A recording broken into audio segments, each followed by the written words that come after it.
Cool. We did it. We did it. Welcome in. If you are watching on YouTube, it's nice to have you. Thank you for joining the stream slash the video if you're not watching live. This was recorded live on Wednesday, July 29th. We started around noon. We're going to be doing some baking today. It is a recipe development today. We're doing a retro apple cake, which is a really simple apple cake. No icing, no actual physical like chopped up apples in it. Some basic ingredients: butter, sugar, applesauce, flour, baking soda, salt, spices, raisins, and a little bit of sugar on top. Nothing wild. That'll go in a pan and then go in the oven. We're going to make that once in an 8x8 pan and a second time in a muffin tin to see what cupcakes look like in this format, because I haven't made it into cupcakes yet. I've made it as a regular cake previously, but never in cupcake form. So I kind of just want to see if it'll work. We're making it really kind of as the recipe states today. This is an old recipe. It comes from this cookbook, which is the New Delineator Recipes Cookbook. It is from 1939. I'll show you the original recipe in just a moment. This cookbook comes from a collection of recipes that were published in a ladies' magazine of style and fashion from the 1800s until the 1930s, I believe. No, 1930s. Sorry, this came from 1929. So this is an old one. This cookbook happened to be my grandmother's, and then my mom had it, and now I have it. And I don't know where the original recipe is in here, but I will find it as we're chatting. We're also doing today a dinner from the refrigerator. Haven't really solidified exactly what that looks like, but it's going to have a sausage, lamb sausage, feta, carrots, herbs of some kind, probably an apple, quinoa, spinach, I believe. And that will be a little bit later. That'll be the second part of stream.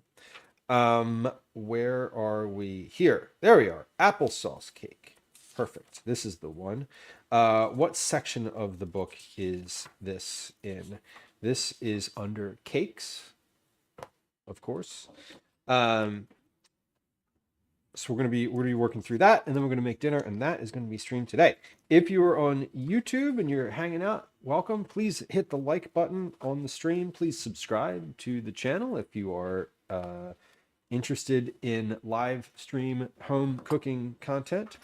And if you're here live, welcome. If you're not live and you're like, who's he talking to? The chat is going to be down here on the horizontal stream and then right about here on the vertical stream. So if you are following along, please feel free to minimize the chat on YouTube and just take a look at the chat on the stream. Anyway, we were talking about Pop-Tarts a few minutes ago and what your favorite Pop-Tart is. Right. Ty says Wildberry Pop-Tarts. Okay. Is anyone a fan of the cinnamon Pop-Tarts? Those are the one. Gwen's folding laundry over there and says, me. I knew that, and I was curious if anyone else is. If she said, are you talking about my car snacks? Yes, but not complimentary, not derogatory. I'm just curious if anyone else enjoys the cinnamon Pop-Tarts. Mix, hello, welcome in. 280 check-ins. Good to see you, Mix. 280 is a Cookie Club entry. That is a multiple of 20. Command cookies in chat if you are curious about what Cookie Club is.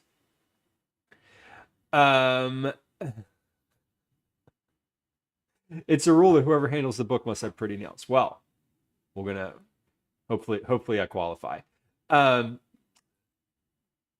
Mrs. Wilding YouTube series of historic British cooking. Oh God, do they use salt? I hope they use salt. British aren't the British notorious for like? Aren't the British notorious for like flavorful food. Is that a thing? Am I making that up? Chocolate chip cookie dough Pop-Tarts raw. Love it. The Pop-Tart directly out of the package after you've like purchased them in the store is always satisfying, even if you're a warm Pop-Tart person. Shorma, hello, welcome in. Greetings and salutations. Tatsu, I know it's you. Hello. Your name can't fool me. It's still purple. If you toast, it's no longer cookie dough. Right, it is in fact just cookies.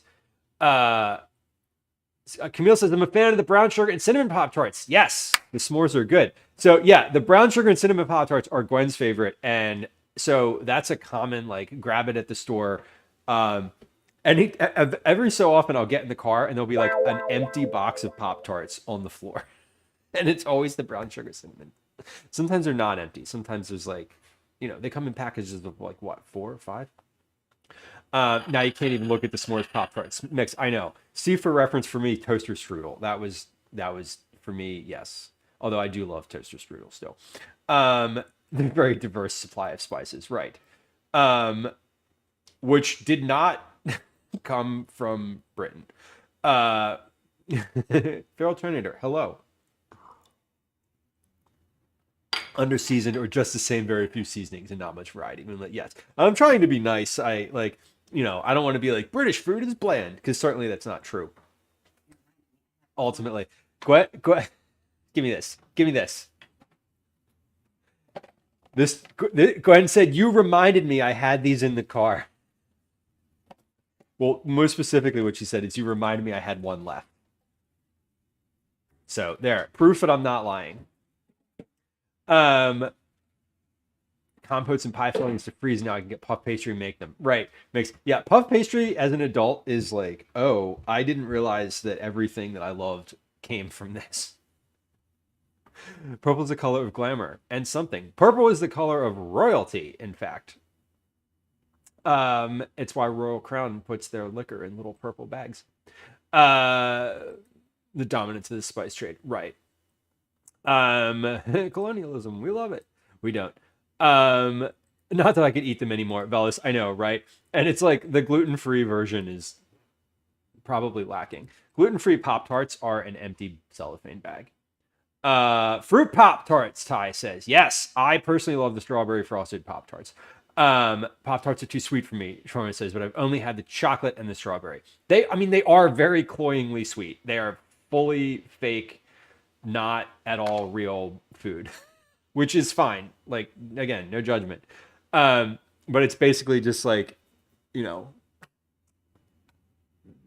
17,000 preservatives coated in sugar, which there's a place for that. And it is in the passenger seat of the car.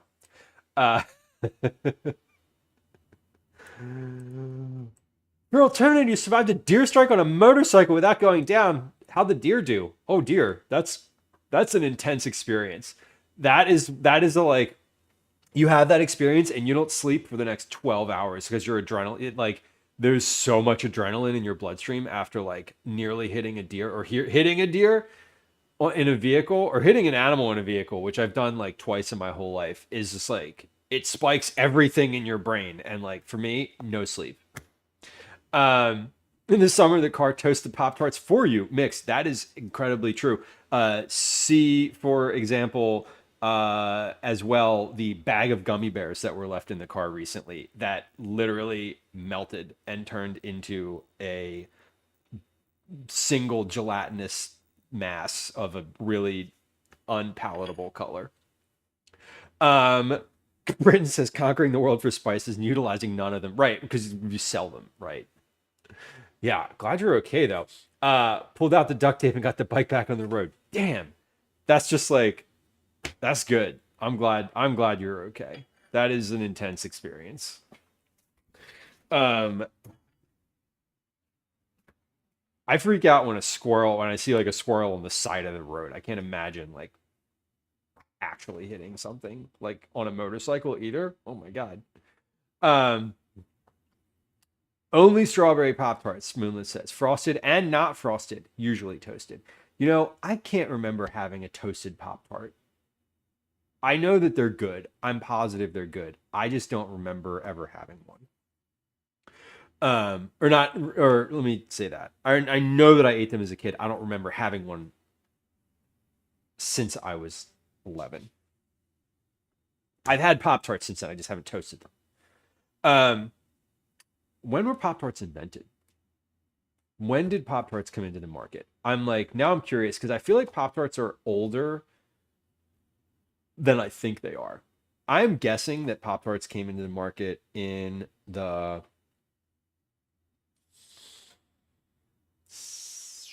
I was going to say 60s or 70s. I don't think it was the 80s. I'm not sure. We're making applesauce cake today, though. We're not making Pop Tarts. Sad. I know. Let's take a look. This is the book. This is the book that this recipe comes from. It's called The New Delineator Recipes. So this is. Oh, hold on. Yeah, this has handwritten notes in it. 63. Thank you, Mix. Was that a guess or was that a guess or was that a like an actual thing? Look at this. The New Delineator. Look at this font. I love this font. But this is a fun little write-up in here. We'll read this out loud. The social life of a household centers about its dining table, and every accessory that builds the table picture furthers the art of gracious living.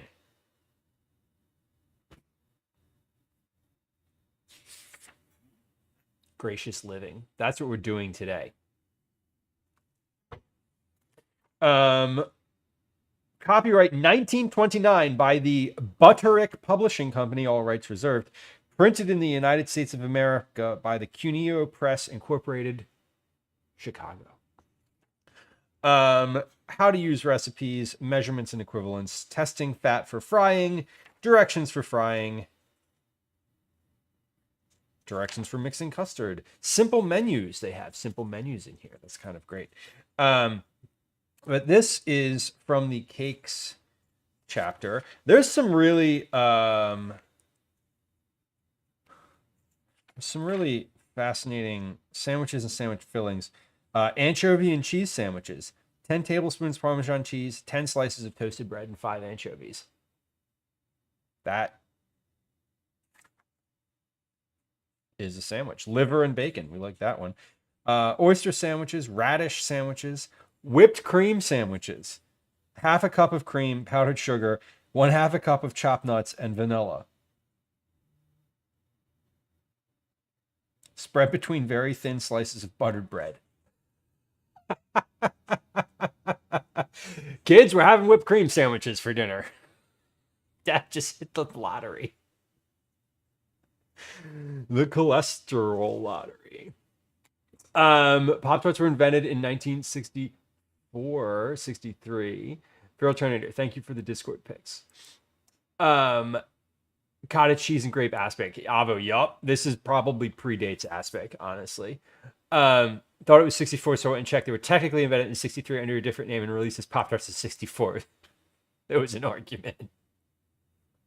That's amazing. Thank you for looking that up, too. Because I was like, these have to be older than I think. And in my head, Pop-Tarts just sprung into existence in the 80s when I was a child. But, like, obviously that's not true, you know? Hey, Japan does it. No, right? Anchovy canapes. Sardine canapes. I think there was one in here. It wasn't this cookbook. It must have been the other one. That has it was like mayonnaise and lard sandwiches. Now, this is 1929. So this is like we're like depending on what month this was published, this is like Depression era cooking food cookbooks. Now, this is from a ladies magazine of the age that had possibly an audience that was less affected by the Depression. I don't know. They were called Pop-Tarts to play on the budding pop art movement. Wow. Mix, that's a really great fact that I'm never going to forget. Never gonna forget that. Any spam recipes? No. Not in this one. I don't know if spam was spam around then? Was that a thing? Um Raisin eggs. Gelatin and cream desserts. Uh Pineapple ambrosia. That's a good one. Uh, but yeah, there's a bunch of different desserts in here. There's some basic stuff like normal stuff. Apple tarts. Great. Um, these are apple tarts with egg whites, lemon pie, casserole and oven cookery. I like that. Pigeons and casserole. This recipe calls for pigeons, like literal. Ingredient 1, pigeons. Ingredient 2, bacon. Ingredient 3, 3 tablespoons butter or fat. Ingredient 4, 1 Spanish onion. Ingredient 5, veal broth or white stock. Ingredient 6, vegetables as desired. Ingredient 7, flour.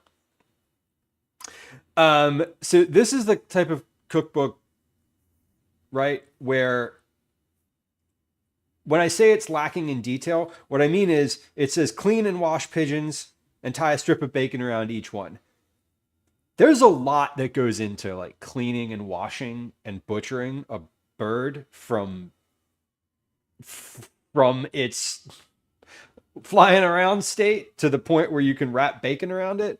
And this just tidies all of that into one neat sentence and is like, you know how to do this because people did. So nowadays you'd have to have a whole section about how to clean the bird because the first time that someone was ever doing that would be like, this recipe sounds interesting.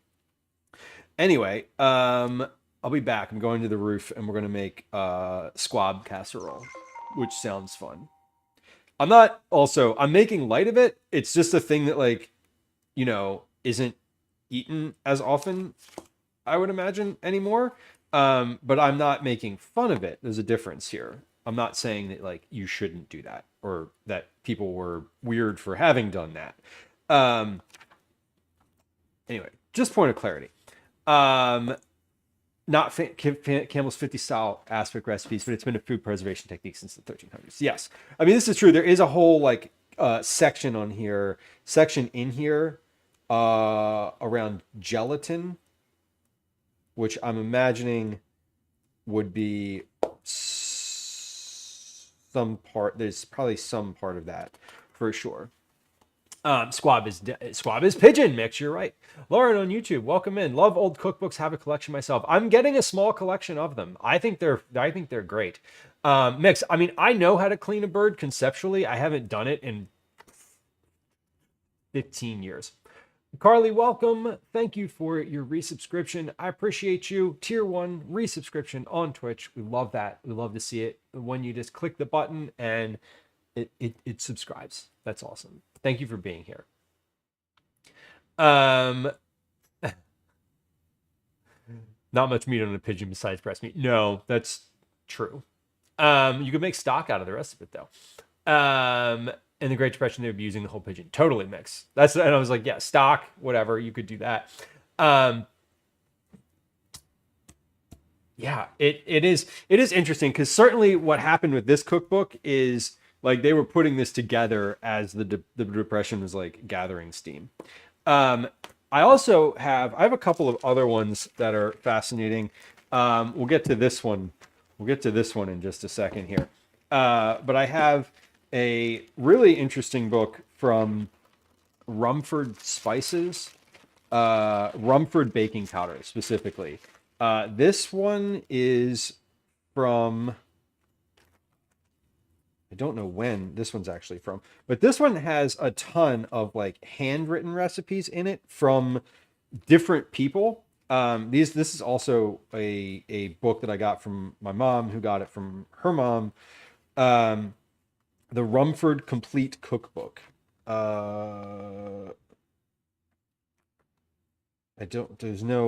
If there's an index in here, it's got like pasted stuff in it. This one actually in the back has directions on how to bone a fowl, right? It's the last page in the book. But this one has like here's a recipe for ice cream. That's great. Uh, 1 cup maple syrup, 3 egg yolks, pinch of salt. Cook in double boiler until thick. Cool. Chill 2 cups evaporated milk.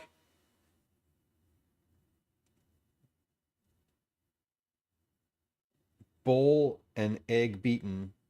Beat milk until thick. Mix with custard. Freeze. Stir at 1 hour after putting in trays. Wild. But I have this book. This is the Rumford Complete Cookbook. This one's kind of fun. Some more recent acquisitions are this book called Lee's Priceless Recipes. This one is like a little pocket tome. I keep them in the plastic too, because otherwise they'd kind of fall apart. But Lee's Priceless Recipes. This is from 1912. So this is a little piece here that's kind of fun. Mix, go make your own ice cream, right? My favorite is the ice cream balls that you can just like put all the stuff in and like literally roll it around. They're kind of fun. But this cookbook has a bunch of like different stuff in it. This isn't all like just food, but this has like molasses candies, coconut oil soap. It's like anything that you'd want to make at home. Almond milk, Angostura bitters. Like there's a recipe for bitters in here, like right? Sacramental wine. Uh Cements for other purposes. Concrete. There's a recipe for concrete in here. This one's kind of fun. This is a 3,000 secrets for the home, farm, laboratory, workshop, and every department of human endeavor.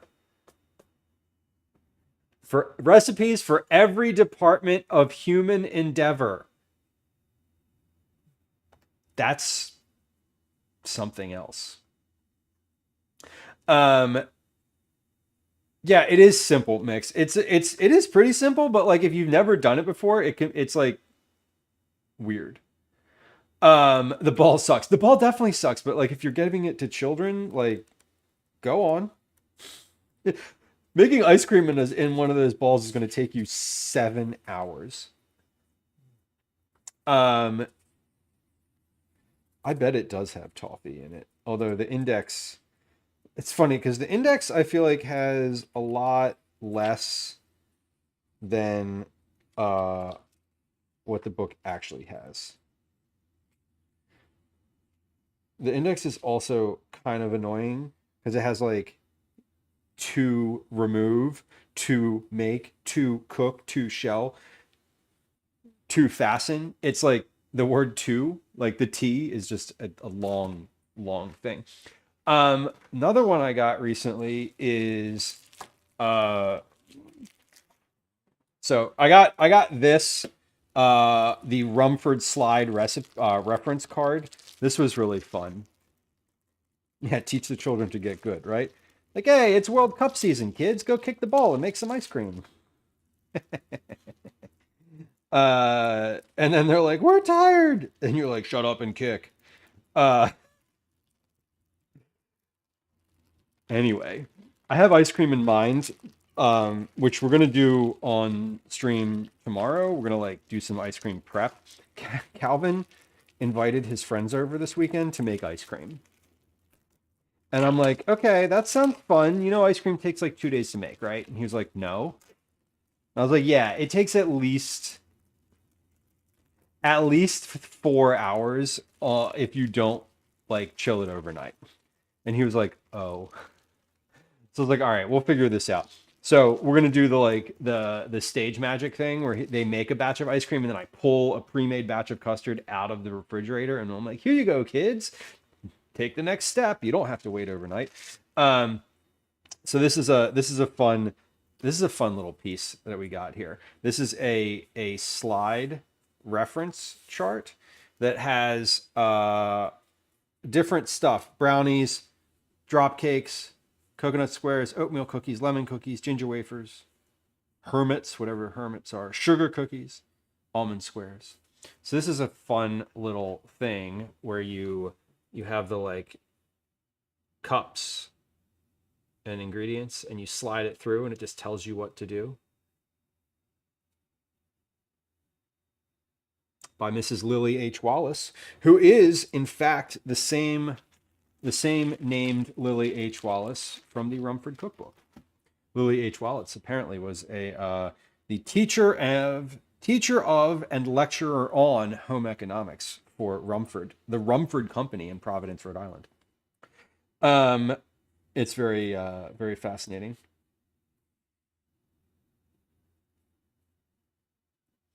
And then the directions are also in a slide out on the back.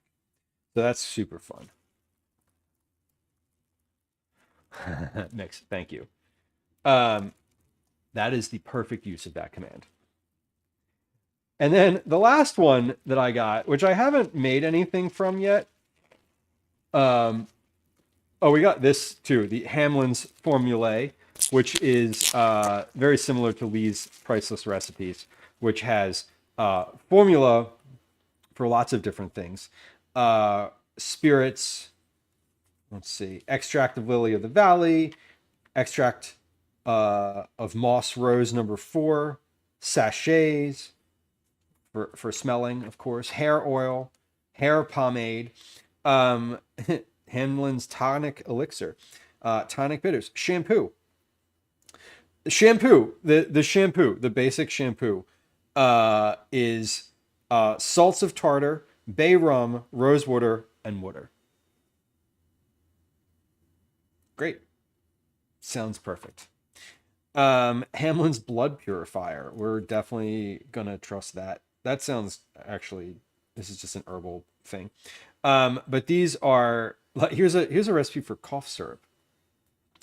Acetate of morphia. What does that mean? Morphine? Syrup of wild cherry, wine of ipecac, wine of antimony.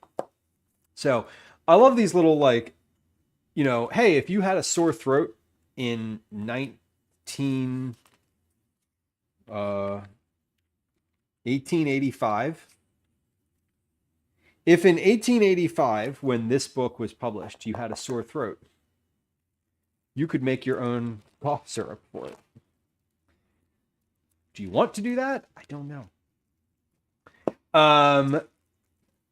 So those are some fun ones. Today we're focusing though on the recipes from the new delineator. That is the one that had, it's like the newest one. It's also got the most recent, not recent. I feel like this one had the most accessible recipes. These are sort of just kind of fun little things. Mix, when can we do late night and go through these? I would love to go through some of these and like talk about them more. For sure. This is possibly my most favorite of my historical cookbooks, and also absolutely the most sexist. The American Woman's Cookbook. I do not remember where I acquired this one from, but it is thick. It is well indexed. This looks like a dictionary with its indexing on here. Like these little cutouts. Y'all ever get books with these little cutouts in them? God, they're so satisfying. I remember when I was a kid, I used to like go through and be like, oh my God, look at this. And like do this with them. So fun. But these have little notes on them. Appetizers, soups, meats, fish, sandwiches, breads, entrees, fowl, eggs, cheese, vegetable salads, cakes, cookies, candies, party wines, canning beverages, French. There's just a section of here that says French. There's a whole section for ice cream. Literally a section for ice cream. Hold on. Moose's parfaits biscuits. But this one is interesting. How to render fat. That's a good one. This one is from 1938. 1938. So it is 10 years older than the one I'm going to use, or younger than the one I'm going to use today. But this one talks all about, like, I don't know. There's just this one's great. Honestly, this is a really good reference book. But it is kind of funny. Like, y'all, this is honestly, TBH, this is me in the kitchen. Oh my god. This is so ridiculous. It's so, like, the pictures in here. This picture says, I'm like, one honey, what's for dinner away from poisoning my entire family. That's what this picture tells me. The person looks like they're about to snap, honestly. And, like, valid. But man, the pictures in here are intense. What meal is this? This is raw liver and tomatoes with an olive and what looks to be a daiquiri, but is probably just lemonade. Anyway, this book is really fun. I haven't cooked anything from this, but I've read it. I've really leafed through here quite a bit, and it's great. It's just perfect. Talks all about hosting, of course. We're focused today on the new delineator. We're focused today on this applesauce cake. So let's read the original recipe. Again, this recipe comes from this book, which is a collection of recipes from a women's magazine of the early part of the 19th century. How to do home repair from the late 40s mix says loads of good advice. Right. Yeah. Right. And some bad. Like, basically anything that has to do with electricity in there, not useful. Oliveade, Avo. Oh. Grandma was shook when she learned what a pickleback was. Applesauce cake. 1/3 a cup of shortening. We're going to use butter because shortening. Oh yeah, just all those sheets of asbestos that are lying around mix. There's a reason that they're very much available. They're not. You can't buy that anymore. 1/3 a cup of butter or shortening. So we're going to use butter. 1 cup of sugar. 1.5 cups of thick sweetened applesauce. 2 cups flour. 1 teaspoon of soda, baking soda, we can infer. A pinch of salt. Spices to taste. We love spices to taste. And 1 cup of raisins. Super simple. 9, welcome in. Hello. 9, happy to have you. Thank you for bringing friends through. Friends who joined us, followers are silent and anonymous. This is a cooking stream. If you are hanging out here at 9 of 12, is also a food and drink streamer on Twitch and a friend of the stream. Previous Cookie Club winner and fellow home cook. So, or fellow cook in general. Most people cook at home if they're not cooking in a kitchen commercially. Anyway, welcome in. Oh my God. Scrape the lead paint off the wall to get the asbestos. We need to replace Sabo says. Oh my God. I know, right? Eggplant casserole. Ooh, interesting. Do you dice the eggplant or do you layer it? Is it like flat, like big flat layers, or is it like chopped up pieces? Excuse me. $200. Thank you for the shout out. There's a link in chat on Twitch for 9 of 12. Please go follow.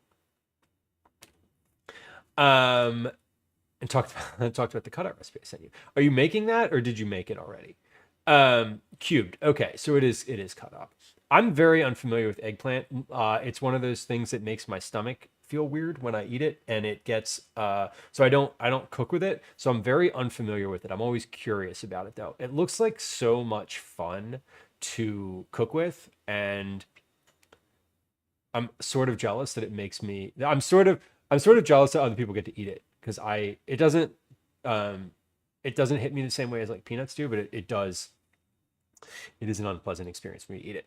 We're making an antiquated applesauce cake today, retro applesauce cake from this cookbook. Um, I'm adjusting this recipe because this is a development project that I'm working on. And so this recipe is not going to be made exactly like it is in the book with all the same ingredients. We're going to tweak it just a touch to get it a bit in line with modern verbiage, basically. Cream the butter or shortening, cream the shortening and sugar together, then add the applesauce. Mix and sift flour, soda, and spices, then the raisins. Mix well. Bake in a well-greased loaf pan at 380 degrees Fahrenheit for about 45 minutes. Okay, easy. That's the original recipe. My adapted recipe is a little bit more detail-oriented, shall we say. One ingredients for this adapted recipe I'm going to make mostly as is today. Third a cup of salted butter, 1 cup of sugar, granulated sugar.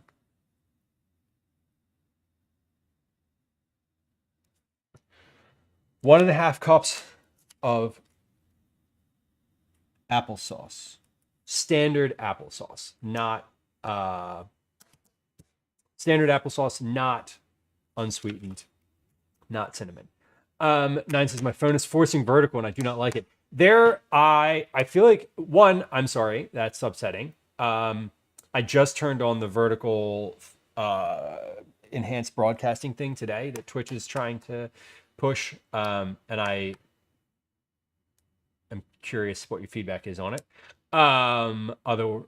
Outside of not liking it at all, if you have any feedback about it. And that goes for anyone who's watching on the phone, who's watching the vertical stream.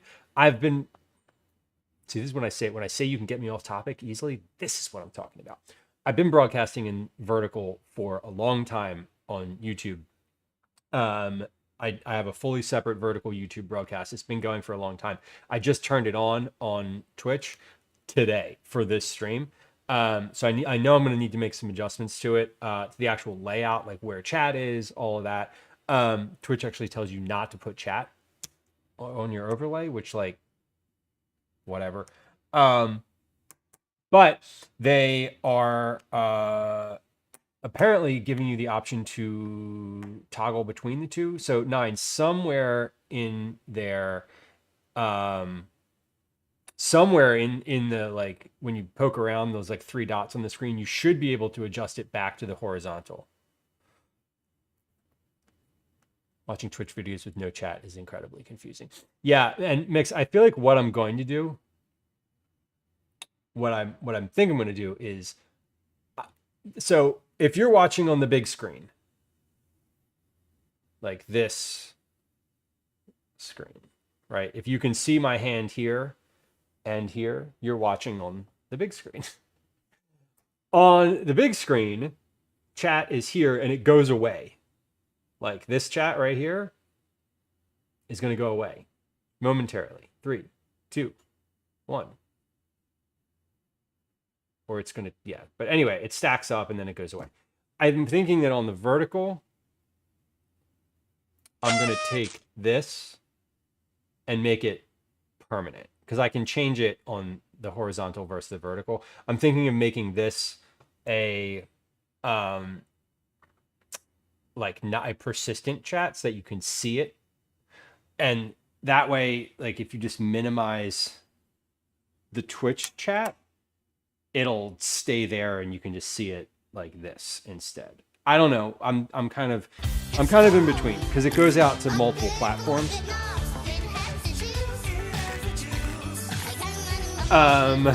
It's going to limit your shown counter space. 9. Yeah, it is. If I make it non-persistent, it definitely will. HC Logger, welcome in. 9 says they're watching TV and chat with the phone. Same. I watch on TV and don't chat at all. I can see your zits in vertical. Hey.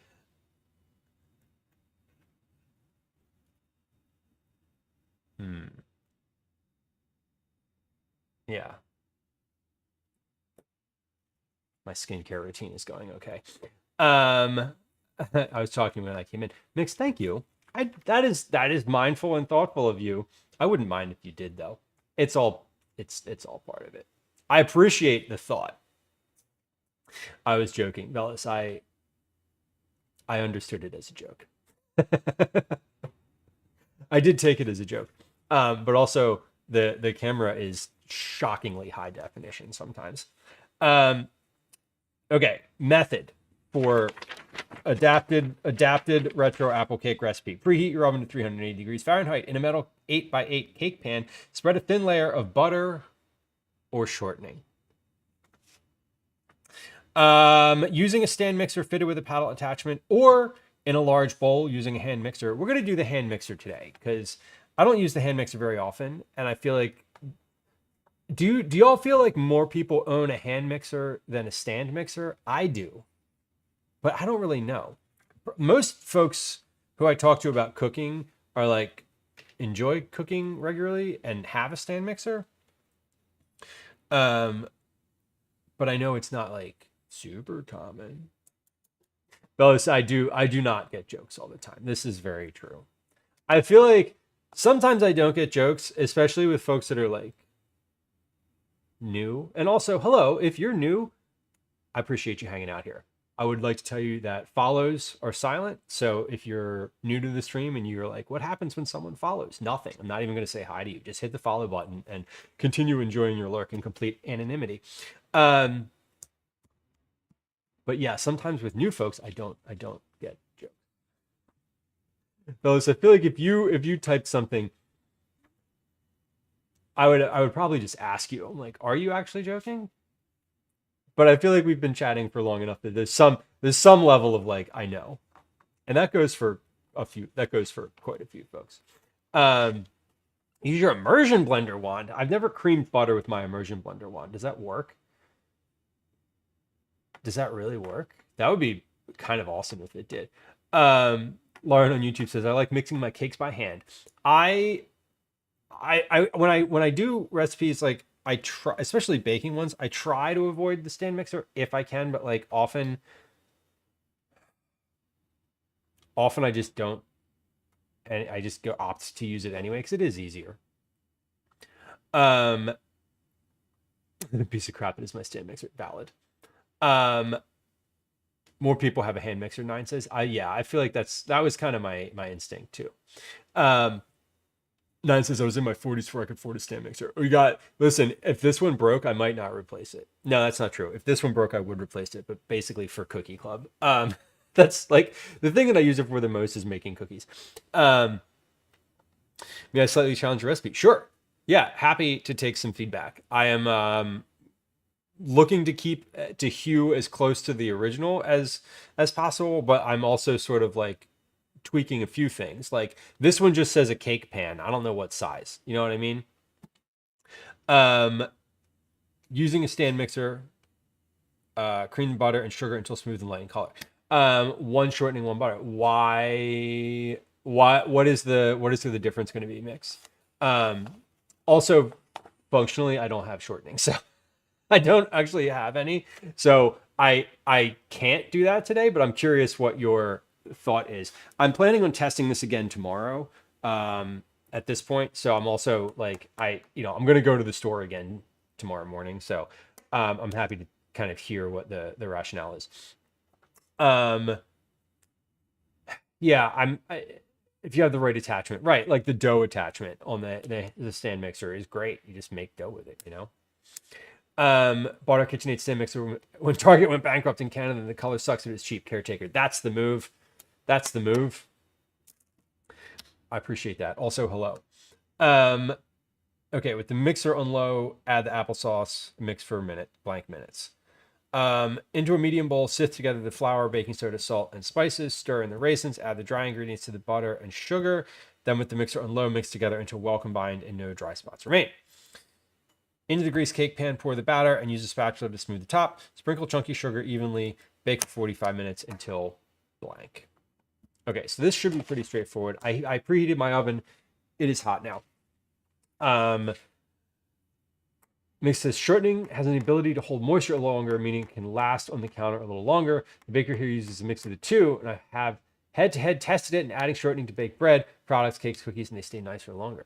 Ooh, okay. So it's more a play on longevity for the final product than necessarily taste or texture, is what I'm understanding from that. Or are you saying that it holds moisture during the baking process better?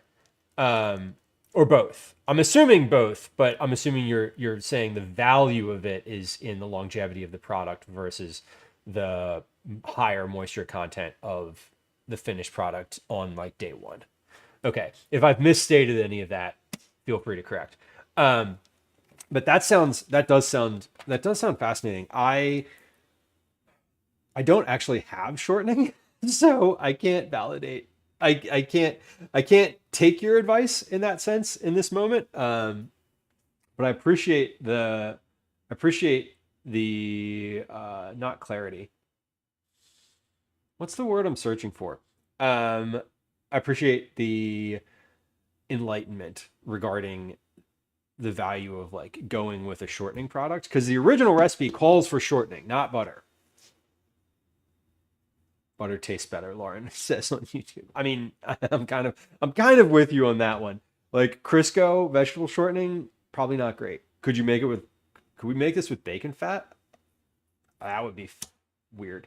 Helps a lot more in helping it last. Gotcha. Oh, Christmas baking. Okay. I could see that. I could definitely see that. Let's get out what we're using today though, in terms of ingredients. Okay, so wait, baking soda it called for. It also called for flour and sugar and spices. So general spices. I don't know what that means specifically. It didn't say specifically what it meant. Okay, we got flour, butter, baking soda, confirmed baking soda. Sorry, apologies to Rumford. It is not Rumford brand baking soda. We have my butter on the counter already. Sugar, flour, applesauce. So it calls for thick sweetened applesauce. I bought original applesauce. Like this is whenever I'm working on a recipe, I always try to get the most accessible thing I can get. Like the most common possible ingredient I can find. This is store brand original applesauce, not organic, not unsweetened. Like just this is what it is. Okay, baking soda, salt, spices, raisins, and sugar. So spices is undefined. This is an apple cake, so I think that my spice mix here is probably a cinnamon nutmeg combination is sort of the right move. Although you could also add ginger, you could add coriander, you could add cardamom, you could add cloves, you could add like pumpkin pie mix or like a fall spice blend, if you will. I think that today we're going to go with nutmeg, cinnamon, and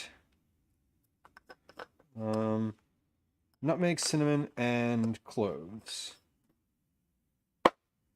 That's the move.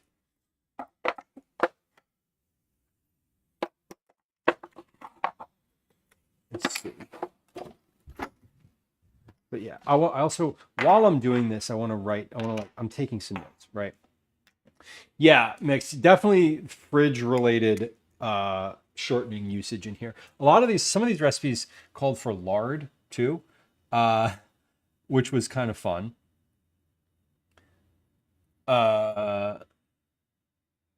Cloves, cinnamon. So I'm just writing down. So what did I say? Cinnamon, nutmeg, and cloves. That's what we're doing today. Because those are very like apple coated, and I think we're just going to keep it at that.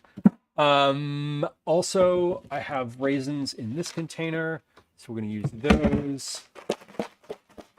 Perfect. Okay, so we have our raisins, our spices, and everything is out and ready to go. So that's looking good. Boris, welcome. Hello. Pie crust recipe uses shortening. Shortening is definitely classic pie crust. I think there's a pie on the label of the Crisco container, if I'm not mistaken. Allspice, yes. Allspice, or just like your seasonal, like a fall spice blend would honestly be the best here. Yeah, an apple pie spice mix would be like that's the one. Anytime you can do like a mix of spice, like a blend of spice, that's always the best.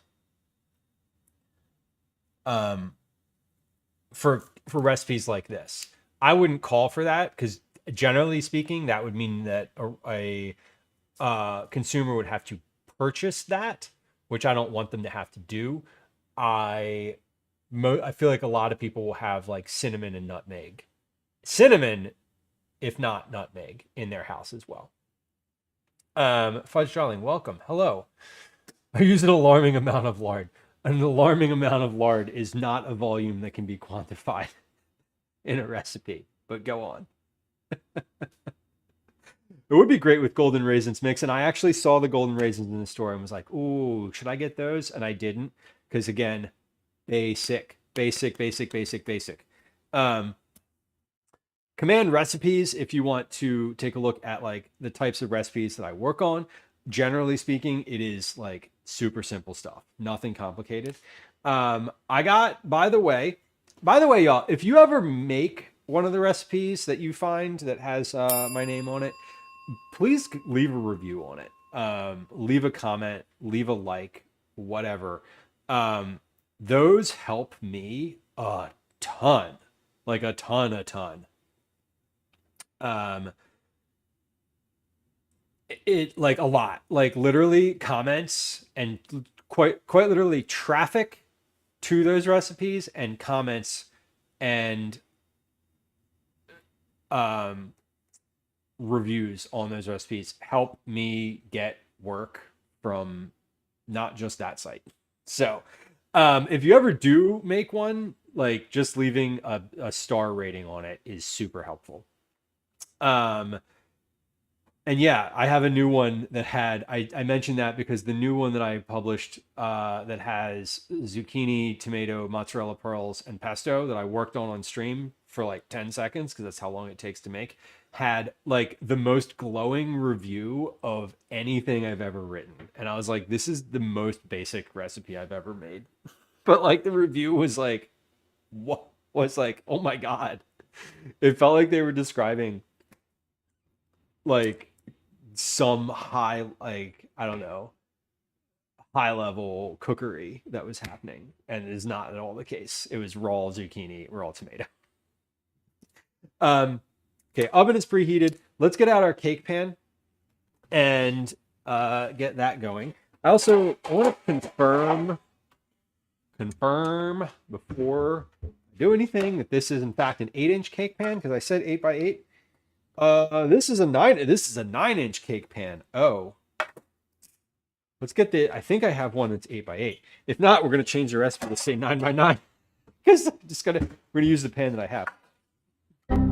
Hey, this is an 8-inch cake pan. Perfect. Here's a fun one. Y'all, this is a fun, here's a good tip when you're searching for recipes, especially baking recipes. If you have pans, put the size of that pan in the recipe. This is a 9x9 pan. This is an 8x8 pan.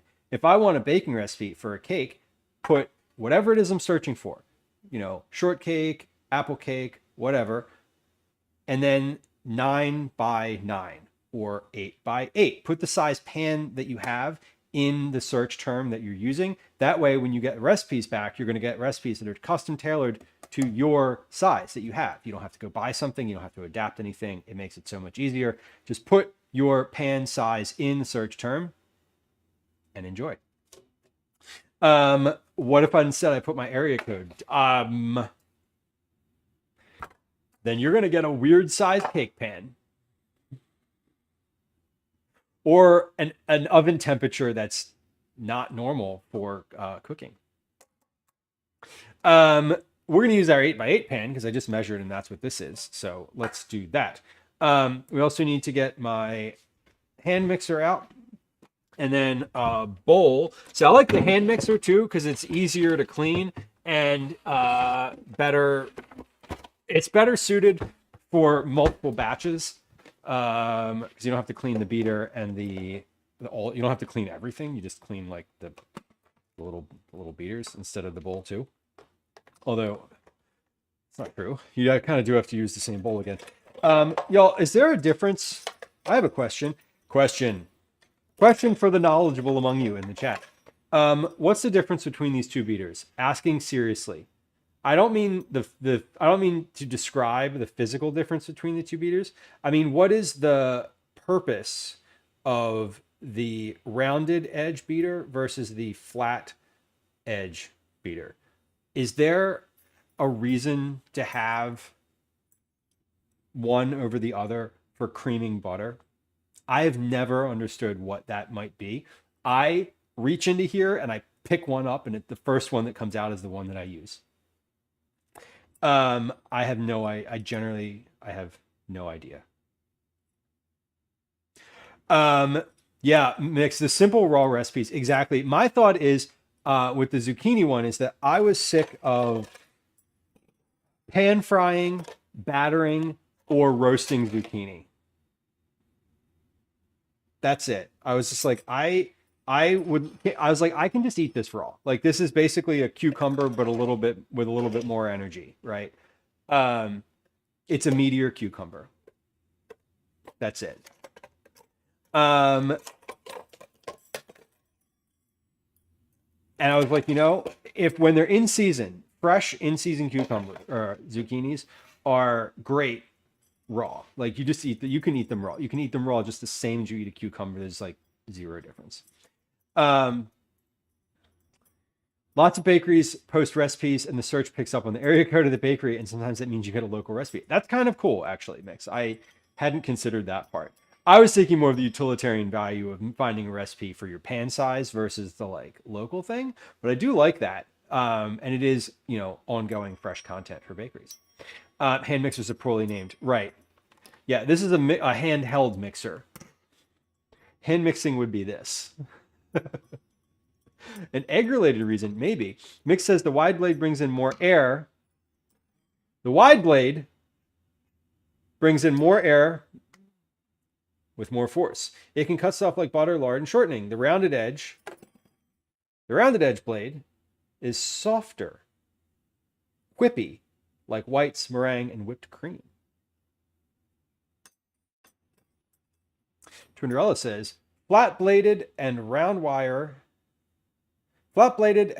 hand mixer beaters are shaped differently to handle different food textures. Flat metal blades cut through thick lumps and dense batters, while round wire loops act like whisks to trap air and fluff light mixtures. I like that. So it's roughly correct. So to mix butter and sugar together, we would want to use the flat wire blades because there's no splashing with these, is my understanding of this scenario. that's cool. I did not know. Today I learned what the differences are. Fudge Darling, I had no idea either. And I had no idea, and that's why I asked it out loud. Because like, you know what? I don't know this information. I'm not privy to that level of information here. Moon dies, right? Oh, now I'm getting out my beaters right now. I'm gonna whip all the butter in the fridge. Helps to pound the butter and sugar into the fat, which makes the air pockets to contribute to a nice fluffy cake. Love to know that as well. That is also a good bit of knowledge to have. This calls for sifting our flour together, which I generally don't do. Let me rephrase that. Historically, I haven't done that, but I'm more inclined to do that these days than I have been in the past. So we are going to do that today. And my big bowl, the one I actually want to use, is in the dishwasher and clean, perfectly clean. We're going to put all of our wet ingredients, our sugars and whatnot in here because we're going to incorporate the dries. So the first thing I want to do is actually I want to measure and sift the dry ingredients first, because that to me is, I like to have that done. I like to have that done first. I don't know. Because I like to have it done first. Mix as it even sift my bread flour. For the couple of seconds it takes, the amount of air that gets brought in makes a big difference. It's not food caution, it's aeration. Right, and for me, it's my consideration for whisking things, or not whisking, for sifting the thing has always been like, in my lizard brain, it's just like, it just removes lumps, right? Like that's the purpose of it, is to remove lumps, like from dry ingredients. And like, I know that's not true, but like I said, in my lizard brain, that's what we're doing here. That's why we're doing this and at all. Okay, so we're gonna do dry ingredients first. We're gonna do them with the flat. We're not gonna do anything with the. We're gonna do anything with the mixer with the dry ingredients. Do y'all do a little like test when you use a hand mixer? I always do, because I'm always afraid these things are gonna just like get mashed up and like it's gonna end in tears and pain. Okay, so we're gonna do the dry ingredients first. 9, thank you for your sub. I appreciate you. Oh, that's 6 months. Hey 9, that's guaranteed cookies this month.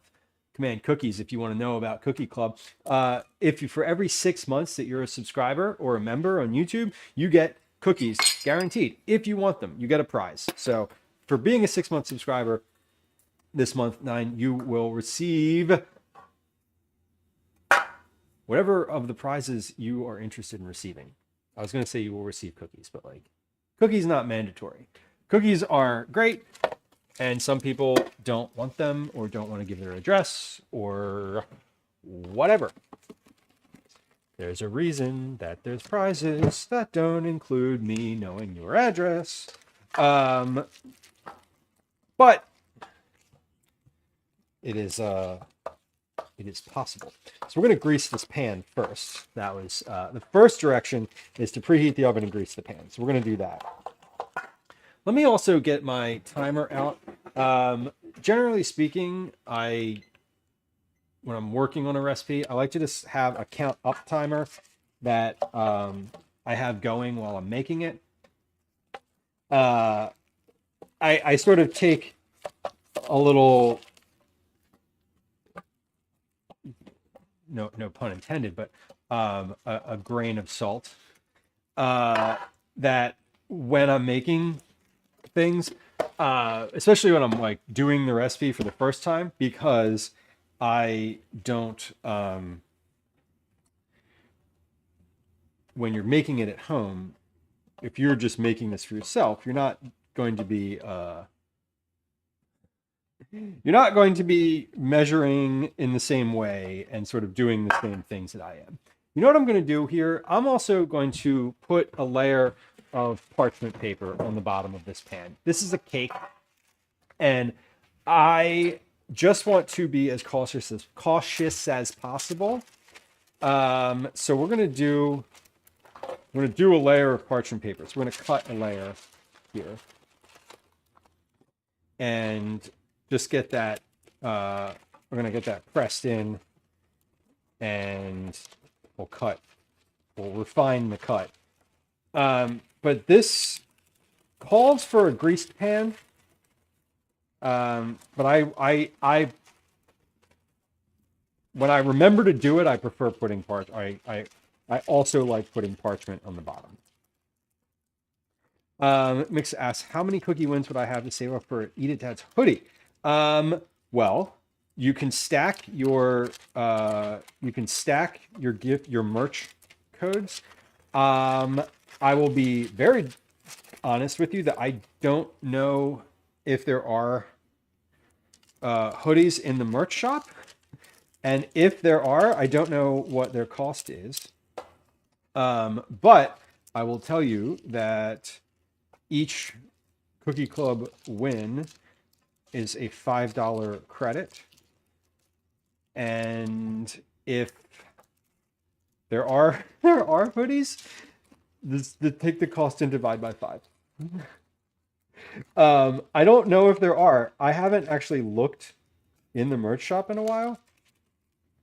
And to be fair, I don't push people onto the merch shop either. I'm never like, hey, you should buy it. The bot has some timed messages that have to do with merch, but I don't personally talk about it. And that's just my limitation. It's not that I don't want people to buy it. It's that I don't think about mentioning it, honestly. Anyway, we do have a merch shop, Command Merch, if you want to get a link to that. I know there are clothes in there. Anything that I've worn that has a emote on it. I know there's some shirts and tote bags, some little hats in there. They all have different emotes on them. And I'll say this for anyone who's within the sound of my voice. If you ever want something specific that you don't see in the merch shop, that you're like, hey, I'd love it if you had this thing with that emote on it. Just tell me, I'll make it. The shop itself, the creator thing makes it really easy to create new products. And I'm not sponsored by them, so I'm not going to toot their horn too much.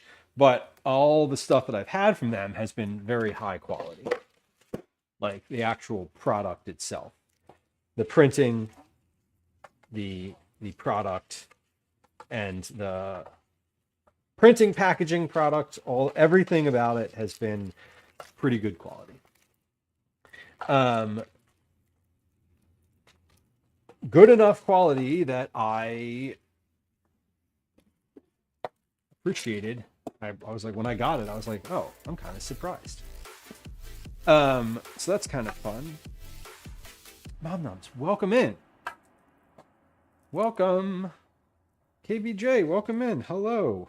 Good to have you. We are making cake today. Persephone, welcome. Welcome back. Hello, hello. All right, cake pan is greased. Red, welcome. Hello. Mom Noms, I hope you are doing well. Friend of the stream. Fellow food and drink streamer. I know that you had some monthly goals that you were trying to hit today. I hope you hit them. And if you didn't hit them, I hope you got close. And if you didn't get close, I'm sorry. I hope you enjoyed the stream no matter what. Mix, welcome. Mix, sorry. No, I'm sorry. Mix. Thank you for hanging out. I hope P-Dog is good. Tell them hello. Close-ish. Close-ish is always good. We love close-ish. Speaking as someone who does not generally have any stated goals, I saw a little of your stream today, and I was like, I was like, it's really smart to have goals. I have this goal bar down here that I don't talk about ever, but there it is. I've only been doing this for a while, and why do I not have any stated goals? Anyway, I'm glad that your viral dish was delicious. Some viral dishes are great for a very good reason, and some of them are great for no good reason. And the person posting the thing often doesn't tell you which it is, and that's just like, okay. Um, in a medium bowl, sift together the flour, baking soda, salt, and spices. So 2 cups of flour. This calls for two cups of flour. Let's do a spooned and leveled cup. Oh, oh, interesting. The little rubber seal came off the bottom of that. That's fun. The viral one was not great. Okay. Was it fun? Was it fun at least? Maybe or not. Um there's a I love looking at viral recipes, but I'm gonna be very honest with you that I am so reluctant to make them. Because for most of the history of this stream, it's just been like me making dinner, and I'm like, I don't want to mess up my dinner for the sake of like virality. You know what I mean? Fun and used up some zucchini. Then it was worth it. Then it was worth it. A cup of all-purpose flour, according to my measure magnet, weighs 142 grams. How close are we going to get here? 153. Wow, that was super close. Okay, so that's cool. I'm going to go and just measure a whole second cup with the scoop here as opposed to my cup measure. And I am going to make that 142 or 150. We're close. We're right in there. This does not need any more flour, although I'm not putting anything away because I'd like to maybe make this. I'm planning on making this twice today, so we'll see how that goes. Teaspoon of baking soda. So the soda is here. I got too much shit happening. Hold on.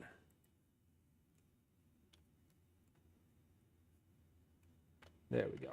Okay, sorry. We have a little shout out in chat. If you're hanging out, Mom Moms is as I mentioned, a fellow food and drink streamer and a fun person to interact with in the kitchen context, just like here. Friends who joined us from Mom Mom stream. I did not introduce myself, so welcome in. My name's Lou. I'm also a food and drink streamer. We do a lot of vegetable forward family meals for our home cooking. I'm also a recipe developer, which is what I'm working on today. I am in fact a parent. That's where the dad comes from. My pronouns are he, they. I live in Philadelphia. Happy to see you all. Follows are silent. There's no alerts or sounds. I'm not going to say hi if you hit the follow button. It's completely anonymous.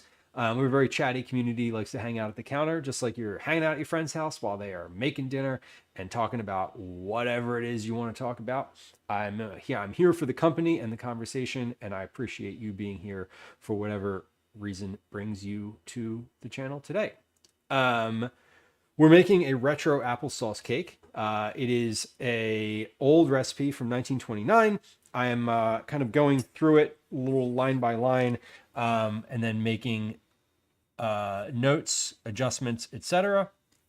Where we have come to the pinch of salt, which to me, a pinch is roughly a quarter teaspoon. So here's what we're going to do. We're going to take a pinch. So a big pinch like that for me would be, actually that's about 1/8 of a teaspoon. Cool. So let's do 1/8 of a teaspoon. We're using salted butter also. So we don't need a ton of extra salt. And now we come to the part where it says flour, baking soda, salt, and spices. The original recipe just says spices. So I am going to I'm picking 3. And we're doing a quarter. Stop falling over. God. Okay. I mean, the book is from 1929. It's not like it's, the book is like, let me rest. Please let me rest. I haven't been used like this since the 30s, 40s, 50s. We're going to do a 1/4 teaspoon each of cloves, cinnamon, and nutmeg.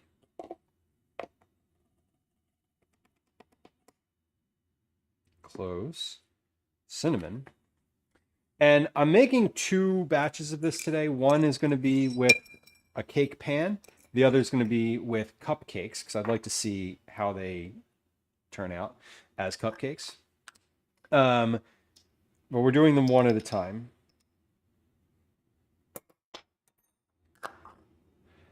Okay, we got our spices. So we're going to sift these together. Nutmeg, cinnamon, and cloves. And we're making notes as we go here because I need to make notes so that I remember what I did. All right, we're incorporating all of this together. Sifting. We're sifting. Great. That is sifted. I'm going to put this all, I'm just kind of keeping all of this in the same place over here because we're going to use all of that again. Now, we've mixed our dry ingredients together. We're going to set those to the side. Mix the wet ingredients. Let's measure out the raisins first because I'm going to want to just dump those in. This calls for 1 cup, a cup of raisins. The raisins, I'm going to use it up. This is a use it up meal and a regular, not use it up meal. This is a use it up recipe and an open a new container recipe. That is often the case. So we're going to get a cup of raisins. That's it for that container. Wow. The difference between new raisins and old raisins is like, that's not trash, that's recycling, is kind of astounding. Like new raisins are like fresh and sticky, and old raisins are like dry and desiccated. And I only got those raisins like a month or 2 ago. It's not like they're that old. Okay, so these are ready to go. Raisins are good. And then applesauce, it calls for 1.5 cups of applesauce. So we're going to use this by weight. We're going to use it by weight first because it says 1/2 cup is 126 grams. So that's easy. That's easy math, and I can just translate. So we don't need to put the applesauce into a cup measure is what I'm saying here. So let's move this to the side. All right. Wet ingredients. Using a stand mixer or a hand mixer in a large bowl. Cream the butter and sugar until smooth and light in color. Okay, so sugar is 1 cup of granulated sugar. So we have a 1 cup measure here. We have granulated sugar. Let's get a spoon. I'm going to fill up this cup measure. We're also going to take the gram weight of this because I want to know. I want to know what grams are. I want you to show me. Hey, if y'all are hanging out, there's a pinned chat in the chat on Twitch. It would be amazing if you would go like, engage with the most recent YouTube short. It has to do with grams and the metric system, a thing that I talk about regularly on stream. It's a good time to mention it because I am doing recipe development today, which is usually very nitpicky and has a lot to do with specific measurements. And I get very frustrated when we are when I'm working on a recipe and I have to make the recipe in like this, as opposed to just what does a cup of sugar weigh. So we're going to get the sugar in there. That is 230 grams. Granulated sugar, cup of granulated sugar. On my measure magnet says it's 198 grams. So Big difference between those two. That's a 32 gram difference between those two things, which is kind of intense. I don't know why there's a difference, but it is why I use the cup measure. But let's say this is 230 grams of sugar. Because as much as I want to put 198, that's not how much I'm actually putting in. So I need to account for what I'm actually putting in. Okay, so it also calls for 1/3 a cup of salted butter, which is 5.5 tablespoons. So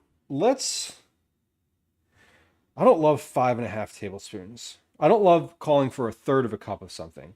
So instead of 1/3 of a cup, we're going to add a little bit more fat here, and we're going to go with 6 tablespoons of butter.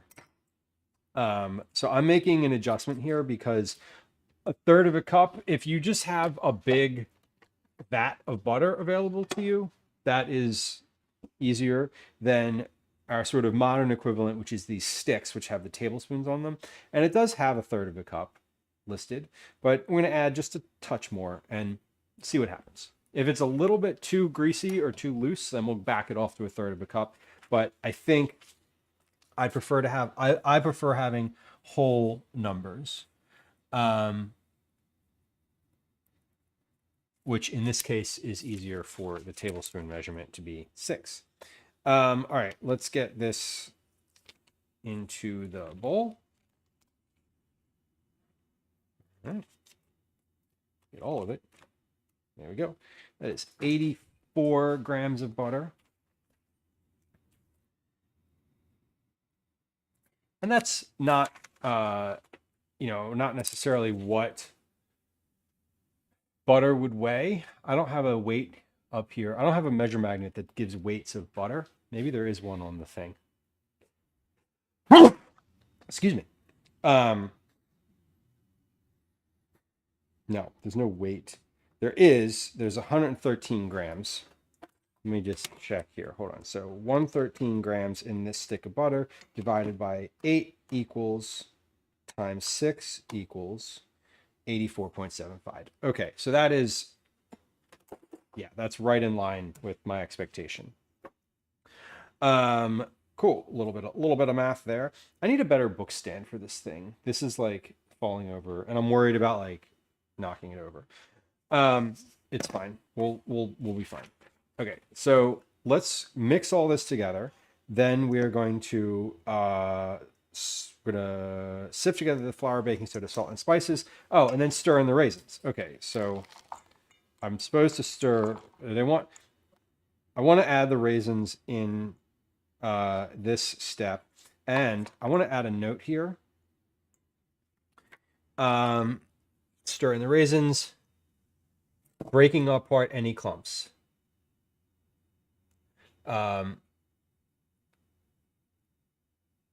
Okay, so one of the things with kind of writing a recipe is noticing the little things that as a like regular comfortable home cook or in general that you do that someone might not think to do. So I just there when I was dumping the raisins in my head, I had the thought, oh, some of them are clumped together. Like, let me just real quick with my fingers break them apart. Right. But if you don't notice that and you just kind of dump them in and mix them, some of them are going to stay in a clump. And so that's the type of little note that I look for when I'm writing a recipe is sort of what are the little maybe instinctual things that I'm doing that will make this better, more consistent, smoother, easier, more like what I expect in the final product. Like what does that entail? So little things like that are the notes that I am almost always looking for when I'm writing something. When I'm writing the thing, I'm looking for how to include that language as precisely and with as much brevity as possible. When I'm working on the thing, I'm actively thinking about what am I doing differently that I'm not saying in the recipe that I have, like the base recipe that I wrote for this, that I put together. Those are the little things that in a lot of, in this cookbook, where it's like, hey, clean and trust the bird. You're like, oh, okay, but like, how do I do that?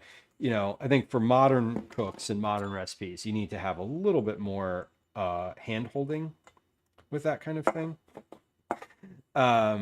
Especially depending on your audience. In this particular audience, you have to assume that someone is doing the thing for the first time and that they're going to need a little bit of guidance on how to do it. Okay, I'm going to wash my hands though, because they have raisin sticky on them. Next, let me just read through the rest of my ingredients. Let me read through here and make sure I don't have any other like missed mise en place. Chunky sugar, we'll add that at the end. Spices, got it. So everything is ready to mix. We're going to mix with the exception of the applesauce, which is here, and we're going to do that by weight because it gives a weight for a half a cup, which is easy.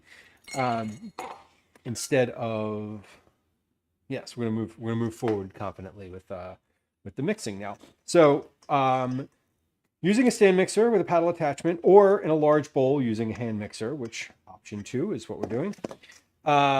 Cream, butter, and sugar until smooth and lighter in color, blank minutes. So we don't have a specific number of minutes here yet, but we are going to go ahead and do that. So we're going to just take this and let me actually get a towel. I'm going to get a towel to sit this on. Because it's going to stay sticky and stay in place a little bit better. And then we can maybe zoom in a little bit here on the actual mixing bowl. So we're going to mix this on low at first to start, and then higher as things get incorporated.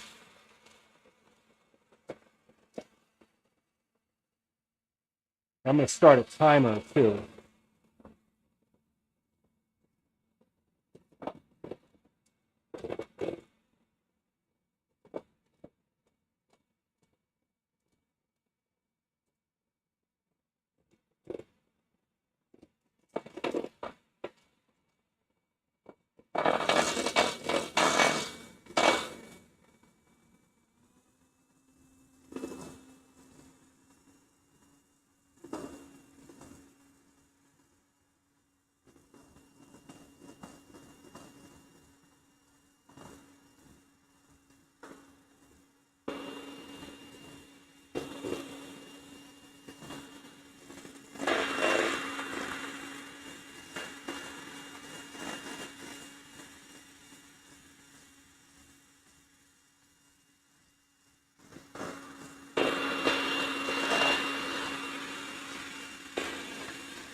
This is going to take a few more minutes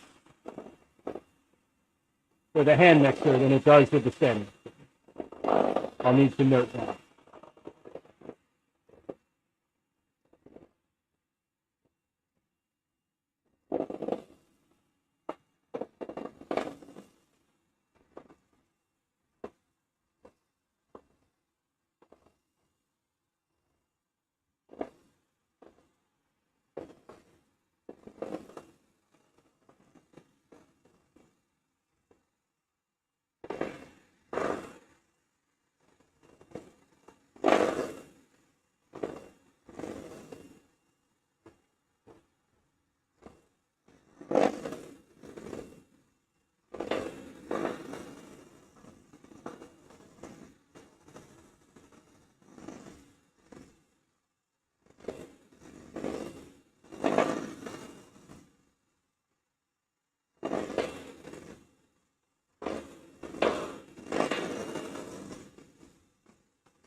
We're getting there. It's been about 3.5 minutes.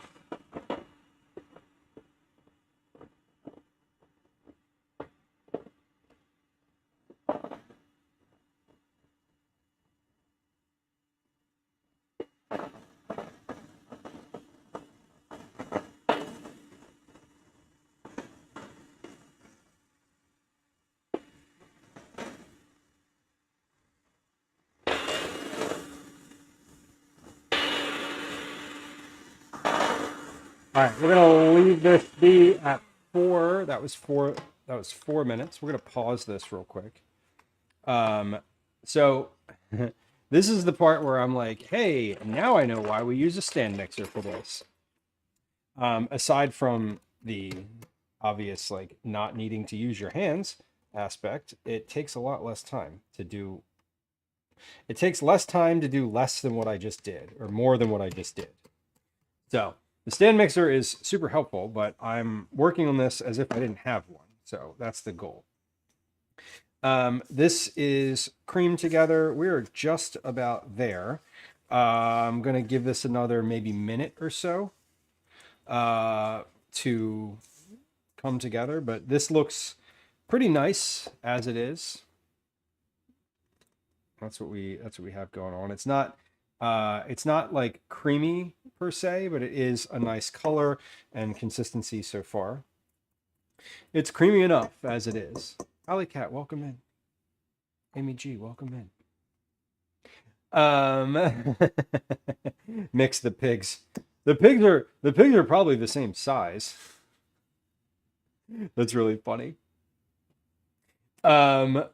Okay, we're going to start the timer and go for 1 more minute on this. Then we're going to mix in the applesauce.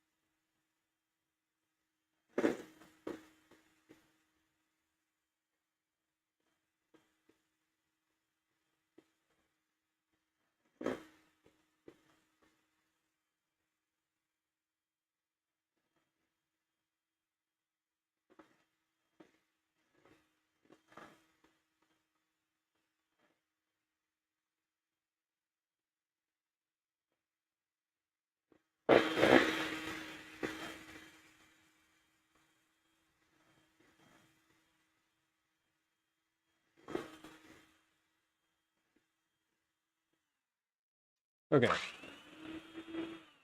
That was 5 minutes with the hand mixer. We're going to come back out of here and make some notes real quick, because that is a lot of work with a hand mixer, which is fine. So until, so I don't need this to be smooth. I need this to be well combined. So with a stand mixer, to get to this consistency would be maybe 3 minutes. So I want to note that. We will try the next batch of this today with the stand mixer, because that means that I don't have to wash this bowl between batches. So I'm thinking ahead in that sense. Okay, so the next step here is to add our applesauce. The applesauce is going to get added as a weight-based ingredient. It'll be added as a measured ingredient. You know what? I should just measure it. I should measure it using a cup measure, because that's what people are going to have. And that way I can, again, just test against the weight that's on the container versus the weight that I have in my, in the bowl, using the actual measuring cup. Okay, so let's do that. This calls for 1.5 cups of applesauce. So this is a fresh container of original store brand applesauce, ye old store brand. This says that 1/2 cup is about 126 grams. So we're going to measure a 1/2 cup.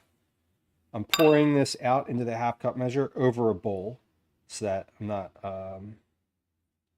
not like taking it, I'm not putting any excess in here. So this is one level 1/2 cup measure, such as it is.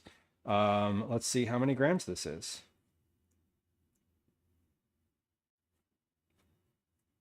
22, 23.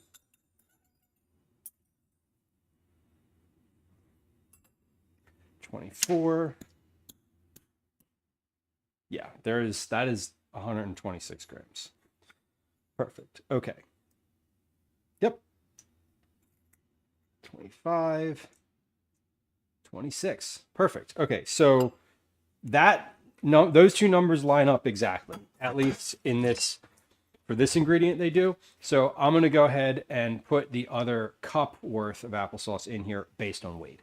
So that's 126 times 2 is 252 grams is what I want to pour into here. So 248, 252. Perfect.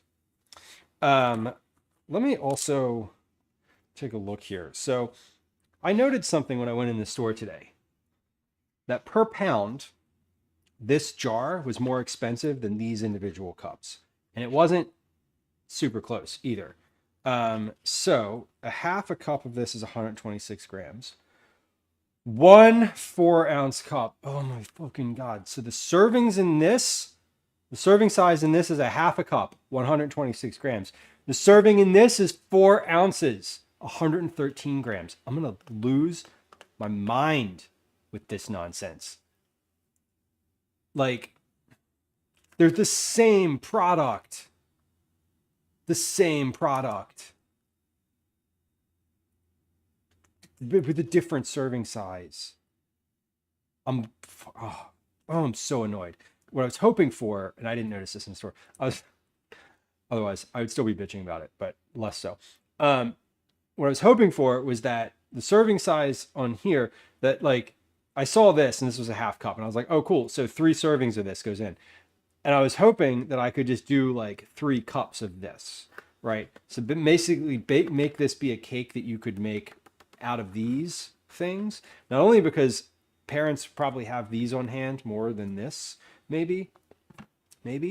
And also because this was cheaper. Is it more plastic? Yes. Is it less expensive? Also, yes. Okay, so that's fine. So we had applesauce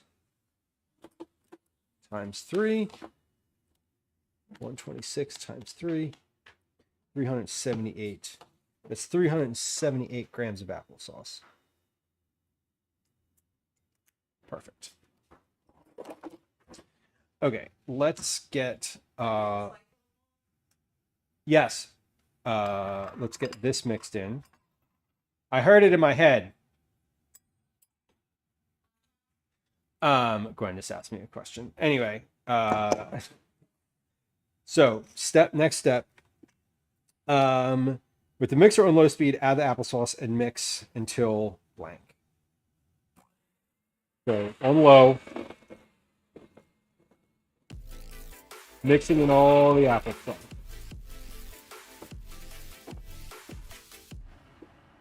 What am I actually looking for here? Phoebe, welcome in. What am I actually looking for here? I'll tell you in a second.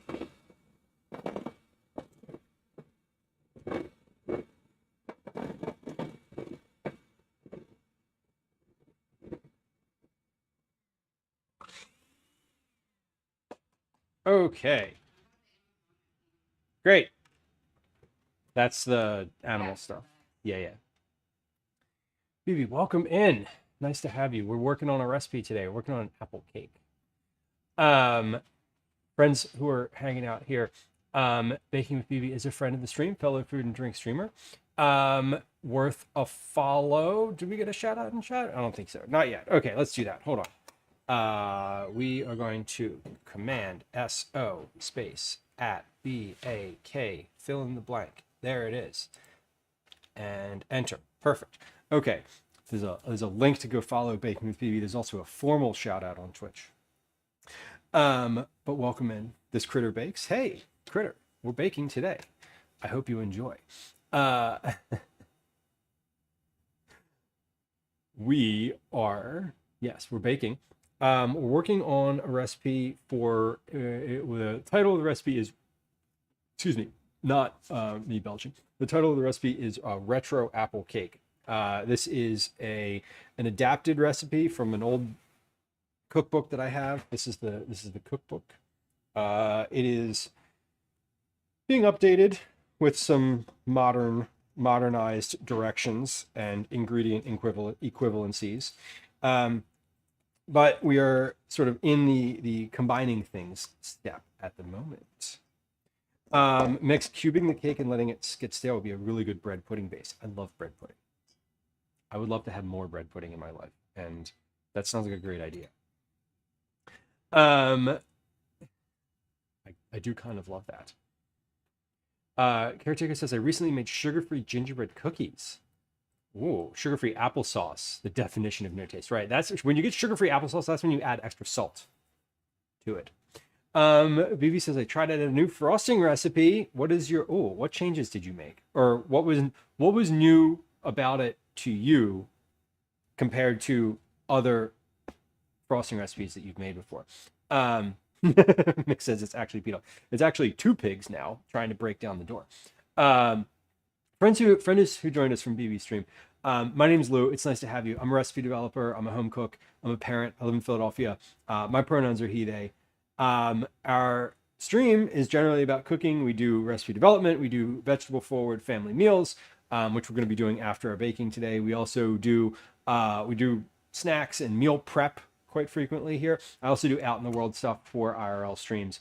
Admin note, follows are silent. So if you're a lurker and you like staying a lurker and you don't want to be perceived, generally speaking, then you can just hit the follow button and it will do nothing.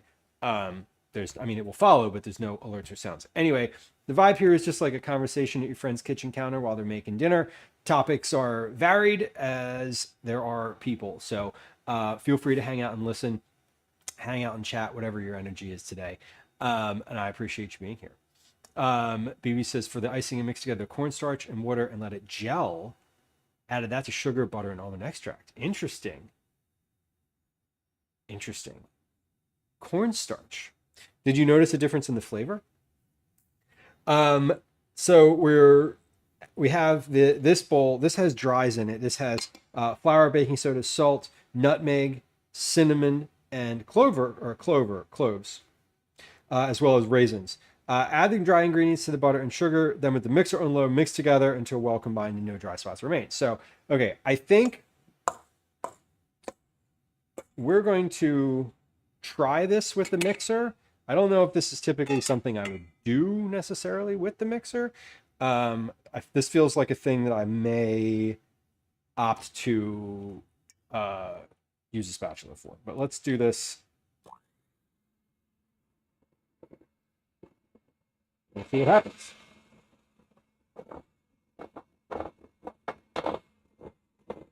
It looks good.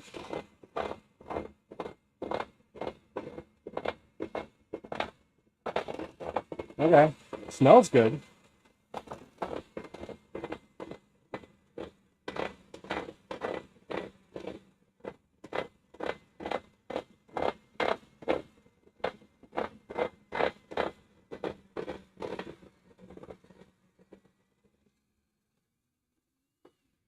Okay, it's way less sweet.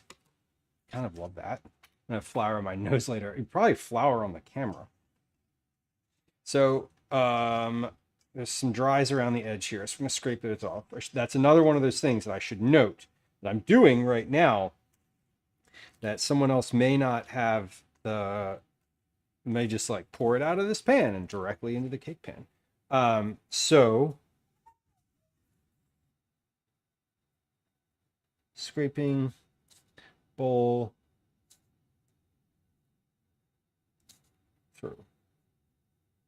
Usually when I write stuff like this, I'm just like, oh, let me like write the note. Hey, do y'all want to see a cat? Guess which cat is here. Do you want to guess which cat is here? There's a cat. There's a cat. We're going to pick that cat up in just a second. We're going to show you which cat is here. We can guess, though. I'll give you a hint. It's one of the household cats. It is one of the cats that lives here full time.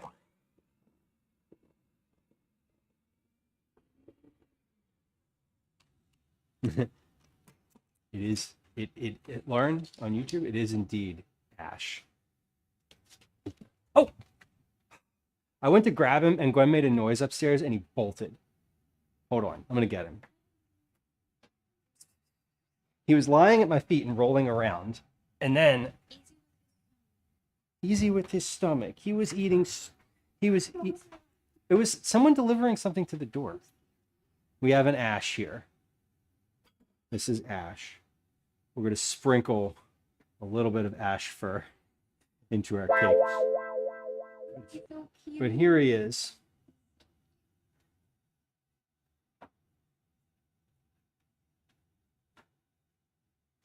Here he is. This is Ash. Ash was eating string and threw up earlier.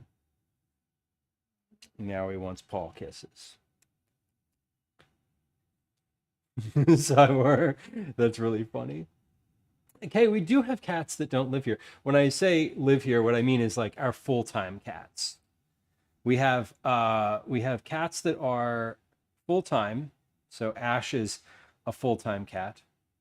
Ash, Elsie, and Obi. And we have foster cats, currently Link, Ganon, and Zelda. Link is being adopted on Friday. Ganon is spoken for, and Zelda has prospects. But this is Ash. He's just chilling. As soon as I picked him up, he was like, I'm going to sit here now. I'm just going to exist. You think he wants to get down? He seems to want to lounge. Okay. He's done.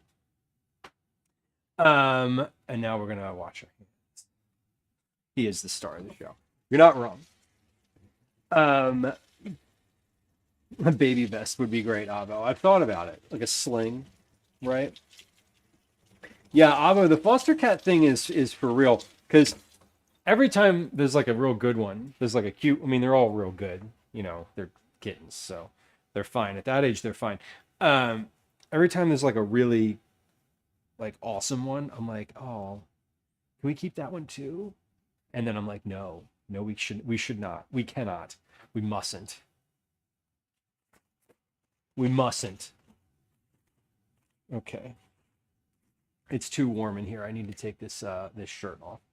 Not this one. This one. The one with the long sleeve wool shirt. Okay, so the next step is to put this in a cake pan and put it on in the stove. Into the greased cake pan, pour the batter and use a spatula. So we can't really pour this batter. We need to scrape the batter. Because it's not really a pouring liquidy situation. What else? What other note that I have here? I want this to be mixed together until well combined and no dry spots remain. Okay.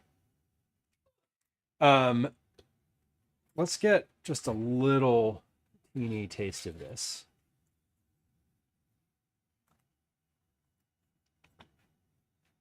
It definitely tastes like apple. I mean, it should. It's got applesauce in it. He says, love the shirt. I just got this shirt this past weekend. It is a one-piece shirt. This was a boardwalk acquisition. Y'all ever go to the boardwalk? Even if you haven't gone to the boardwalk, do y'all remember Jersey Shore? Did you watch Jersey Shore? One of those like shops that they worked at with the screen printing, right? Where they just have like blank t-shirts, right? That's where this came from, was one of those shops that was just like, you know, they have hundreds of different types of prints that you can get and like a whole rack of different size and color t-shirts so you can get them printed on. And you're just like, that's the shirt I want in that color. So that's where this shirt came from, was a boardwalk screen printing shop this past weekend. We have a kitten. We have a kitten. Oh God, we have two. Uh-oh. Uh-oh. Where there's one, there's two, and where there's two, there's three. And where there's three, that means they're all there. And we have an Ash too. Ash has returned. Ash is like the bitch. That's a good one. Ash is basically like the trip chaperone. Like the kittens have come up from the basement. So hold on, I'll show you some kittens also. God, I'm never gonna get this cake in the oven. We've been live for 4 hours and I've been making one cake, and this is just how it is. At the beginning of the stream, I was like, I might make this cake 3 times. I was so wrong. We're gonna take this cake and just drop it once. The cats are gonna scatter. I am going to get this in the oven before I do anything else. That is like what needs to happen here.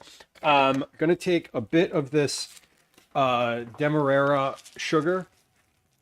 This is a, I don't know how much of this I'm using. You know what? We're developing a recipe, Lou. Measure it. Measure it. Measure it. So this is a teaspoon. I'm sprinkling some chunky sugar, is what I would call it, over the top. Hey, ding. You know, that cabs are here sound, that cabs are here sound drop is what should play instead of the ding. Cabs are here. All right, we're going to put this in the oven. We're going to cook it for 45 minutes. We're going to take a picture. Immediately, no. We're going to take a picture of it first, just so that I have a reference on what this looked like prior to going into the oven. Okay. I'm going to let that sit. 45 minutes. Go. Do y'all want to see some kittens? We got some kittens coming around here. Like for real kittens. Let's see if I can coax one of them out. Let's see if I can coax 2 of them out. Okay. So the next version of this recipe we're going to make in the stand mixer. We're going to make everything exactly the same, but we're going to use a stand mixer instead of the hand mixer. The reason for that is, 1, I don't want to wash this bowl. But 2, I want to see what the difference is between those 2 outcomes. Like, you know, if I mix it in the stand mixer, I know that it's going to incorporate the butter and the sugar much better. Come here. Oh, we got 1. We got 2. Y'all, here's some kittens. These are fosters. So these don't live here. I know, we're struggling, aren't we? Yes. We're struggling. We're struggling. We don't want to be here. So these are foster kittens. Hold on. I also don't want to sit them directly on the counter because I'm like using this counter today. But here, whoa, oh my God, look at them go. Look at them go. All right, we have, let's see, who are you? This is Gannon. This is Gannon. And this is Zelda. And Link is not present currently, but we have 2. These are foster cats. That's Gannon who's yelling. Gannon wants to get down. Gannon is going to get down. But now Zelda's like, but me too. So there's Zelda. Isn't she pretty? She's a very pretty kitty. She also wants to get down. These cats have just recently gained their independence and ability to leave the basement. So that's what they want to do now all the time. When the door to the cat sanctuary downstairs has opens, the cats are just like gone, like out into the world. Ash, by the way, is over here on the counter, like watching both of them like a hawk. He is big brothering over here, quite literally. Foster brothering, as it were. Robster, looks like yours. That's awesome. How old is your kitten? These cats are 2 months, maybe, I think. Maybe a little less than that. Maybe a little bit more. They're roughly 2 months old. They've already been neutered, spayed, and they are ready for adoption at this point. So they're on solids, they're on solids, they're litter trained, they're neutered or spayed. I hate to use the term fixed. People are always like, we got them fixed. Like they weren't broken. You streamlined them, if anything. Okay, so we got a timer for 45 minutes. Let's get our next, shoot. I said I wanted to make this differently with the next one. I actually don't. I don't want to use the stand mixer. The reason is that Gwen, I see your chat and I will not.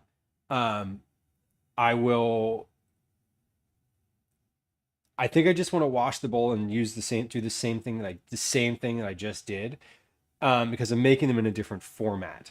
So I don't want to change too much between the two different versions. I'm making the next round of this as cupcakes as opposed to in the pancakes. So my thinking is I would prefer maybe to make them the same way. Because either way, they're going to turn out the cook time's going to be different, and they'll be a little different. So maybe I will just go ahead and wash that bowl over here and let that, we'll try this again tomorrow, 2 different ways, and we'll try it with I'm going to refine this recipe tonight, and then we'll try it overnight. Overnight. We'll try it tomorrow with the one version with the stand mixer and one without. So we're looking for taste from today's recipe or today's versions, batches, and then tomorrow we'll try. Like I said, we'll refine that, and then we'll try 2 different types of mixing. So that it is consistent. Because I don't want to change too much in the testing process. And be like, the cupcakes were really good, but was it the smaller size or was it the different in the aeration of the batter? And I want to be able to know. So as I'm kind of talking myself through it, I've decided to go back. We'll wash this bowl real quick, and then we'll do the next batch. Just the same, only different. Okay, that's good. While those dry off over there, we're going to grease a muffin tin with some butter. The original recipe for this calls for shortening, which is, as we were chatting about earlier in stream, the likelihood, because it says butter or shortening, but it allows for the option of shortening. I am personally just going to call for butter in this because I don't love shortening in general, which is whatever. But we were talking about the reason for the shortening and theorizing that was for longevity of the final product, like shelf stability, as opposed to like taste or texture or any of that value. So let's first start with our dry ingredients. 3 flour, baking soda, salt, and spices. So this is going to be, no, sorry. First, we're going to start with the greasing of the muffin tin. And actually, you know what? We're not going to grease this at all. We're going to put cupcake wrappers in here as opposed to greasing the tin, which will make it easier. The process will be easier. I'm gonna get the cupcake wrappers down. These are one of those things that lives all the way on the top shelf. Okay, we got our. They're in here somewhere. Where are they? Come on. Okay, got it. And I need to bring my mixer back over here. I so enthusiastically put that away, and then it's back now. We're going to fit out 12 cupcake cups here. Now these, like I said, we don't need to do any greasing with these, which is nice. He's very warm and headed to the shower. Right. One of the best showers that you will ever take is the shower after working outside. Like, that is on like a satisfaction level. That's like top tier satisfactory types of showers.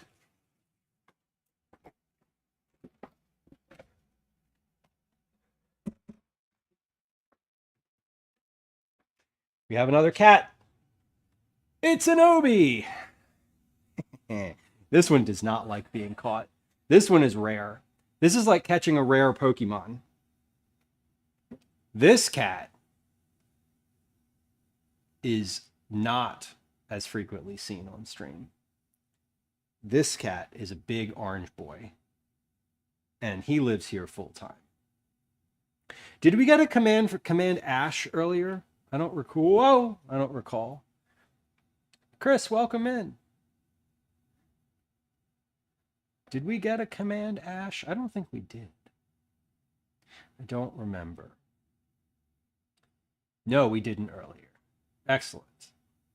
I remember yesterday, the other day, Ash was at 97. So, yeah, Obi's, we got a tail swish happening right here.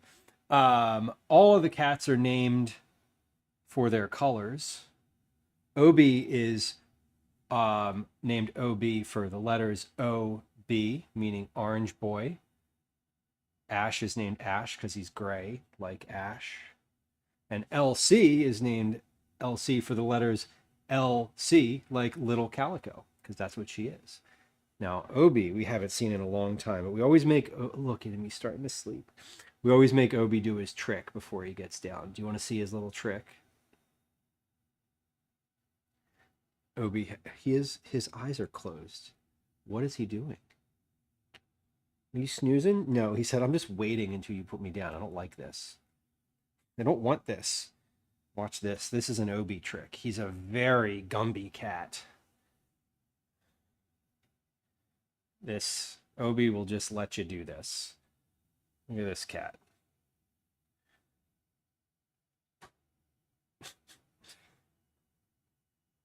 He's just like, what is even happening? Yes, this is a long orange boy. Good kitty. Okay, we're going to put you down gently, though. Okay. Thank you for showing everybody your trick. He's non-Newtonian fluid. He is very fluid. Obi's the more rare of the cats to be seen. Command cat count will tell you how many times they've each been on stream. Did you know that the cat counter is accurate? It's not like since a certain date. That cat counter is accurate because I when I went back to look, I started the cat counter like 5 or 6 streams after we got the kittens, but I went back because I was clipping my own stream, and I went back and updated the cat counter with accurate counts. So kind of fun. No bones, right? Truly orange cat behavior. Chris, Obi is very demonstrably an orange cat. every like trope or thing that you hear about orange cats is like so accurate for him. It's so accurate to be scary. Troy says, I'm glad the numbers are accurate. I'll take that into account. But tis. That's on my stream deck as Badum tis. Flour 300 and nope, hold on. 142 grams of flour. Okay. Oh wait, I want to sift this together. So we need our sifter. What we're doing is making the sifter. This weighs 142 grams. That's weird. Is that foreshadowing or what? 2 cups of flour feels like it should weigh more than that. Let's use the cup measure again.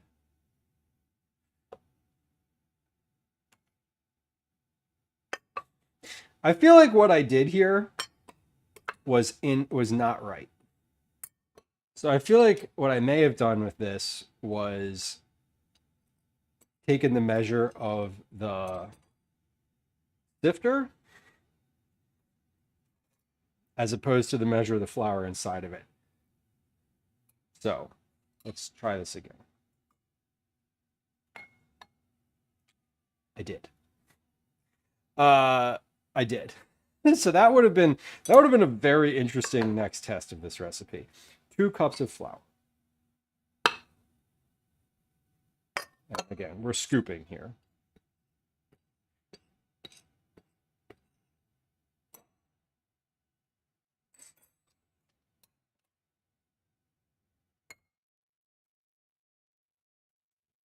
So that was 303 grams of flour. Glad I caught that. A cup of flour is like 120 to 130. Yeah. And according to my measure magnet, it is according to the measure magnet, it is 142 grams.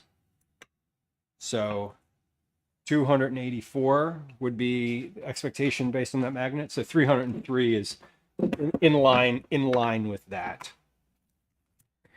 I like to put the weight on there. Usually if I'm making a recipe for myself, I will put the weight of what I know. I'll follow the measure, like the weight based measure magnet. But for our purposes today, I'm doing the physical cup of flour because this is the type of thing that most people would have, and a lot of folks don't necessarily use a scale. A teaspoon of baking soda, and then a 1/4 teaspoon or an 1/8 of a teaspoon of salt, and then a 1/4 teaspoon each of my 3 herbs. So 1/8 of a teaspoon of salt.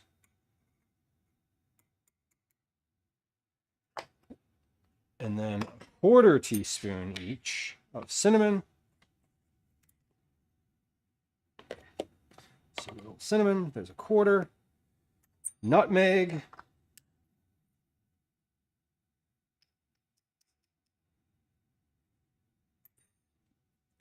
And cloves.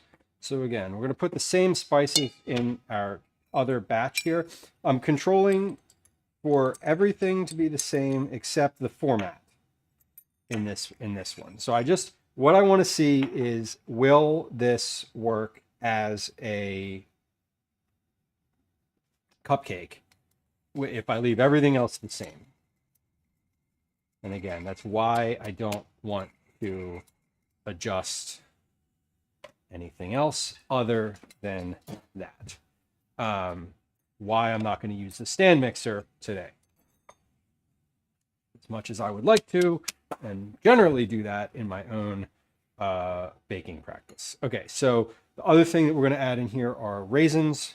The raisins I had to wait for. This was, I I did not have a cup of raisins. I didn't actually weigh the raisins when I did this earlier. So let's weigh the raisins this time. Now, I bet you there is a weight for these raisins on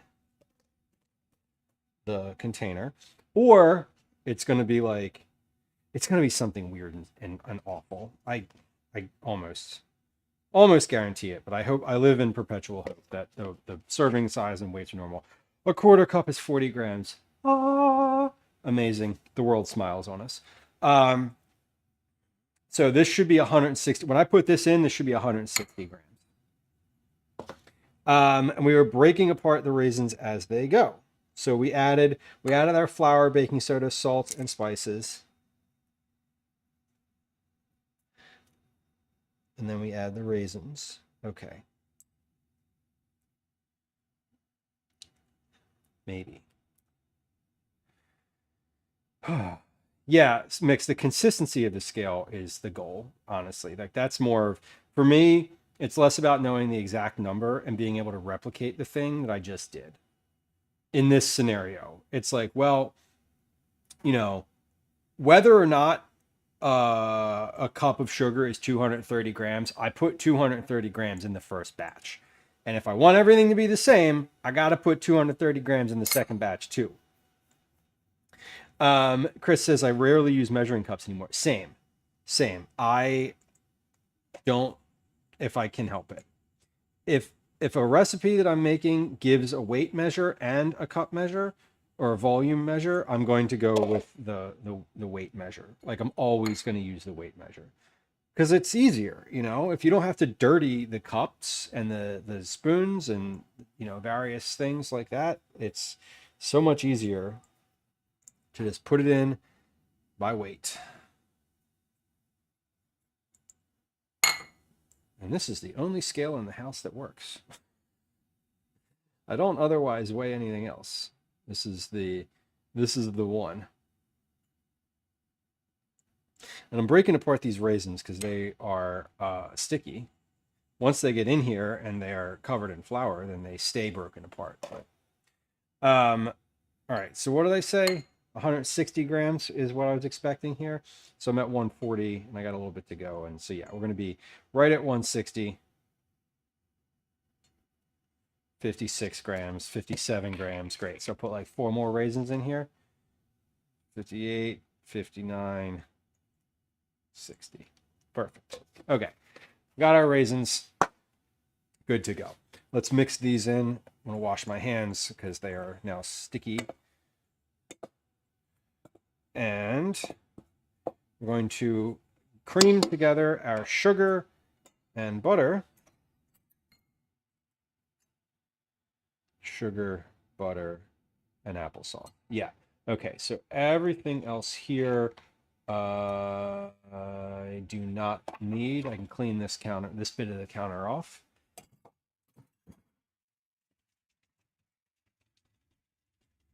Or rather take all my stuff that's over there and migrate it to the sink.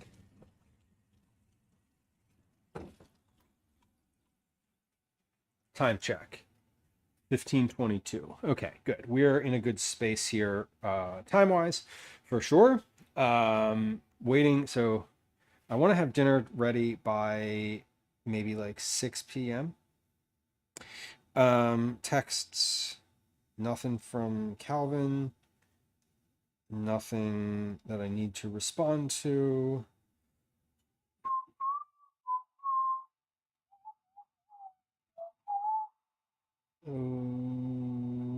Okay.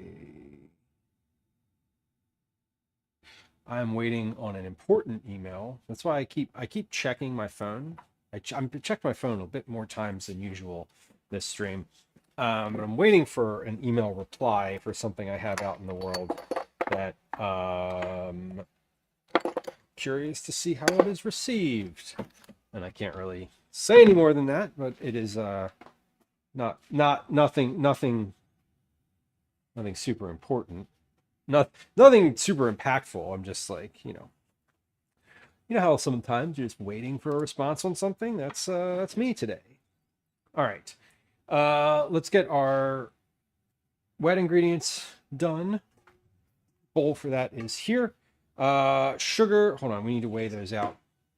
So sugar, I did measure earlier. That was 230 grams. So we'll just do that by weight because that is going to stay consistent between recipes or between batches.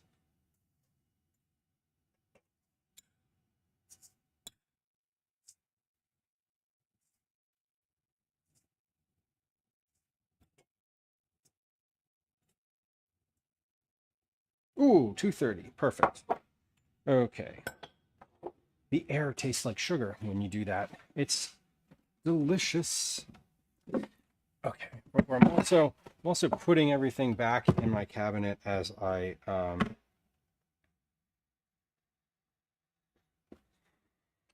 as I go here.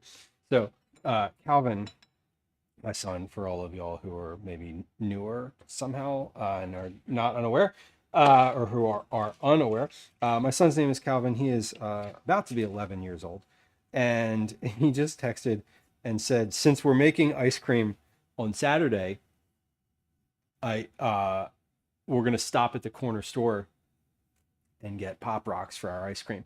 They want to make Pop Rocks ice cream, which to me is code for I'm going to the corner store. Because not gonna lie, dude, you don't need to get the Pop Rocks now or at any point before Saturday. But I get it. It was just a funny text to get. The yesterday, he informed really, that his friends were going to come over and make ice cream at our house. He's never made ice cream, and functionally, the ice cream maker that I had got ruined when our basement flooded. So I was like, I guess we can do that. Let me consider what that means. Anyway, so tomorrow we'll be prepping for ice cream. That's stream tomorrow is getting ready to make ice cream with a bunch of his friends on Saturday, which we will not be streaming because children, but other people's children, I should say. But it is going to be interesting, hopefully interesting and fun. A little local salad kit company, which is probably fine, Mix, of course, right? You know, like they know where their lettuce came from, right there, the ground right there. Like, yeah, I think there's a. I don't want to make light of any of that because certainly it is harmful and impacting people's lives and decisions. And at the same time, I also am like, well, if we know which brands and products were affected, it's probably okay to have the other ones, right? Like I bought some spinach today and didn't worry about it. Now, if tomorrow I'm like, hey y'all, I'm not feeling so good, I gotta cancel stream, you can understand. You'll be like, told you so.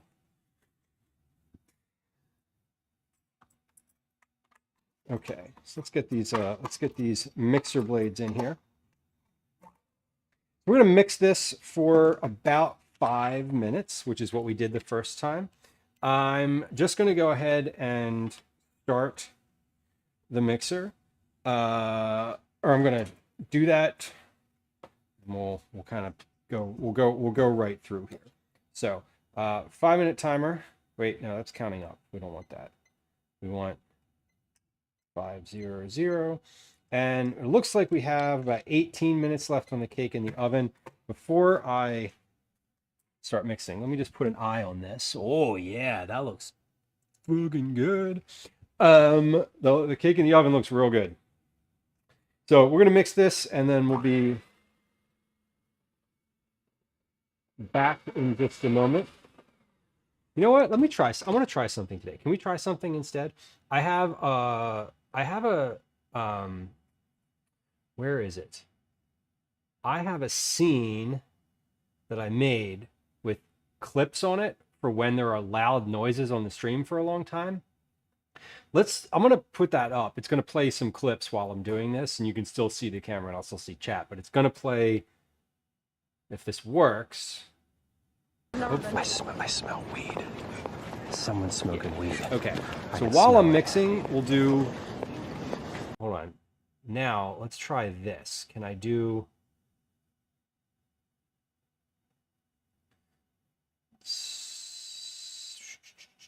words on stream? Would you rather play words on stream or would you rather have some clips? Well, obviously the clips aren't working. Some of these clips aren't working in the moment.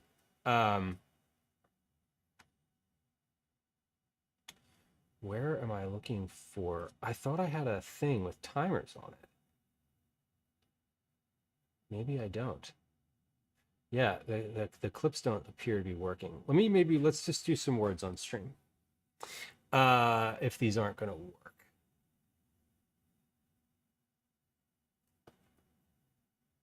Words on stream plus clips away. Oh, hold on. What is this scene? No. That's not. I also thought I had.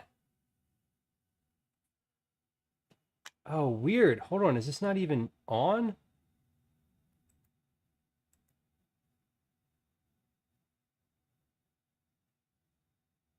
Oh, this might not even work.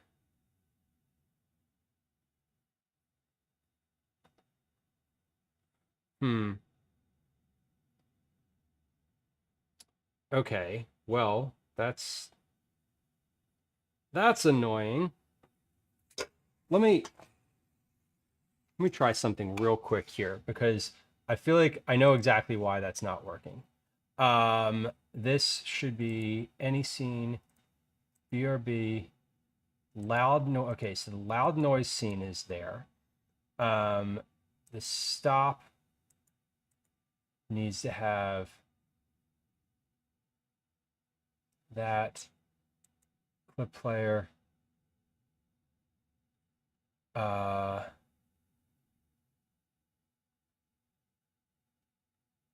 triggered clip player. Stop, edit scene names. Scene name 2, loud noise. Loud noise. Scene name 1, 0, 1, 2, 3, 4.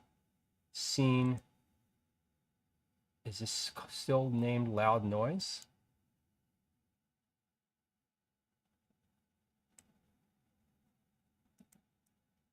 It is. And it should be playing.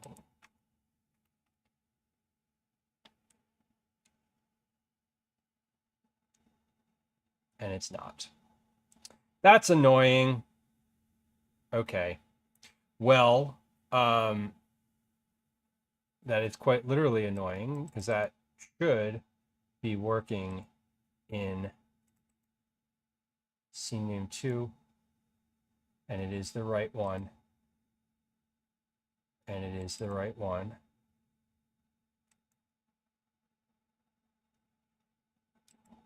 Yeah, it's the sorry, it's set up right in the back end, but sometimes it's just not working.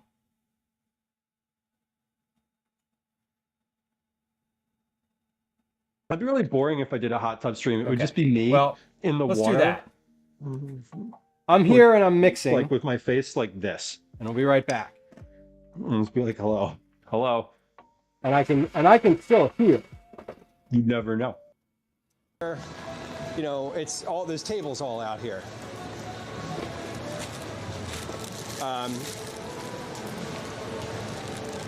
Wiping that way.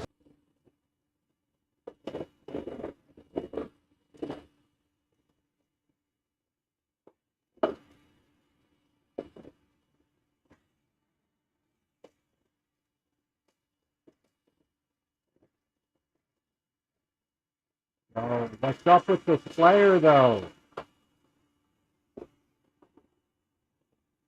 All right, this isn't gonna work. We can't be a bird watcher yet. How many friends do y'all have that have like hit their 30s, 40s, or 50s, and are like, oh, is that a robin in my backyard? And then all of a sudden they have a vest and a fucking Audubon guide. Aw, Twinderella, you took my joy away. I was about to ban him. I was about to do it. I wanted to do it. I never get to do it. Wait, were they calling me a name? What name did they call me? I don't even know. I'm so dense I didn't even recognize they were calling me a name. Oh, they were calling me a hooer. Oh, that's very old. I always clear the microwave, except when I don't. And then I'm like, who the fuck left time on the microwave? And I'm like, I look at how much time is left, and I'm like, oh, that was me. Whoops, my bad. So if your kiddo point in life, he's still alive. I've texted him. Shit. About 2 hours ago, Drink More Cook Less came in the stream and said hi, and I don't think I said hi to him. The anxiety is real. Sorry, Robbie. Sorry. Still mixing. 3 more minutes. I think about after stream sometimes. I'm like, oh, did I say hi to that person? I saw that chat.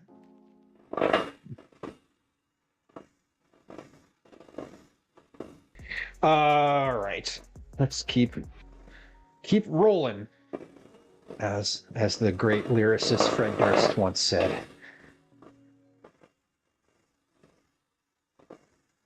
Yeah, and you can see from this is like what I'm filtering out of here. Wow, Is 192. Like gunky, old. like fat sort of I'm stuff. wearing the same hat today that I'm wearing the next stream. I have a little separate grill, like a flat.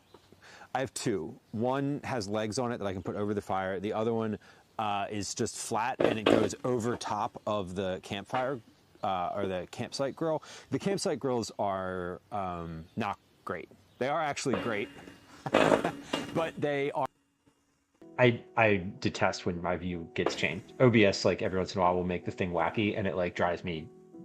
I'm like, no, it's all structured. My widgets.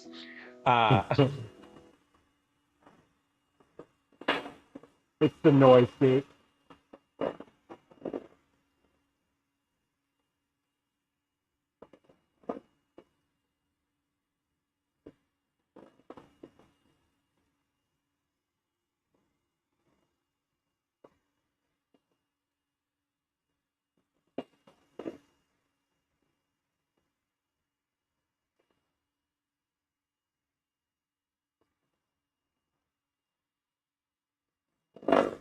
One minute.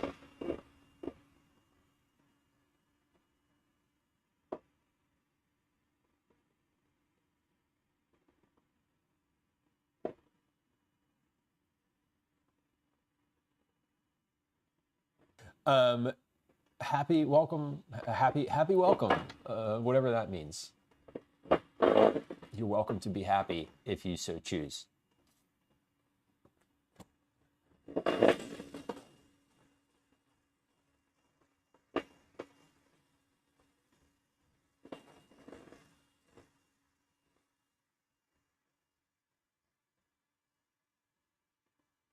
Sometimes I'm trying to be funny, and sometimes I'm just fighting. Sometimes I'm just fighting. I'm fighting to keep the thoughts from overwhelming me. Hi, Jamie. See you in a moment. And sometimes they happen at the same time.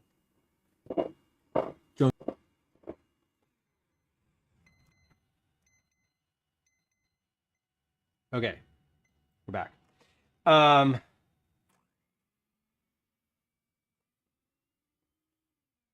We're back. That was 5 minutes of mixing total. So this is, I feel like this definitely will be better in the stand mixer, because creaming butter and sugar together with this hand mixer takes a lot longer. Jamie, welcome in. But that's okay. Again, I want to be able to, I know that it'll work in the stand mixer. I want to make sure that it works with the hand mixer. We have a few minutes left on my cake in the oven. 45 minutes on the cake in the oven. So this looks to be about the same consistency as before. So let's add our applesauce to this. And we're going to want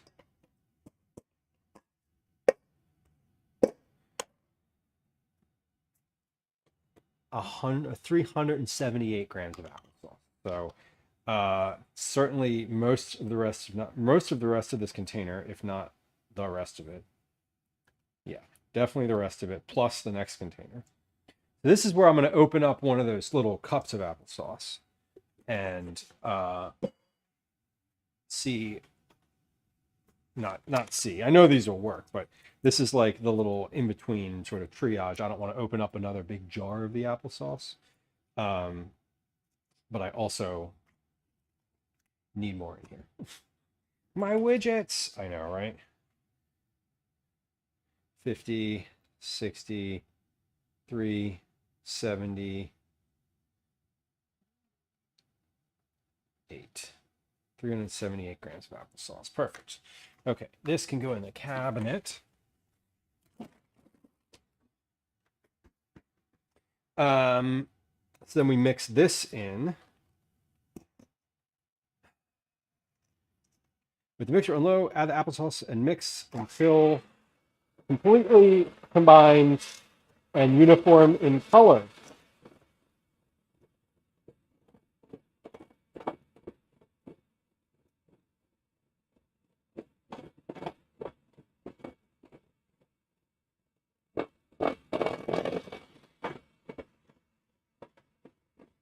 All right.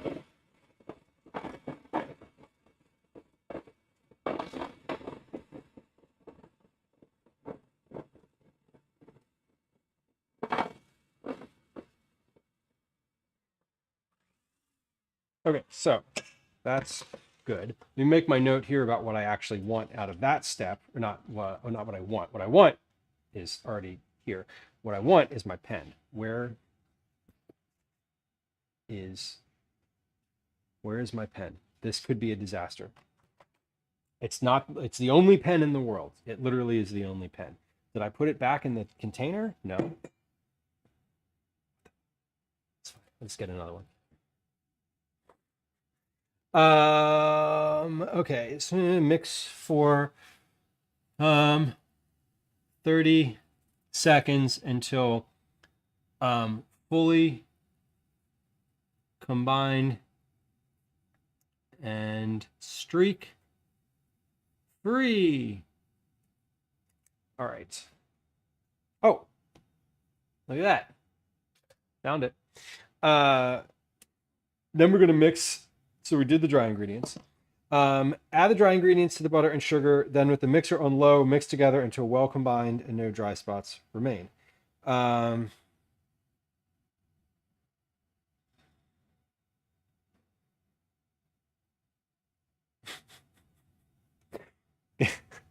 Okay.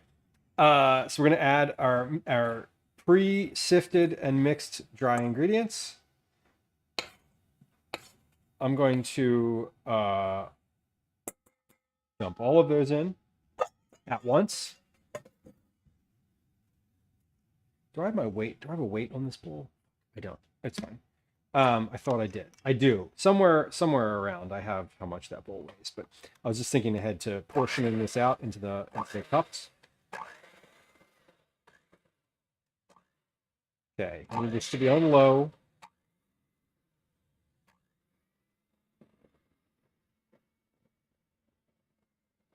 OB.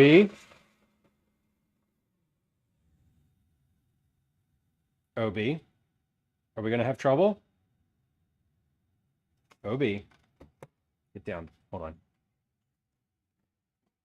Buddy. You got it. No. No. Precarious. Okay. OB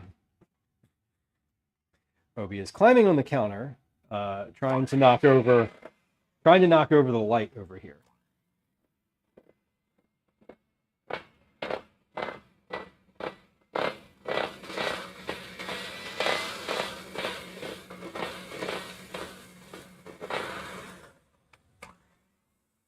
To be fair, he's not trying to knock over anything. It's not, nothing is, there's no, Obi does not act out of malice. He acts out of curiosity, which often means that things hit the ground. Okay, so we're mixing our dry ingredients. We are well combined here. Everything is looking good. I'm going to scrape these off. My bowl is scraped. Let's get these scraped off here. By the time I'm finished portioning these muffins out, my oven will be empty and ready for the next little bit of cake to go in, which is great. And then from there we will clean up, and then we'll hit our dinner afterward. Okay.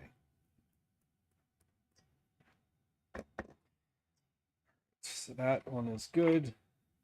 Get this one scraped off. And I'm going to use a cookie scoop, like a 3-tablespoon cookie scoop for this, to make sure that I'm even portioning out the cake evenly between everything.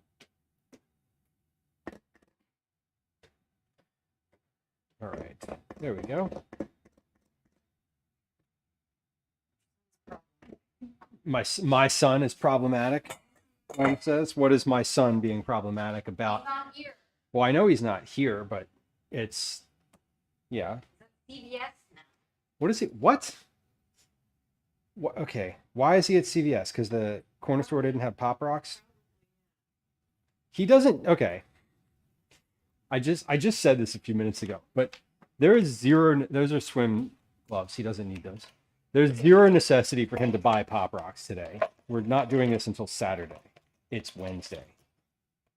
He just wanted to go to the store, which is fine.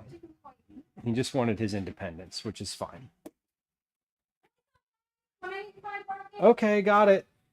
I know. Pop Rocks are important, right? Calvin volunteered that we would have that he could bring. He told me yesterday that his friends were coming over yesterday to make ice cream. He was like, "Can my friends come over and make ice cream?" I think he said tomorrow, meaning today. And I was like, no, they cannot. One, we don't have an ice cream maker anymore. It got damaged and ruined when our basement flooded. But two, ice cream takes a long time to make. We're not going to do that tomorrow. Anyway, what we agreed on was that we would do this on Saturday. And now he was like, my friends and I want to make Pop Rocks ice cream. So now he's apparently out on a quest for Pop Rocks when he has a swim lesson that his mother is trying to take him to. And honestly, it's fun to me. I don't really care. He's not sitting upstairs playing Roblox on his iPad. They are going from store to store trying to find Pop Rocks to put in ice cream that they want to make. Great. Fine with me. Like, I would rather him be doing that than playing Roblox. Among many, many, many other things. Right, to be 11 again. I know. He's also, I think he's considering that I usually, when I've been taking him to swim lessons, I've been taking him on the scooter, and parking is immediate and available, like 100% of the time right out in front of the place, whereas Gwen uses the car and parking is not available and difficult to find when you are in a car. So This is the swim bag, right? that is the swim bag. He just needs his, one of his goggles is probably upstairs on his dresser from the weekend, I'm guessing. Okay, so we're portioning. My timer went off for my cake, and that's in the oven, and I need to get it out right now because that is a time thing. Sorry, many things are happening. Are you like picking him up, Gwen? No. Okay. Just getting his stuff ready. Yes. Okay. Need to get out of the way. Okay, let's take a look at this cake.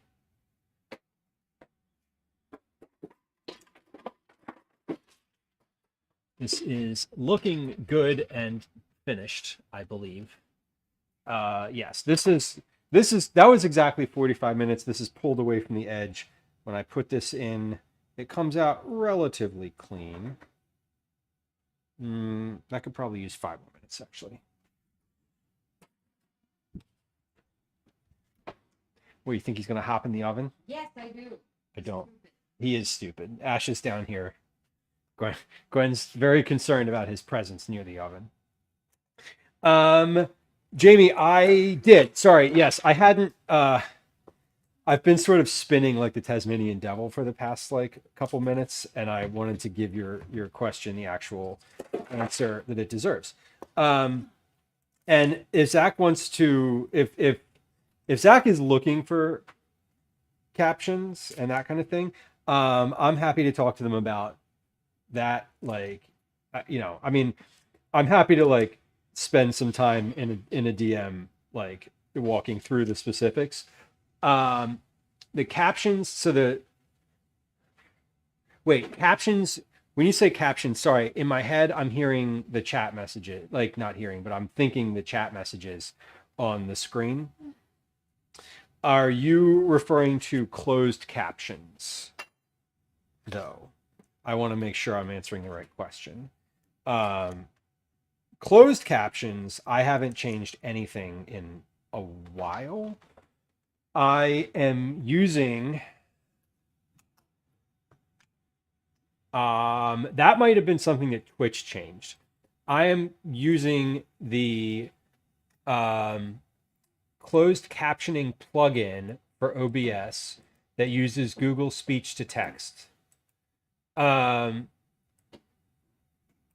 can send you, hold on, I will send, so this is the, I'm just going to put it in chat.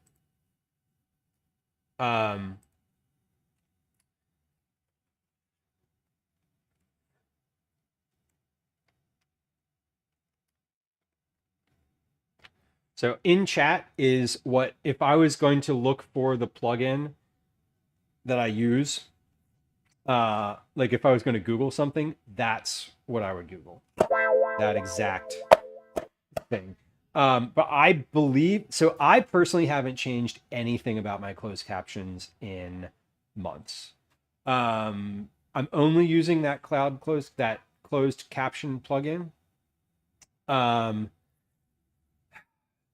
If it can be used with Streamlabs, like the Streamlabs platform, this, not platform, wrong term. The Streamlabs program. So I'm currently using OBS. I'm using the most current build of OBS and the same plugin that I've been using for quite a while. Oh shit, I meant to set a timer. See, this is what happens with the cake. Let's say 3 minutes and 30 seconds. But yeah, the closed captions are definitely haven't been touched in a while.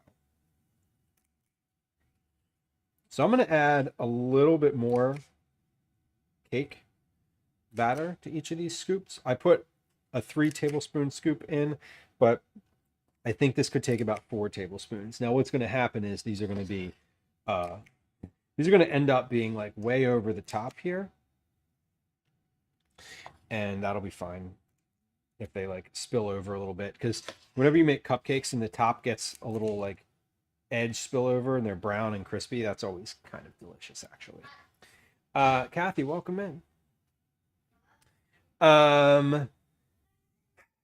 Yeah, I mix this back in. I think Twitch has improved caption support. Yes, yeah, I think so too. And that's what I'm saying. Like, I haven't changed anything.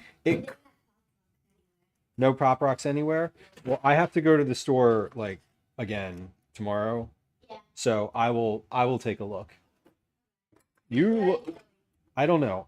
I will find Pop Rocks for you. I guarantee it. Yeah, I'm gonna go to the candy store. I'll take you to the candy shop. Um, anybody? No, I will go to the store. I will go to the Head Nut.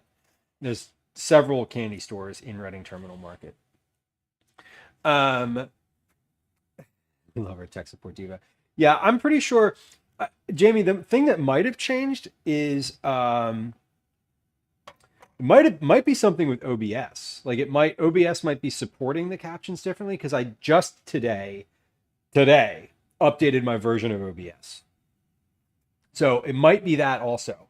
It's either Twitch or OBS changing something in their support, but it's definitely not me changing my closed captions. So it's one of those two things. Mick says, am I going to do loaf pan? I hadn't thought about it, but I might. I don't see why it wouldn't work. I think this is... Bye, have fun, love you too.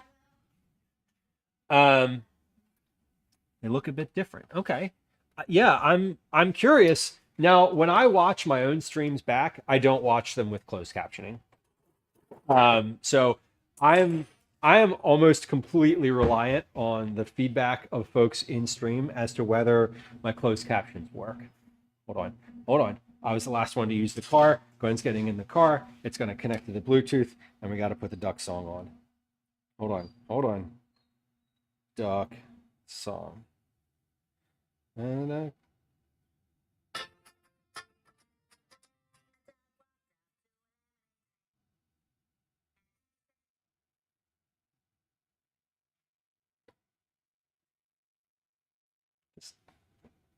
she's starting the car. Hold on. We're just gonna wait. Wait, there it goes.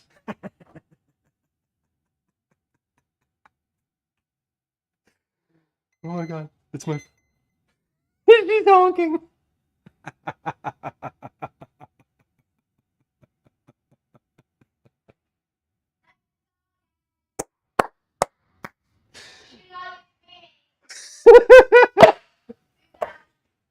Swim safe, bye.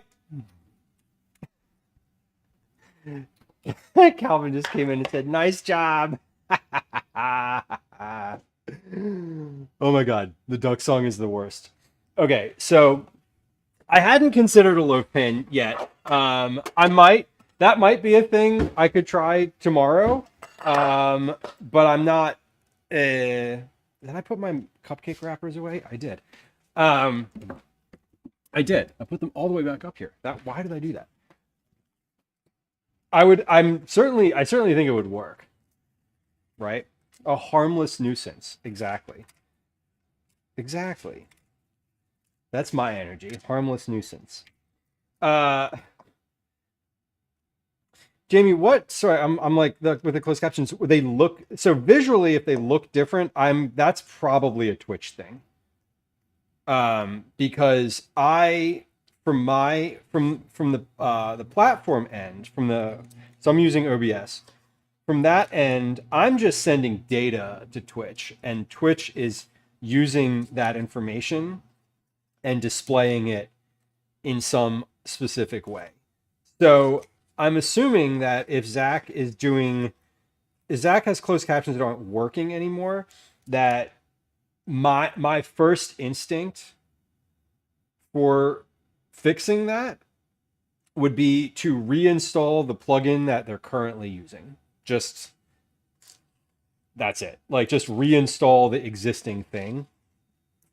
Because it might need to like reset its connection with Twitch. There's some maybe token or a API call that is slightly different. That would get fixed with a reset. It's the equivalent of turning it off and turning it back on. Every time my closed captions don't work, I just reinstall. I uninstall and reinstall the plugin, and then they work again. So that's what I would say. That's probably my first instinct is that Twitch changed something, and they're going to need to do some software related reauthorization. Just a guess. That's my guess without knowing anything about that or much else. Sugar. But yeah, I personally didn't change anything. So we're going to take some of this nice flaky sugar, about a teaspoon, and just sprinkle it over the top here. So I pulled that cake out of the oven. It's currently cooling right here. It's looking good. Orma, welcome. Hello. Happy Wednesday. We are baking some cakes today. So what we're doing while I'm getting these while these cupcakes are in the oven, we're gonna get our dinner together. We're gonna get like mise en place for dinner. And once I pull these cupcakes out of the oven, we'll put dinner in the oven. So I'm assuming that dinner's not the cupcakes. The cupcakes should not take as long as the cake itself took because they're smaller. But you never know.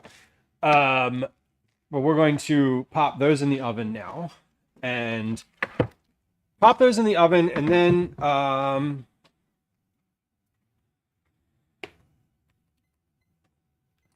let's see. Let's set a timer for 30 minutes. What kind of cupcakes? These are apple cake cupcakes. So I'm working on a recipe today for retro apple cake. That is the name of it. And we're sorry for the loud noise.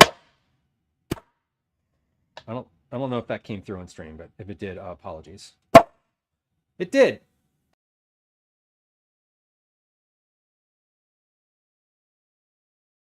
I looked over and the monitoring thing it was as red as I've ever seen it. I'm very sorry. I assumed that would not come through, but it did. My bad.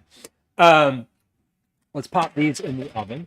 So these are, as I said, apple, like a basic applesauce cake. I made it as a cake, hold on, start my timer. Okay, great. We did it. We made it in cake version, which is here. So this is the cake that's pulled out of the oven.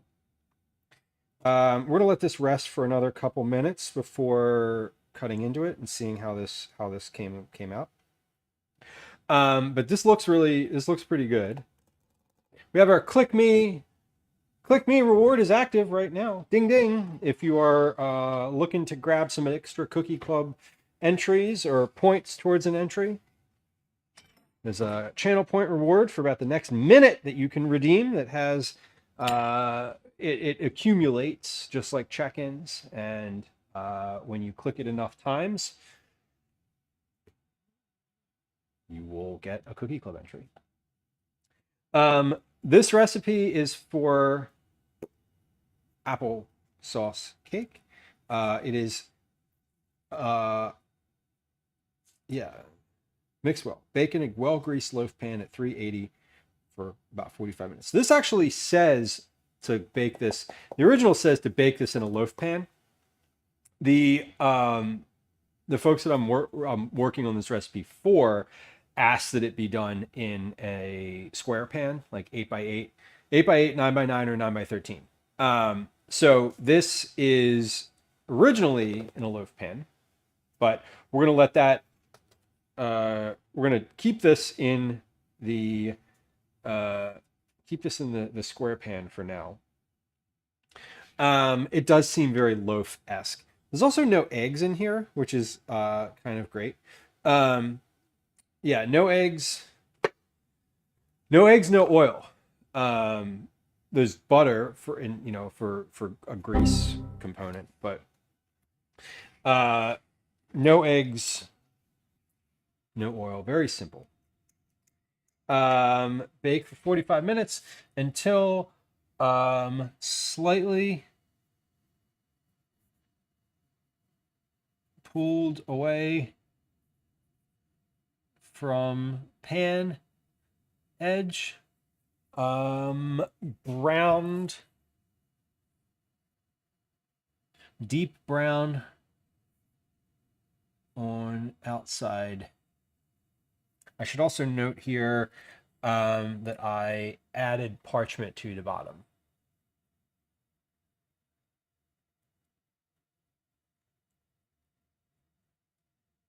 Great. Okay.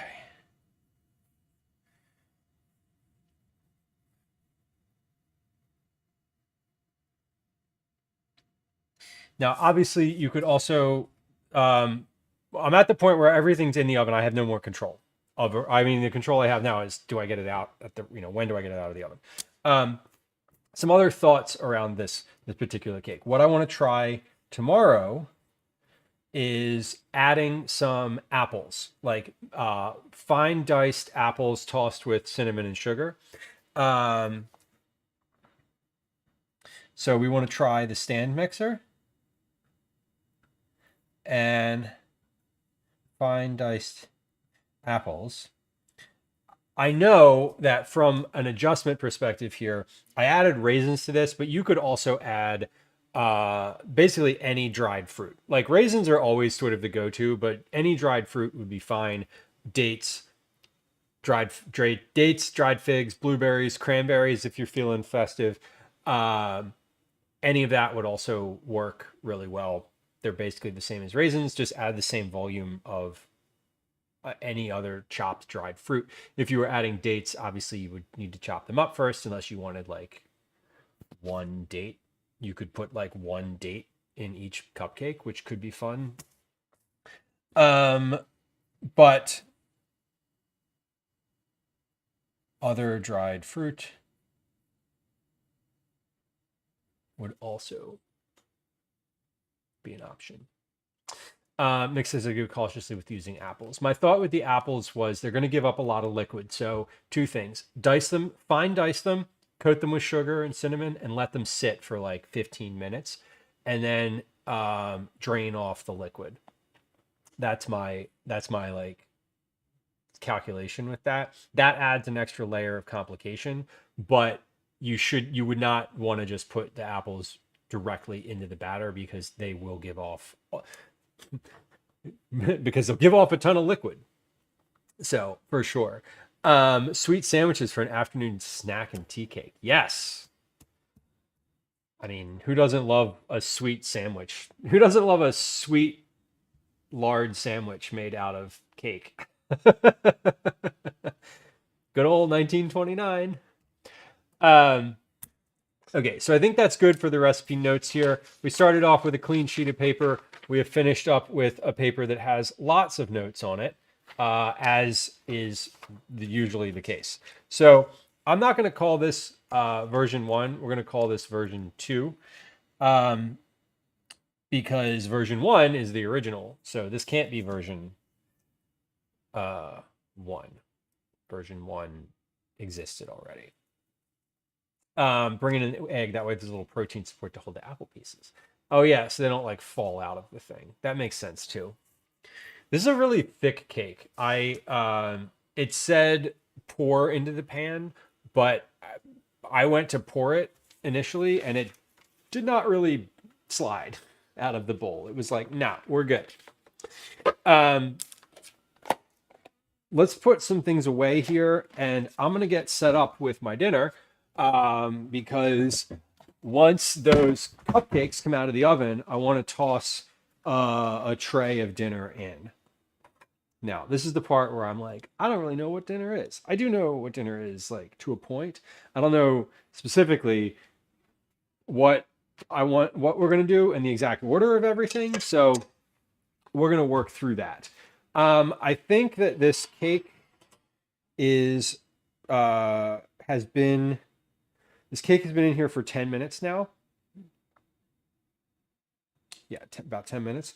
I'm going to take this out and then let this cool. Perfect. Look at that. That came out delightfully. This looks really nice all around the outside. So here we are. This is the cake version of this, the 8x8 loaf cake. You can't really see the bottom because it's got parchment paper on it. Let's maybe take that parchment off. All right. Nice browning on the bottom of that. I'm going to put that on a wire rack, and we're going to let this cool even more on the counter here. This is meant to be eaten just like it is. This is not a ice that, we're not cutting the top off and icing it. This is what it is. I do think, at least from this structure, this would be awesome to cut up and make into bread pudding. Hopefully, we'll see. I'm going to let that cool for just a little bit longer without cutting it so that it kind of has time to just exist on its own while I get out my ingredients for dinner. When I get the cupcakes out, we'll let those cool, and then we'll try both of those things at the same time, is my thought here. Okay, so dinner is going to be a couple things, but I know that one of the things is going to be quinoa, so I'm going to just get out a pot, and we'll do the quinoa first. Because regardless of what happens to the quinoa after I cook it, while it is cooking, it's just going to have quinoa in it. We're not adding anything separate to the actual cook itself. Stovetop. Using a fine mesh sieve, thoroughly rinse 1 cup of quinoa under cold water until the water runs clear. Place quinoa in a medium saucepan with 1.5 cups of water or broth. We love broth. And bring to a fast simmer. Cover with a tight-fitting lid. Reduce the heat, maintain a low simmer, and cook for 17 minutes. Remove the heat, keep covered, and let steam for 5 minutes. Fluff with a fork, and enjoy. All right, so I'm gonna do exactly what it says there, right? Sofluff, hello. I'm having a good stream. Can't hear me, so.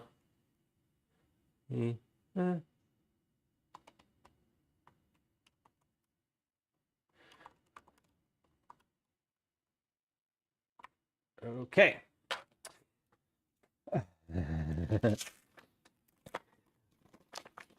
Cut it in half, fold half a can of apple pie filling in a small tub of Cool Whip, cut it into squares. Church brunch vibes. Oh my God, mix. Yeah. That's big, like ambrosia salad, but with bread energy right there.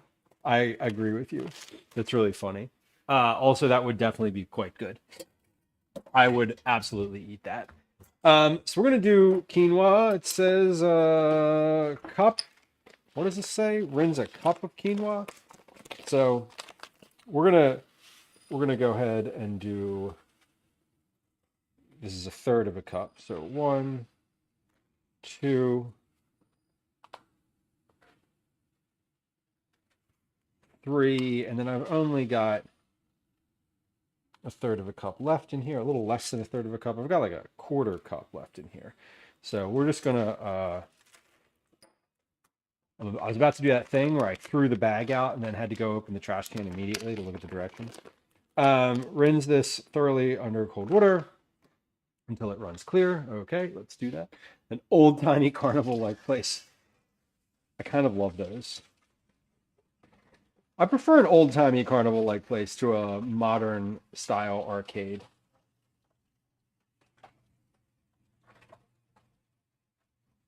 All right, we are just rinsing this with cold water. So that should be where the water runs clear. We're almost there. Quinoa is a little easier to rinse off than rice. This is definitely a use it up meal. I love it. I love the using it up aspect because I didn't have a specific plan today. The plan for the meal today started with the sausages because I saw those at the at Reading Terminal and was like, well, these look good. Let's buy them and figure it out. So that's what we're doing today. We're figuring out how to make a meal out of lamb sausage, spicy lamb sausage. It said that was the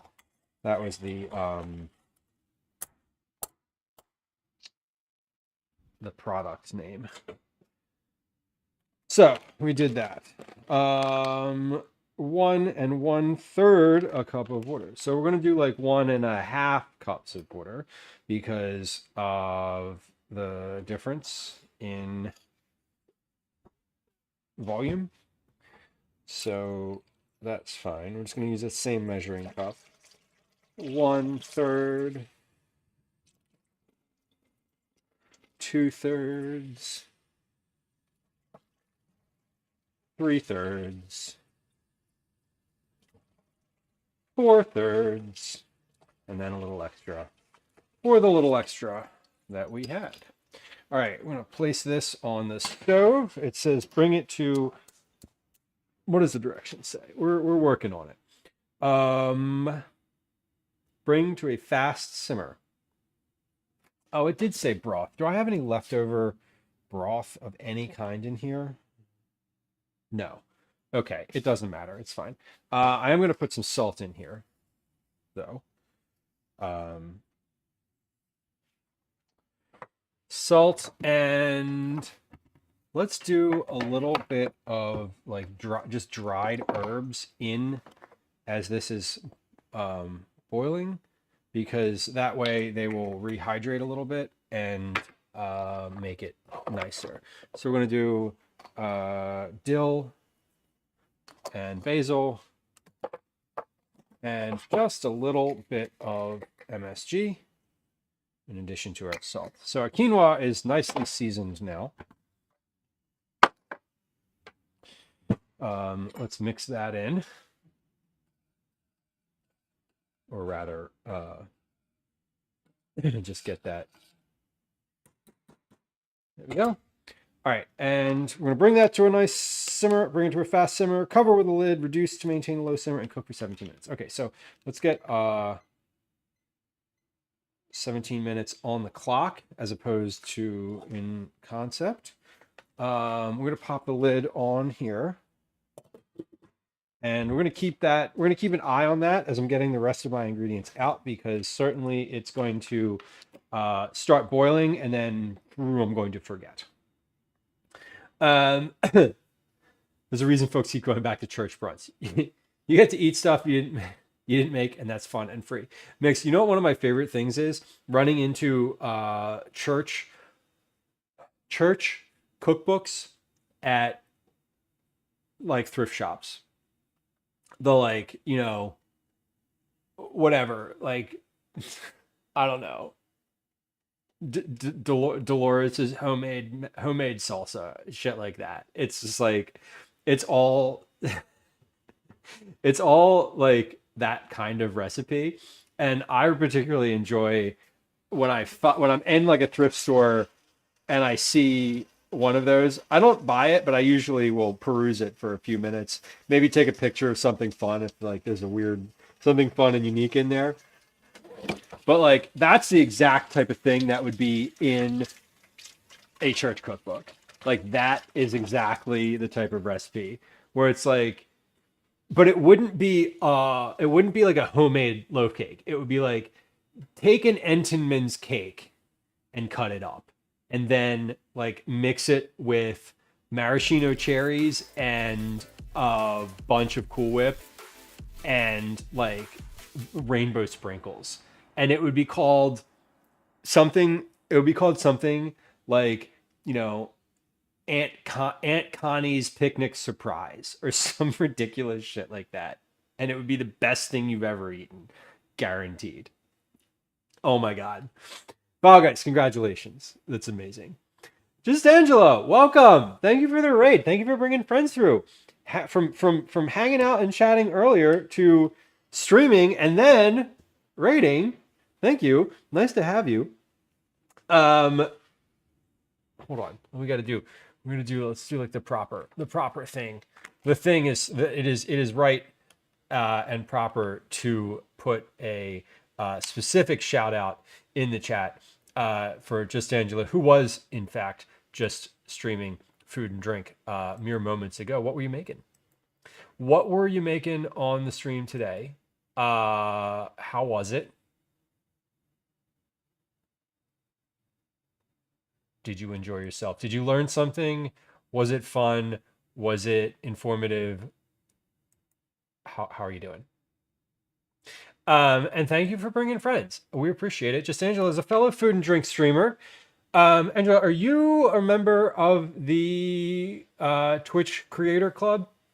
If you're not, there's a link to it in chat. It's free. It's an official club by Twitch for food and drink streamers, and it'd be lovely to have you as part of it if you're curious and interested. And you don't really need to be a full food and drink streamer. When I say full food and drink streamer, what I mean is you don't need to stream full food and drink only if you're doing other things at this, other things on stream. Perhaps you game, perhaps you do IRL or co-working or whatever. You can also, any number of food and drink streams will count towards that. So there's a link to that in chat. If you do apply, feel free to put my name in as a reference and be prepared to wait because they're really slow taking applications and getting through the system because it's verified by humans. Anyway, it's literally your application is like looked at and reviewed by a real person. So, but please feel free to join. I know that you were streaming food and drink. I believe I followed you at some point recently. I know I'm following you. I don't remember when it was. Anyway, thanks for bringing friends through. Friends who just joined us from Angela's stream. My name is Lou. I am a food and drink streamer. We do vegetable forward family meals here for the most part. We do recipe development. We also do meal prep, a lot of baking. We get out in the world and do IRL stuff occasionally. I'm a home cook and a recipe developer for work. I'm also a parent, live in Philadelphia. My pronouns are he, they. I'm happy you're here. Follows are anonymous. If you want to hit the follow button, nothing happens, no sounds. I'm not going to say hi to you. Just feel free to enjoy your lurk. Our community is generally like hanging out at your friend's kitchen counter, chatting about whatever you want to. It's a good vibe, and we're happy to have you. Feel free to chat. Feel free to lurk. Whatever you want. You want attention? Say so in chat. Not a new streamer, but new at food and drink. Switched to that in December, so I didn't know about that. Yeah, that's awesome. It's that's super cool. What was your motivation for changing? Just boredom? Lifestyle change? What compelled you to jump into the food and drink world? It's a very small community on Twitch in the terms of like the people who stream food and drink regularly. There's a lot of folks I think on Twitch who are like who stream cooking sometimes, who are like, we're gonna cook today. It's like a channel point reward or like a community reward or something of that nature. But there's not a ton of folks who just do cooking. Even I don't just do cooking. I do IRL stuff, but primarily we do cooking. Generally speaking, the stream is about cooking. So, Fall Guys, hamburger helper counts. Hamburger helper counts. McDonald's counts. Feeding yourself counts. If you're feeding yourself, you're doing great. I promise you. Had to stop streaming for 3 years and became more of a baker during that 3 years. That is great motivation. I could see that. One of my friends went from gaming and music to crafting and cross stitch. Hell yeah! Sometimes you need to switch. Sometimes you need to switch, right? I hear this frequently with a bunch of folks. Not a bunch of folks, but whenever I go to TwitchCon, well, not every damn night, Fall Guys, right? Also, I'm glad that your yard situation has worked out. That is good. Whatever is accessible and feeds you. Exactly, Mick. Some days you don't have the capacity to cook. Some days you do. The other day, I didn't have the capacity to literally put things on a sheet pan and put them in the oven. I was not capable of making dip dinner. Dip dinner. Dip dinner is stuff from the freezer into the oven, and that's it. That's it. Yeah, that's a long time, Angela. That is a long time. I didn't even know that Twitch existed that long ago. Like I did. Twitch to me was like the place that people played video games, and that's quite literally it. I had no idea. I had zero idea.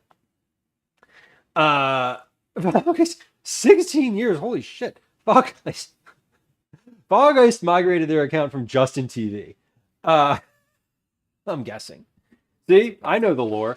I keep wiping the counter because every time I run my hand over it, I feel like another little like spot. Yeah, see, I knew it. I said it before you put it in chat. I want my credit. I want my I want my gold star. I want my gold star.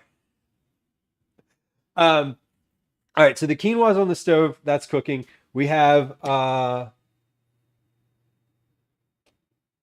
this is counting up. I was like, why? What is this timer at 24 minutes for? There's 7 minutes left on these cupcakes in the oven. They look really nice. They have come up really well. I also want to make a note here that with cupcakes,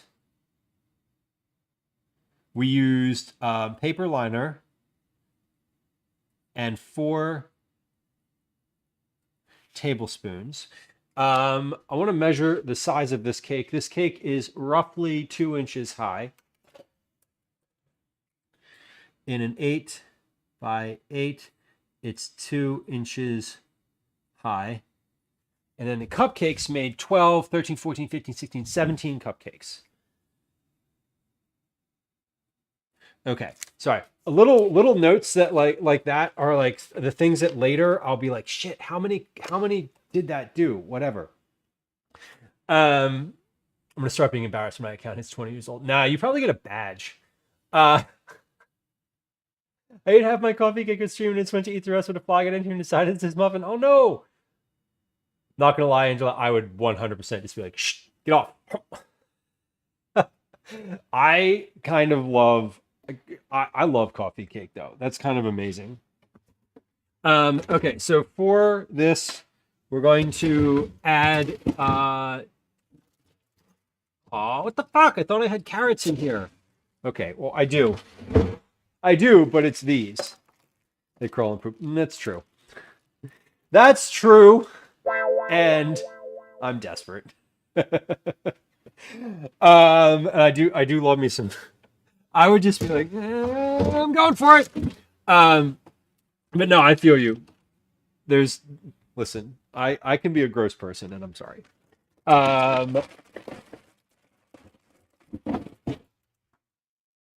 What else did I have on this list? Lamb sausage, feta, carrots, oregano. Oh, right. Oregano. This is fresh oregano. But other herbs, thyme. I have thyme in here. So here's what I'm thinking. It is the word feet, Fall Guys. The bot has a thing. I'm sorry. It's not me, it's the bot. It's definitely not me.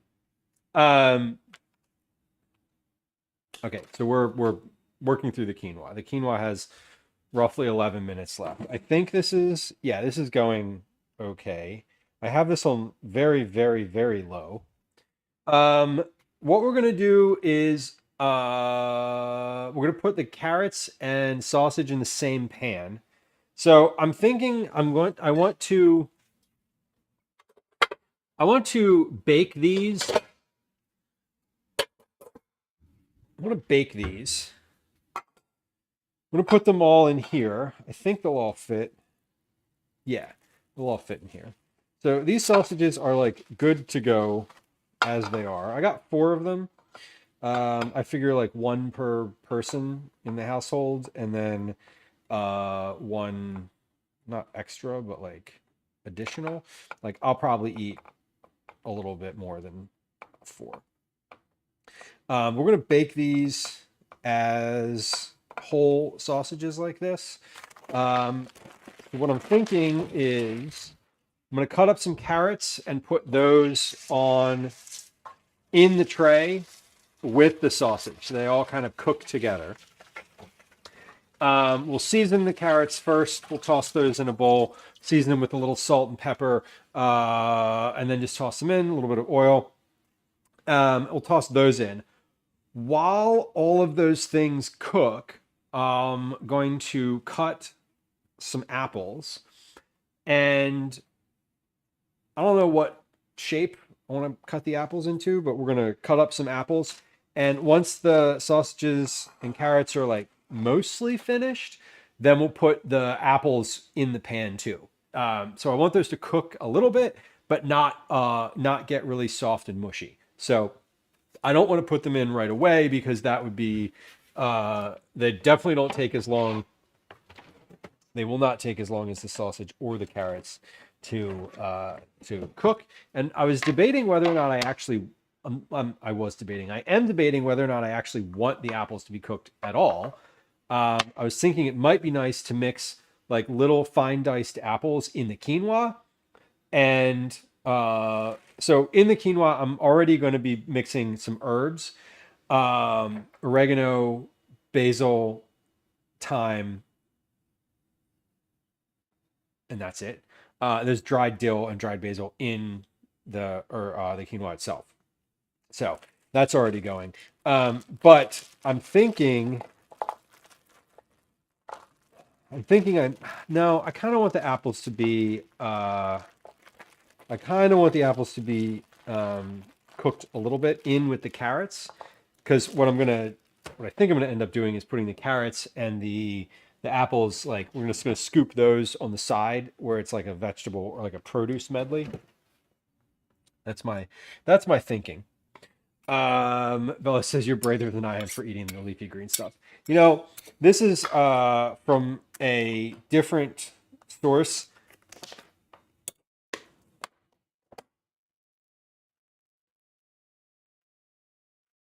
Product of Canada. Thank you, Canada. I bought Canadian greens today. Because who knows? Because who knows, right? Yeah. Ooh. Spiral cutter. Oh my God. The lemon juice. Yeah, the lemon juice is important.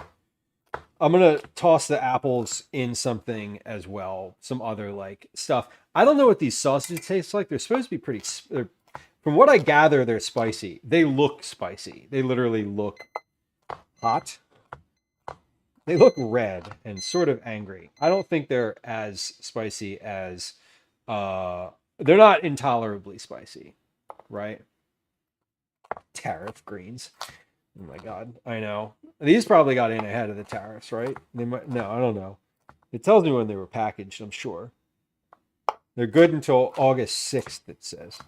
Also, this is arugula and not lettuce.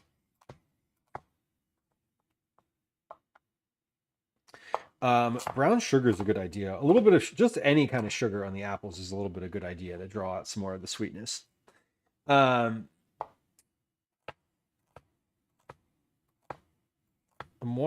I was thinking of I do want to cook the apples. I'm wondering how much fat. Hi, Ash. We have an Ash right here. He's clawing at my leg. He's literally climbing. See his little paws? See his little paws? He's climbing. Are you coming up? You're just gonna hit my leg? No? Okay. Okay, he's being sweet.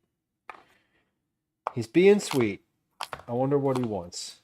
He's definitely being right there by my feet, though. Okay. My timer went off. Let me check these muffins. Fat sausage. These are pretty intimidating, I'm not gonna lie. For what they are, which is sausages and nothing more. These look to be finished. These are I'm not going to poke through those. They seem pretty all right. And they smell good. They look good. Yo, whoa, fuck, that is really hot underneath. Touching that with my bare hand. Sheesh. Oh, I'm pretty damn sure I didn't poop on my own veggies, fella says. Yeah, I mean, listen, you know that there are people out in the world who do that, right? Who are like, I'm fertilizing my own garden. Where did that muffin go? Where did this go? I think I just put it in there. I think I just didn't have enough batter and I put it in there. Look at. See little paws? Can you see the little paws coming up? He's down here climbing my leg. Ash, are you coming up? Do you want the chair? Ash, do you want the chair? Look at the little paws. There he is. I feel like I need to get the chair. Ash will occasionally sit. You come here. Come. Do you want the chair? You can sit in the chair. Come here. Come on. Come on. You want to sit in the chair, baby? Oh, here he is.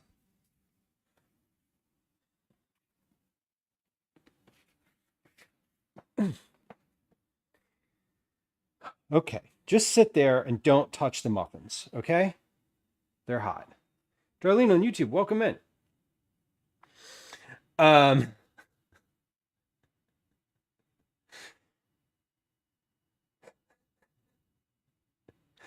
Mix, you got to do one thing at a time, right? It's all just a matter of years.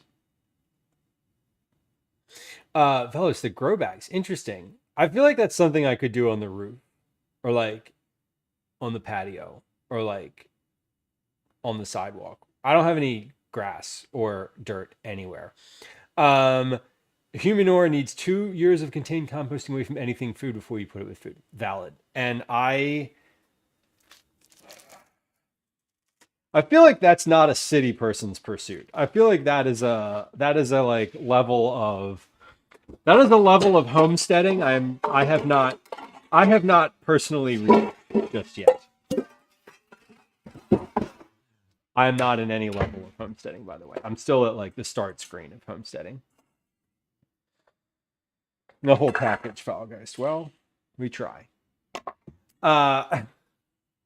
Look at this baby. He's been here a bunch. This is the most visible cat on this stream. He could be the next Bert. I know. Well, I did get him. It took a little while. I got him comfortable sitting in the chair. Like, he'll hang out in the chair for a while. I think the longest he's hung out there is maybe an hour. Progress, good call. Hey, I mean, that's also a thing. I bet. I know people who do it responsibly. Again, please don't hear me saying don't do this or that's gross or passing judgment on it in any capacity. Because, like, I don't know. I'm pretty sure that there are regulations around doing that for commercial food products, but I'm also positive that there are ways to do it safely, right? That's like pretty guaranteed. It is still just poop after all. Comes from a more familiar source, but you know. I have a yard with dirt, but I'm using it for other things. A pool and a tent. I like the tent. You know what's funny? The other day, I had a weird conversation with Calvin where I was like explaining to him what an above ground pool was. Because I feel like an above ground pool is a very suburban thing. Maybe that's just me, but like he'd never been in one or even seen one. And if all you have ever been in are like city rec center concrete pools in the ground, the idea of like an above ground pool is an interesting concept to grasp. Or interesting concept to grasp. Like when I grew up, like if someone you knew had an in-ground pool, it was like, oh, you rich. But like in the city, no one has a pool. But all the pools that you go to are in-ground pools. So it's a weird dichotomy of like you're either affluent and suburban or any socioeconomic status and urban.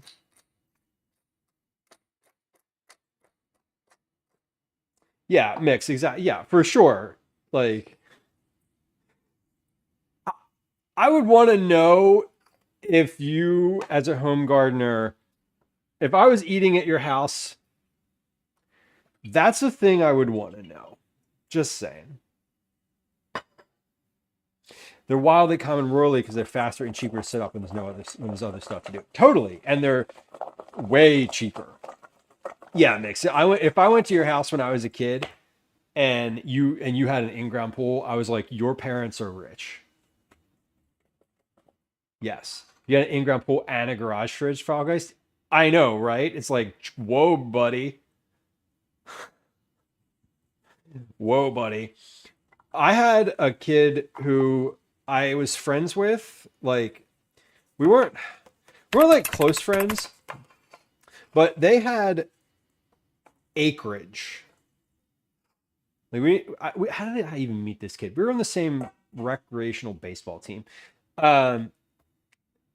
They literally had like acreage of land at their house. They had a pool. They had multiple like garages. They had like a guest house, right? They had a go-kart that they rode around on their property.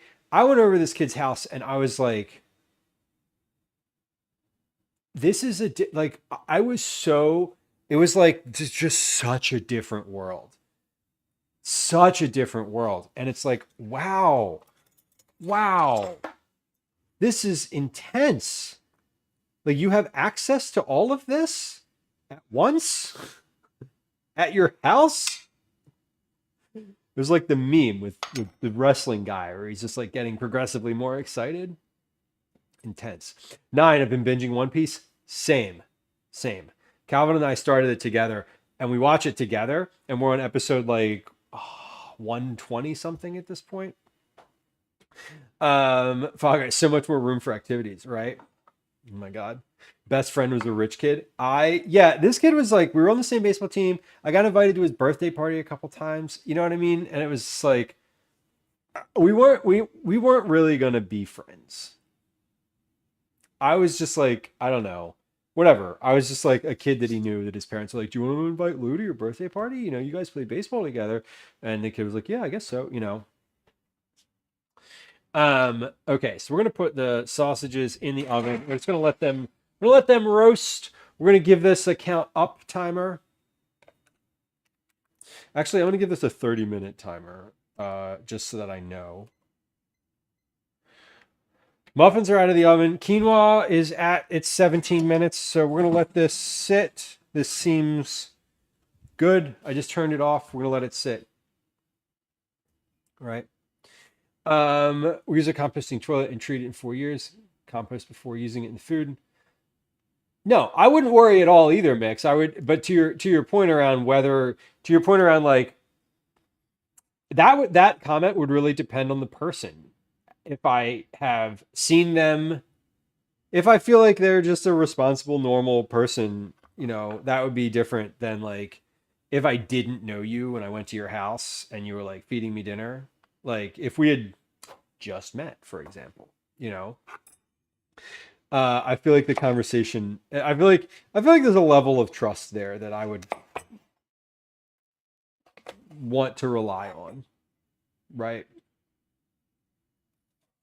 I don't know. I guess would I need to know? No, I don't think so. In many circumstances, I feel like if you're doing it responsibly, like just like if you're composting, I don't know. Yeah, I don't want people to worry. No, exactly. I feel like I'll say this. If you didn't tell me and then I didn't and then everything was fine, I wouldn't know. You know, I wouldn't whatever. But if you were like, "Hey, by the way," I would be like, "By the way, I have a few questions." Informed consent. Exactly. Exactly, Mix. I don't care as long as you tell me. And if you tell me, expect that there's going to be maybe a question or two. Scratch my ash. This ash is not being touched right now. We're leaving Ash alone to do we're leaving Ash alone right now because he is sitting so nicely and we want to make sure that his experience on the chair remains a calm, good one. I know that's not what you meant. I know that you were making a joke and a play on words. At least I believe you were making a joke. You were making a joke, right? Please tell me if you were making a joke.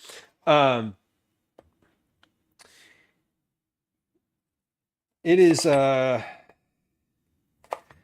is the way that you fertilize your organic food is a very niche kink. I'm not gonna lie. It's an interesting one to seek out. I don't think there's a setting for that on any of the apps, to be honest. I think that you'd have to put that in the tags. Okay, we're gonna cut up a second apple. It's a crime. Yeah, totally. Well, yeah. There's a level of like you gotta tell people if you're, I don't know. Do we think that we need to tell somebody if you're homesteading and you do that and you use human waste, and even if you do it responsibly? You sure Farmers Only doesn't have a kink tag? I don't know. Never been on that one. Never been on that one. I am not a farmer. They would see right through me. I would make some John Deere joke, and they would be like, "That's not funny," and I would be like, "Oh dear, we messed up." Anyway, there might be though. I could cosplay as a farmer. Yeah. I mean, listen, I already do my best, like, cis man, masculine presenting act when I go camping. I can do that. I can be like, I can pass. It's not hard. It's not hard. Yeah, Velos, right? Especially in the farmers one. Farmers life leads to a lot of joke opportunities you don't get elsewhere. Yes. Yeah, exactly, Mitch. Exactly, Mix. I can Mitch. What was that? That was an interesting. What words did I conflate in my head to make that sound? I don't know. Right. No one needs to know that you're wearing a rainbow jockstrap under your cargo shorts. And there are cargo shorts. Listen. If there's one thing I know, it's the utilitarian value of cargo shorts in an environment where you need to not be where you need to not stand out. Overalls help too. Although if your overalls are like nice overalls, that's different. You need like the Carhartt overalls that have been used, not the fashion overalls. Just there's a big difference between those two things. Kathy, thank you for hanging out today. I appreciate you, and I appreciate you doing that. I do. I hope you have a lovely rest of your afternoon. I'm going to add just a little bit of, you know what I'm going to add to this? I'm not going to add sugar. Am I going to add sugar? Yeah, I'm just going to add a little bit of like granulated sugar. I was going to add honey, but that will end up melting. Not melting. That will end up not soaking in the way that I want it to.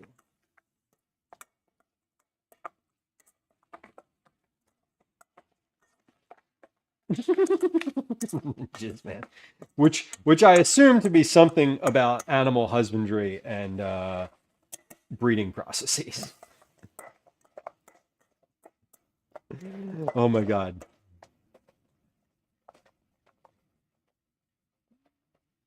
His entire job.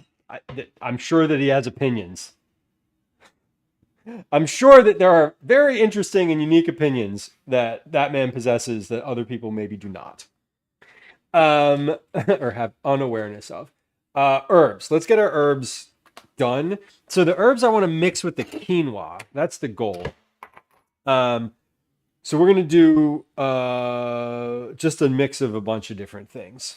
Nothing too wild. Well, I'm just wiping my cutting board off here. I'm going to use the same cutting board because this was all just vegetable or produce on there. Why did I put my mat away? We're at the point now where I want to get back in the fridge, but Ash is sitting there, and he's sitting there so nicely that I don't really want to move him. So we're not going to get in the fridge. I guess the answer is we won't get in the fridge. Which is fine, I suppose. So, quinoa, I don't need this bag anymore. We're going to fluff this in a few minutes. Speaking of animal husbandry. And vials full. This is oregano. We're going to use a bunch of this because I got this. I got this from my dad in his garden this past weekend. I've been using it basically every day since then. So, I don't think you can be precious when your job is knocking up cows. No, I think you have to have a good sense of humor and a lighter side. In that situation mix, for sure. Definitely a very interesting and unique job. In another life, Felix says I would never ask this man for a straw.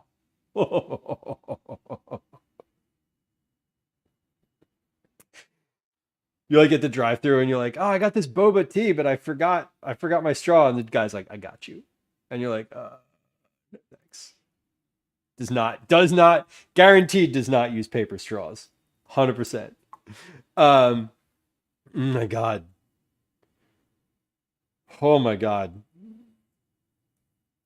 I in a different life, I worked for a company that had a customer that sold animal products. It was like a farm product. Specifically, their niche was dairy farmers. And I remember going through, this was like a catalog company. And I remember going through their catalog and being surprised, but not really surprised, but also shocked, but like not at all shocked about the type of tools that you could get for all sorts of different various farm tasks. And this is like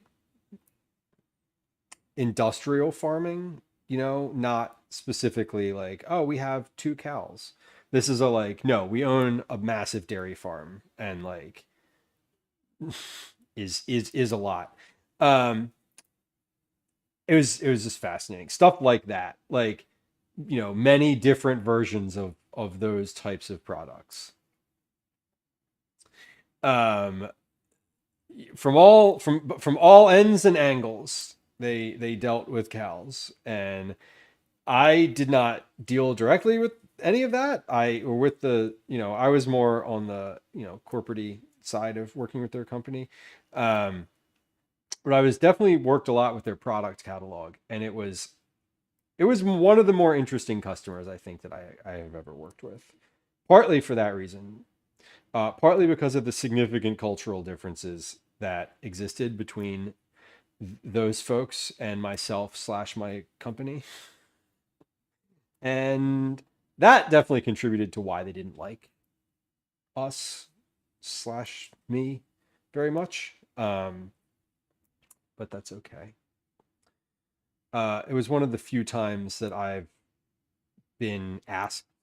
It was one of the few times I felt uncomfortable in a meeting, was with that company also. The guy's like, I don't know anything about pigs, but I know somebody. And you're like, all right, cool.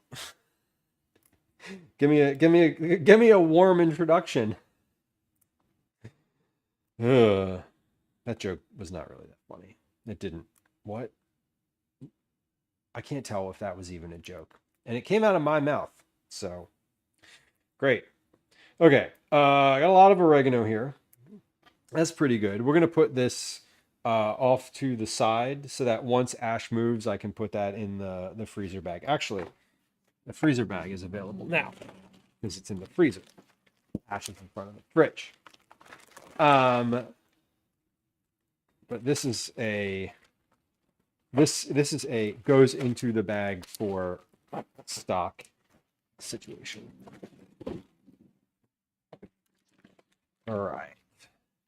Let me take a look in the oven. Yeah, things are moving along. I'm gonna turn my oven up to 400.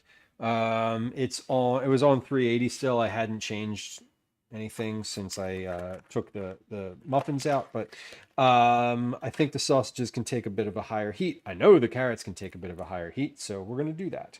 Also going to, once I've got my herbs all plucked off here, I'm going to take my herb shears and just kind of run them in this bowl a little bit because the oregano is a bit chunky. And Don't as worry, I know opposed what I'm to, doing.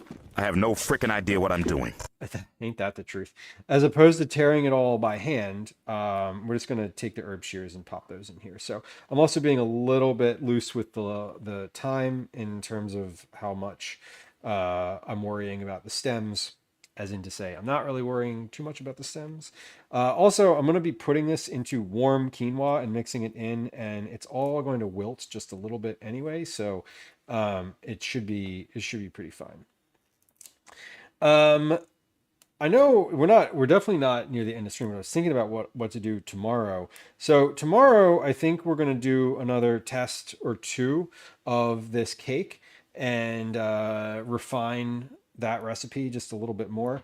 I also think that tomorrow we're going to start an ice cream base. So tomorrow is going to be a little bit shorter of a stream. Actually, maybe not. Tomorrow is going to be roughly about the same time. But tomorrow we're going to be doing some more baking, and then like I said, I think we're going to make an ice cream base. Maybe. I'm expecting that at some point during stream tomorrow, we're going to get my new ice cream maker in the mail. Like it's literally going to arrive at the house. Where did I put that basil? There it is. It's going to arrive at the house tomorrow, and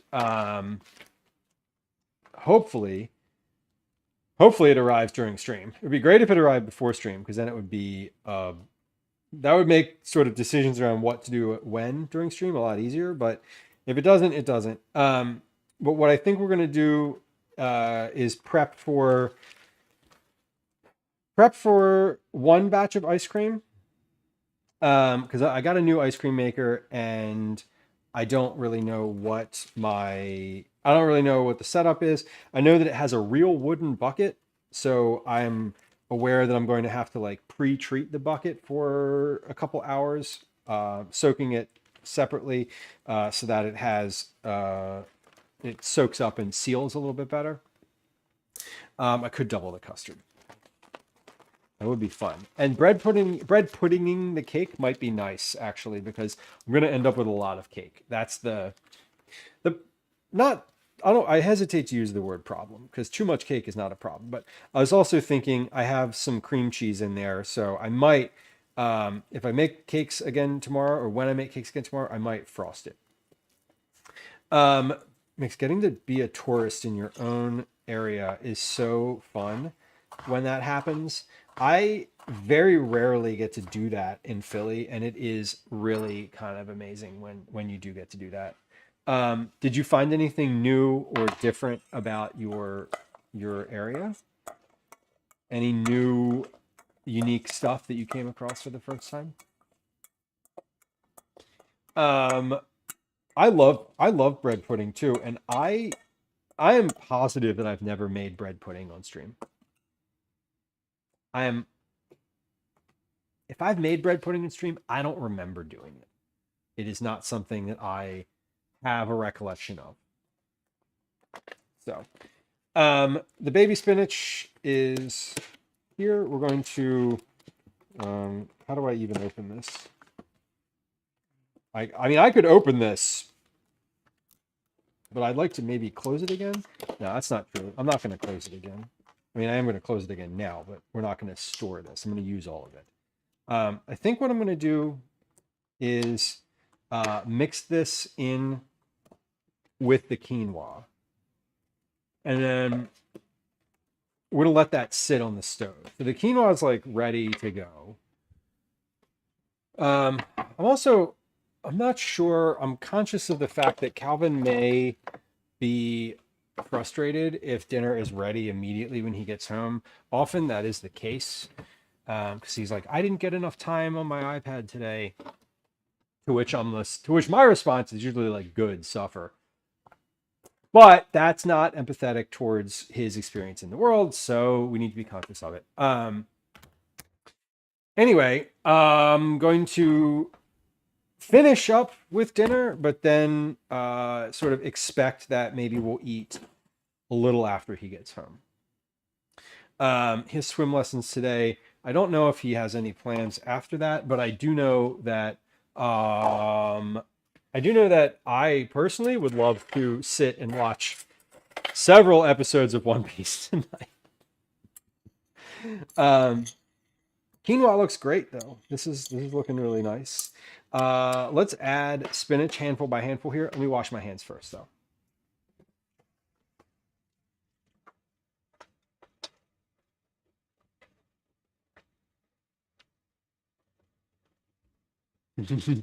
Mix, going somewhere with someone knowledgeable is really fun. That sounds like a really nice walk around. All in one day. It's like a ton. It's so much walk. Do you walk a lot? I'm imagining walking a lot. Feels like a lot of walking.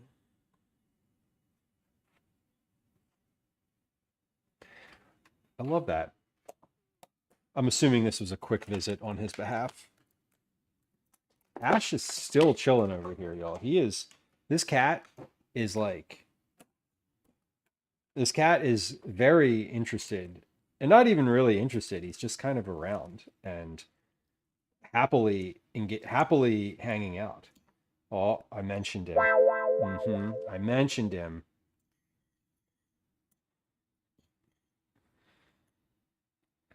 I did. I mentioned you, babe. But we're going to wilt this spinach in a little bit. Ding. There is you can get your Click Me Cookie Club entry in chat right now if you want to hop back and do a little channel point reward redemption. There's one in chat for you if you're interested in getting some Cookie Club entries in the future. So we're adding little by little some spinach here. It is wilting. This pot is a lot smaller than it's very small, so I may not be able to get all this in here. I'm thinking if I have a larger bowl, I'll put it in that, but I don't. So I think we'll just kind of keep going this way. The spinach that I have in here is already wilting though, so this is good. Mix, that sounds really lovely. A nice day out in your own area. Showing someone around your territory for the first time is very rewarding.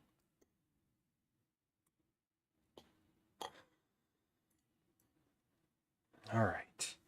So spinach is in. Ashy Boo. Hi. Don't roll. Don't roll off the chair. You don't need to do that. He's considering rolling off the chair. That would not be good. I need to add a little salt to this because the spinach is not a bit unseasoned. It is unseasoned. I'm also going to add a little bit of olive oil. What I might do is put this back on the heat for a few moments, put a little bit of water in the bottom of this, and stir this on the stove, actually.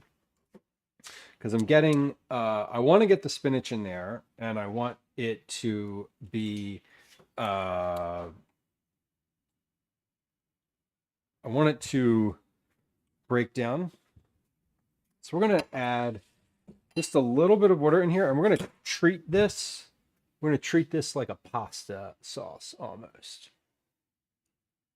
So let's get that on the stove, and we're going to zoom in just a touch. And when I say zoom in, what I really mean is we're going to move the camera.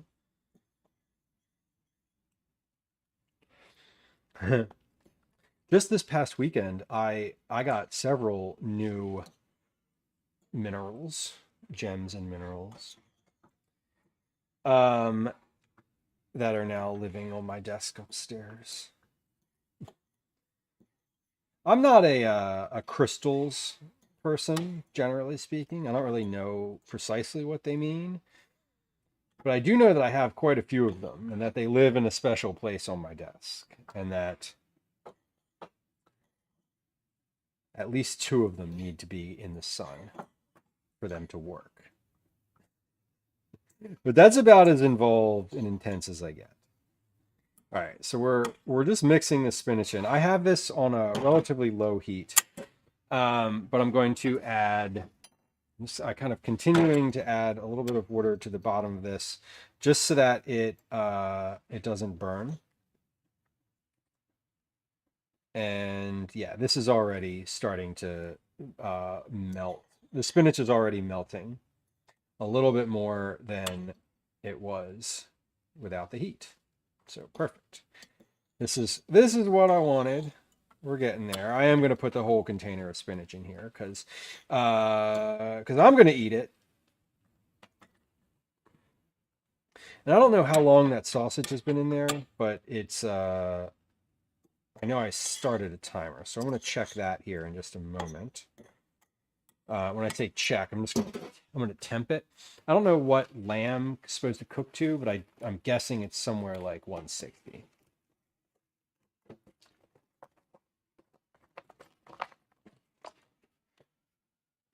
All right, that is the last of the spinach out of the container. Yeah, it makes, I don't need to know all of the nuance of it to enjoy what they look like, is kind of how I see it. Like, hey, that one's pretty. I do read the descriptions, and I take whenever I buy a new gemstone or whatever, I take a picture of the card or the description or like whatever it's supposed to be, so that I can look at it later. And I keep those all in a separate folder in my my iPhoto or my photo album, so that I can like reference them later if I really want to change the energy in my room. But again, I don't like buy into it so much as I kind of think it's fun to just consider. Pool at 150. Okay. Well, I don't think it's at 150 yet, but we're gonna temp it here in a moment. Yeah, this is pretty good here. This is what I wanted. I'm just gonna put the lid back on this and let it rest. Now, I chopped up all of those herbs, and I don't know if I want to put all of them in here. Actually didn't chop them yet. So let's do that real quick. I'm just gonna take my herb shears and kind of get into here. And cut up, excuse me, cut up this oregano. Mainly it's the oregano in here that needs cutting. It's just big and chunky. Yeah, lamb is a thing that I don't cook very often. What's the difference? There's like a bunch of, I mean, do y'all like specific stuff like that? I feel like lamb is not necessarily polarizing, but there's certain meats for certain folks that are like, oh heck no, like I would never eat that. I feel like lamb is one of those things that I've heard that about, where some folks just get weird about it. Not weird is maybe the wrong term, who are just like put off by it. It has a very different taste, I will say. All right, this is at the point now where I'm just using a spoon because everything is spoon eligible. We're going to give this a taste now because I feel like this needs some sort of spice, herb, etc. But this is looking pretty good. Okay. Yeah, I mean, that definitely needs more salt. Always more salt. Who doesn't love a good spooning? It's very connected. It's very connected, and it needn't be anything more than that. And you can do it with your friends.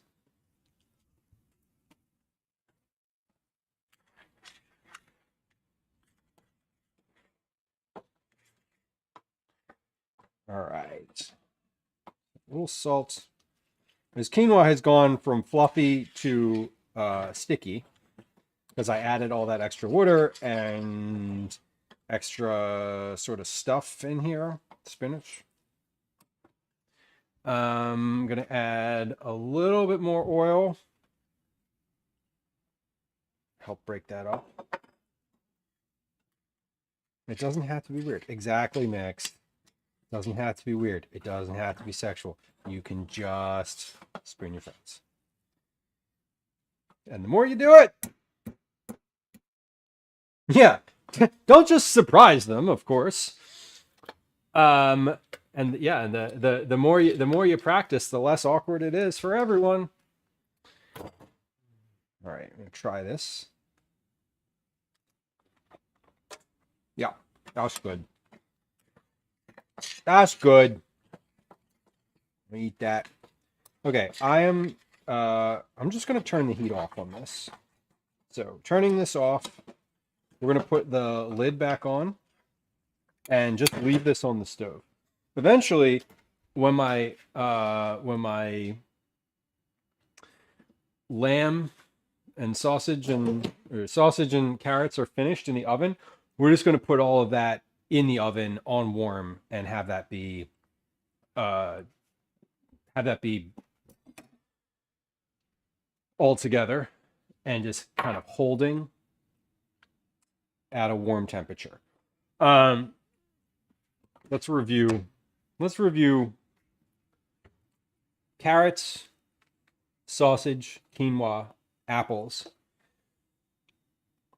spinach, herbs. Okay, all that is done.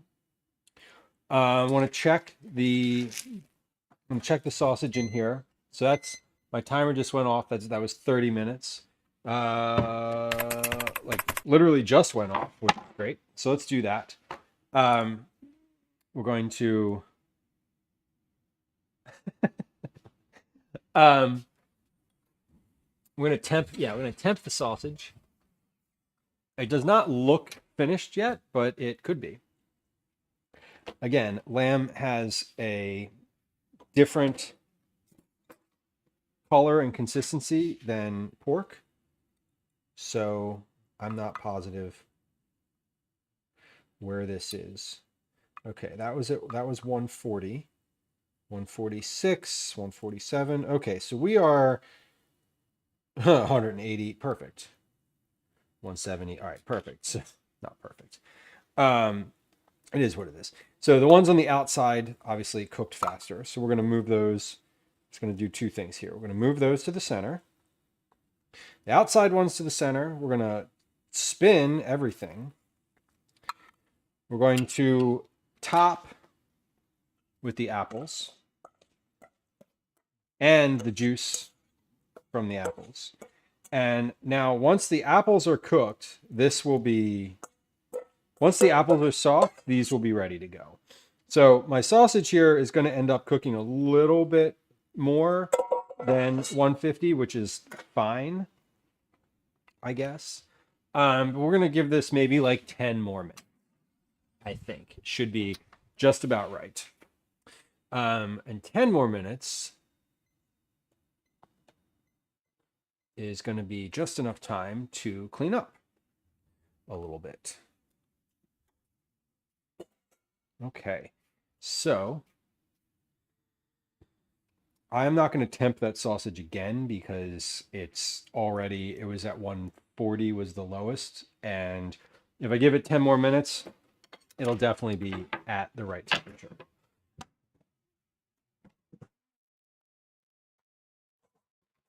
And I think what I'll do with the sausage is I'm going to take that in the I'm gonna take that and keep those in the bowl, and then I'm gonna take the carrots and apples and put them in this bowl so I can serve them separately. And we'll let the sausage sit in the pan.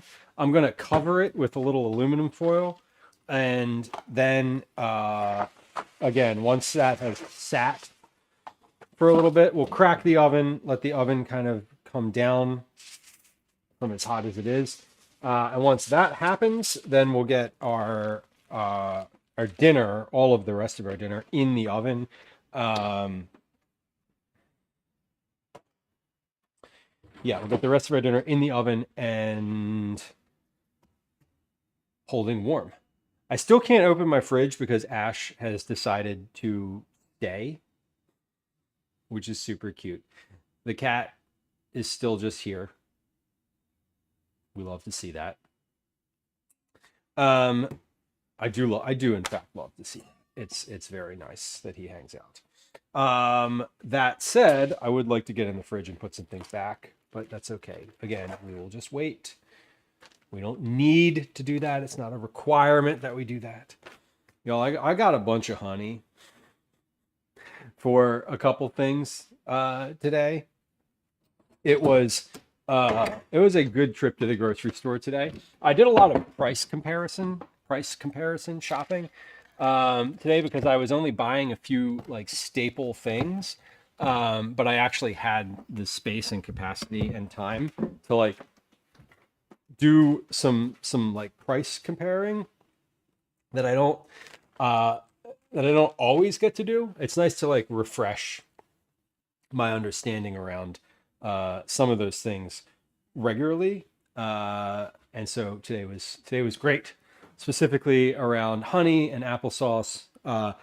Interestingly enough, for both honey and applesauce today, the smallest portion that you could purchase was the lowest price per pound, which is not normal. I don't know why that was the case, but it was like for honey to buy like the little honey bear thing was almost $1 cheaper per pound than to buy the large volume things. Now that said, I bought the larger volume things because my use case is that I'm using like all of it, and I didn't want to empty all those little honey bears out and have to deal with all the plastic. But it was shocking. It was actually, I was like, what is happening here? Like that's, there was some of them, like I took a picture of it. The applesauce, I took a picture of it because I was like, this is not normal. Like not at all. This is not a normal situation. This shouldn't be happening like this. It was weird. But again, we're in weird times, so weird is normal. Weird is the new normal. I'm gonna move this cake over to this plate. This looks great. I want to take a picture of it on this plate before I get to cutting and all of that. Wipe your camera lens. Y'all, if you take pictures with your phone, wipe your lens. Just wipe the camera lens with your shirt, with anything, with your sleeve. It doesn't matter. Like literally, wipe your lens, and your pictures will look better. Guaranteed. Guaranteed. Okay. Muffins. Let's just we'll keep the muffins. I made you some content. Keep the muffins on the content. On the content. We'll put the muffins on the rack here. Let's get them out of the pan. Everything is cool enough now. So once the sausages are finished and I can sort of ignore what's in the oven again, we're going to get to cutting, tasting, and trying this cake. Because this is the important part of the stream. I don't really care if dinner comes out well. It'll be fine. We'll eat it no matter what. Or we won't, or it'll be burnt and we won't. But these are like, I care if they are good or bad. mean, I kind of care if dinner is good or bad, but not not in the same way. All right, that is good. I have so many dish towels on the counter here. But let's take a picture of these muffins too. I need pictures of both the cake and the muffins, exterior and like interior versions of each. About 4 minutes left on the sausage, so let's just hold off because I don't want to start my brain on this when there's still this in the oven. I do want to put the few dishes that I have in the dishwasher away because I have a bunch of dishes in the sink that are going to need to get into the dishwasher very soon here. So, Bob the Art, hello, welcome. Bob the Art, we made damn, that was loud. Applesauce cake muffins today. So they're like I would say they're cupcakes, but they look like muffins. But functionally it's from an applesauce cake. So like I don't really know what to call them, honestly. I think just calling them applesauce muffins is probably where my head is going to land with them. But the cake does kind of look like cake. So that's good. And it is intended, the recipe is intended to be cake. So the muffins are just the muffins are a side quest to the actual recipe, which I'm writing. Okay, but we only have a few minutes on that, so we're not procrastinating here. I'm doing the thing that when I'm cooking without streaming happens automatically, which is just in any down space, any down moment, any like second of time that I have between any activity, I clean or tidy or package or whatever that looks like. It's so notable to me that when I'm streaming, the dishes over here pile up. And by the end of stream, I have like a whole sink of dishes to be done. When I'm cooking off stream, that literally never happens. Never, ever, ever, ever at all. There's never dishes in the sink. There are. There's usually like a few. But like when I'm finished cooking and I'm not chatting and technologying and all that stuff, I'm literally just doing dishes between everything. Between every spare 10 seconds, it's just dish doing.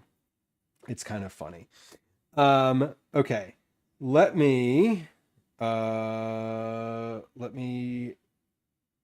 turn the air conditioner on in my house because it is fucking hot in here. It's so hot in here. It's definitely the kitchen, and because the oven's been on and like it's hot outside.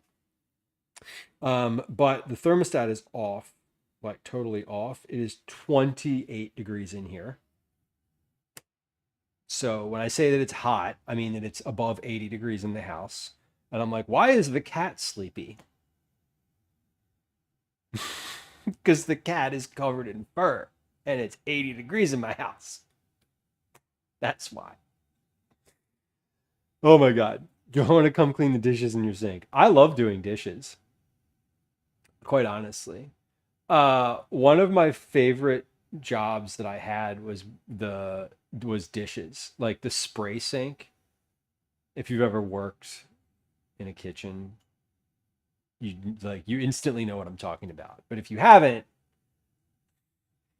the spray sink in a kitchen is like a high powered, the dishes go in a big rack. They go through the spray sink and you spray all the solids off of them, and then they go into the commercial dishwasher. Like it's just like a pre-clean, right? That job was so satisfying. It tickled my brain in like the literal best Excuse me, way. Daddy? Sorry. The best way. Daddy? Sorry. Daddy? It was so good. Sorry. Daddy? Sorry. Daddy? Sorry. Daddy? Daddy, sorry. I'm sorry, Daddy, bye. When I'm done eating, I want to rest, Moon Dive says. Sometimes same. I have more lately been in the mindset of like when I'm done eating, I want to go for like a little walk and then rest, but like I get it. When I'm done cooking, I want to sit down.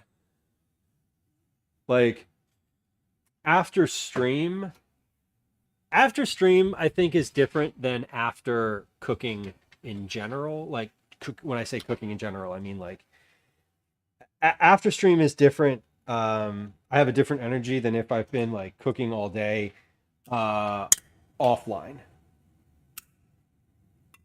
It is definitely a different scenario. Okay, we're going to take these sausages. I'm going to put them on a plate. I'm going to let them rest for a few minutes. Do these fit on this plate? I hope so. Whoa, whoa. All right, they do. I'm gonna toss the apples and carrots back in the oven for a few minutes, just a few. The apples aren't quite as soft as I was imagining them to be, so I want to keep heating them a little bit without the sausage being in the middle. Maybe like actually, hold on. I'm gonna go big chunk. No. Nope. We're gonna let all that. We're gonna let these all sit together. Not together. The apples are fine. If the apples sit for a little while, they're going to get softer. Spaceballs, welcome in. Happy Wednesday. Yeah, well, you know, pot wash with the spray sink. Oh, it's so good though. Yeah, the after supper walk plus like a little beverage is just the best. I take my coffee cup to the gym in the morning. Spaceballs, welcome in. Fintropic, hello, welcome in. Nice to see you. Nice to see you. Thanks for bringing friends through. Nice to have you. Welcome in. Friends who are hanging out here on this stream. Spaceballs, the username, is a fellow food and drink streamer. Although I know that you also, I don't believe that food and drink is the only thing that you do. It is how we know each other. But thank you for bringing friends. There's a shout out in chat, and it would be lovely if you'd go follow them. Because we love to support the food and drink community. And if you're not already following, please consider doing so. If you are not already following this channel, I want to tell you, if you've just joined us or if you were lurking, that follows are completely anonymous and silent. There's no alerts, there's no sounds, there's no nothing. Ain't no chat messages, none of that. Followers are completely anonymous, so if you, like me, are just a big old lurker and just don't want to be perceived in chat, go on ahead and hit the follow button, and nothing happens until you ask for attention in the chat or through one of the channel point commands or whatever. Anyway, friends who just joined us, it is nice to have you. My name's Lou. This is a food and drink stream. I'm a home cook and recipe developer. I'm a parent. I live in Philadelphia. My pronouns are he, they. I'm happy you're here, and welcome in. Our stream is all about cooking and conversation, mostly vegetable-forward family meals and recipe development. We do baking, meal prep, snacks, cookies. We get out in the world to do IRL stuff. Community is pretty enthusiastic about food, but it is also basically just a chit-chatty, hanging out with your friend while they cook kind of stream. Occasionally there's cats. We have a cat right here. This is Ash. We maintain a nice space to lurk or chat, depending on what you want to do. If nobody's chatting, I'm going to fill the sound, the absence of chat with the sound of my voice. So feel free to just lurk if you're, hey, I like to have noise in the background type of person. Making dinner currently. We're going to be, actually, no, did I just finish? I just finished. Hi-oh, we just finished making dinner. That was kind of amazing. Oh, you know what I'm going to do? Hold on. Let's not forget when we're done. I want to add these herbs to the apples and carrots because why not? And I don't need this. I was going to put the carrots and apples in there separately, but I just decided to put them. I separated the sausage out. Anyway, we are peaking the mic today a lot. Sorry about that. Sorry apologizes in Canadian. Welcome to all of our Canadian friends. If you are Canadian, please adopt me. Anyway, we were doing two things today. I just finished making dinner, waiting for my family to get home because I'm going to put a proposal forward for them when they get home that we can have dinner now and then you can go watch your iPad or we can watch One Piece or whatever. My son and I have been watching One Piece a lot recently. See for reference the shirt. Anyway, so I'm going to give them the option to either have dinner now and then like go our own way or wait for dinner for like 30-40 minutes. Anyway, dinner's ready. Dinner's ready. I do want to, I really need to get into the fridge. Hold on. We're going to bother the cat or we're going to rotate just a little bit. Can I get in here? Hold on. Ashy Boo. So I'm going to move this cat forward as much as possible without disturbing. There we go. Okay. We did it. We did it. We moved the cat. Okay. We're going to move this like that. And now I can open the fridge just enough. This is the moment where I remember that I wanted to put, that I got feta cheese to put on top of here. And this is the moment where if I don't get it out, I will forget that it's there. And they will come in, it'll be all sorts of excitement. And I'll be like, do we want dinner? And they'll be like, ah! And I'll be like, ah! And they'll be like, yes, we want dinner now. And I'll be like, ah! And then I'll put it in a bowl and I'll like put it on the table and they'll be like, can you get me a drink? Can you get me a fork? Can you get me a spoon? Whatever. And then I'll be like halfway through dinner and I'll be like, damn it, the feta.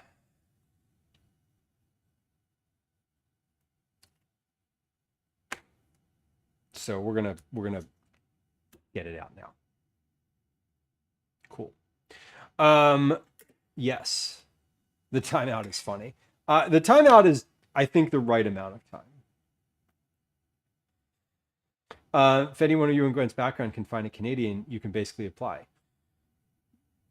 I mean, basically my whole Instagram feed recently has been ads for like, come to Canada, come be a citizen, come get your permanent resident card.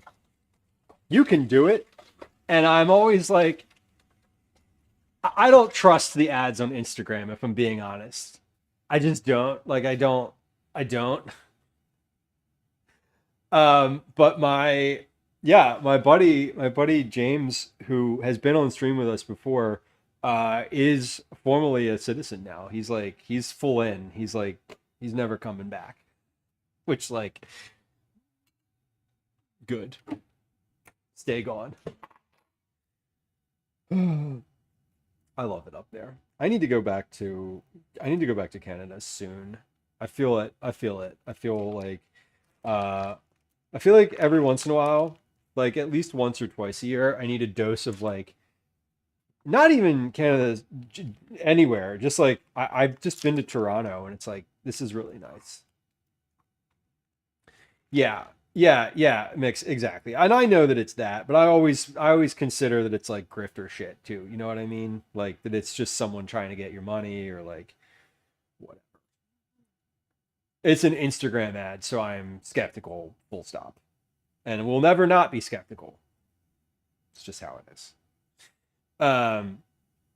But yeah, I mean, it definitely like looks at my content and followers and people I follow and is like, oh yeah, we thought you were Canadian already. Oh my God. I'm sure my family has lived in Canada at some point.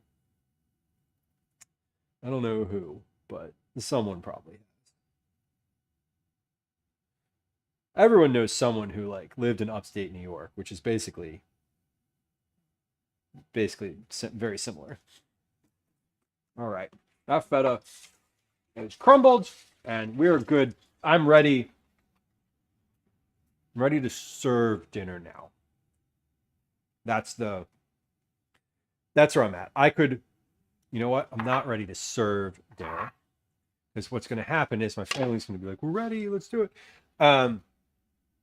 So sausage, vegetables, quinoa. Okay, so these are going to go on. We're going to use the picnic plates today. The picnic plates are called picnic plates for two reasons. One, they're plastic. They're perfect for outdoor usage. Second, look at this and tell me that this doesn't remind you of a picnic. Just the color and the pattern. This is like picnic coated.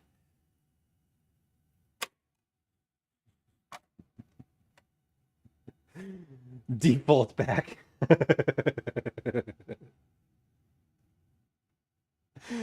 Mini sandwich, welcome in. Okay, so I think I'm ready to put dinner on plates. That's good. We got all that ready. Perfect. Let's evaluate this cake. This is a retro apple cake. I'm gonna put it on a cutting board actually, so I can cut it easier. This is a sorry. The title of this in the book is applesauce cake. The recipe, as I'm publishing it, is just going to be called retro apple cake because the word retro is like super popular. The original recipe is from this book. It's called the New Delineator Cookbook. New Delineator Recipes. The New Delineator was a women's focused magazine from the early part of the 19th century. My recipe includes salted butter, sugar, applesauce, flour, baking soda, salt, nutmeg, cinnamon, cloves, raisins, and crystal, like big chunky sugar on it. This is we made two different versions of this today. Version 1, the published version, is going to be this cake. So what we're going to do is we're just going to cut this. I'm going to cut this and open it and just see what the inside looks like, just a cross section. I'm just going to cut it literally in half. That is dense, very dense. Hold on. Let's get a better view. There we go. Where the hell is my camera? There it is. This is very dense. It's squishy but spongy. It kind of bounces back, which is a nice thing to have. The raisins look great. But that is our inside cake, and it is cooked all the way through.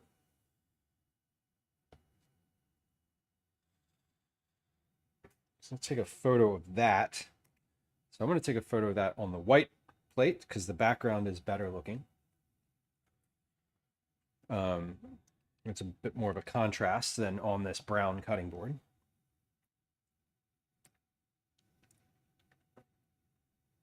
That, hold on. Let me get in a place where the light is not. There we go. Perfect. It is kind of like a fruit cake, but it's pretty dense. I'm curious about the sponginess. It cooked all the way through, and the other thing too, I let it cool.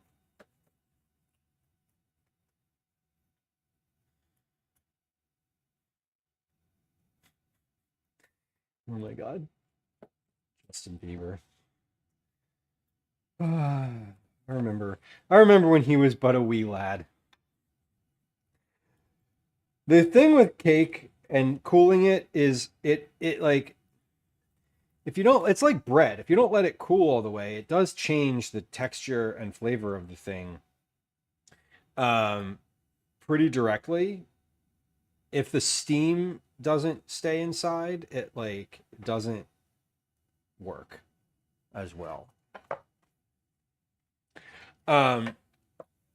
Yeah, I was melting just a few moments ago when I was like, why is it so damn hot? Anyway, these look good. So we're going to taste both of these, taste test both of these. This is the muffin. So this is the exact same thing. Like exact same batter, same dough, same recipe, different format. That also looks real good. Pretty happy with how that looks. And now we're going to taste test both of these. See if they were any good.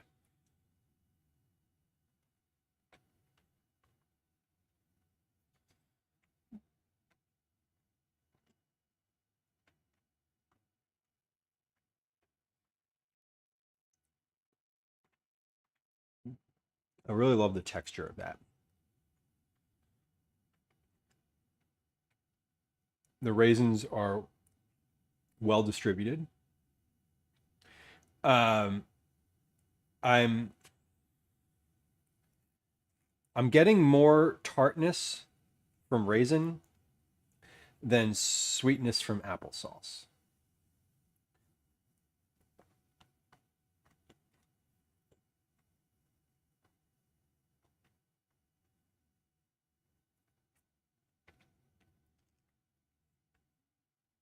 That is really tasty though. Like the more I'm eating of that, the more I'm like,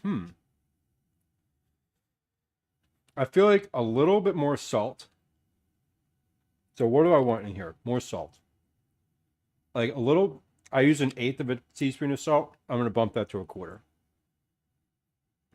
Because I think that just a little bit saltier would bring out all the flavors better. As is true of basically every dish on earth.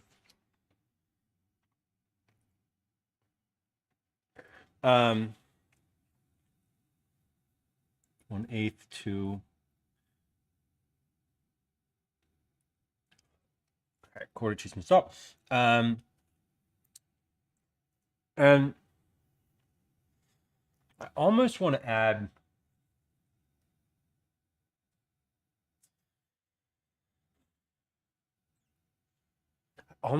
more sugar to that. It's a good density though. Like I don't want to add any more apple sauce to this because it will get, I don't need this. If this was any moister, it wouldn't work. But this is this is holding together really well. So this is a piece of the cake, right? This is a centerpiece of the cake, and I'm holding it, and the top is like very slowly coming detached, but like this is holding together really well. That is a nice thick piece of cake. Mix, we cannot pivot to adding icing or glaze. That is not an option. There's the request was for an uniced cake. So as much as I would want to do that for this assignment, I cannot. I can adjust the ingredients that I have, but I cannot add complexity. I think what I might say with this, and again, this is a scenario where I might want to add honey as opposed to granulated sugar, which would increase the cost. But this is great. I'm really happy with the taste of this. This is a perfect like afternoon tea, coffee cake type of situation. I'm gonna eat. This is the exact type of thing that I will eat half of easily. Like this half, I could without a doubt eat all of that right now, or really at any moment. Could use corn syrup. What I can't do is use sugar and honey, which I would kind of like. But I think this is good. I think I'm just I could also add less raisins. Right? Part of my gripe is that it's too raisiny. And I'm trying to solve, and in my head I'm solving that problem by adding more of a different ingredient. I could just add less raisins. It's not going to make the cake any more or less dense. The raisins don't do anything for the texture of the cake. When I say the texture, I mean like the raisins are filler. They're not serving the same purpose as the eggs, the butter, and the flour. They're not doing the same work. So I feel like I might just add less raisins to this. It is very raisiny. It calls for a cup of raisins. So if I added 3/4 of a cup of raisins, that would probably be better.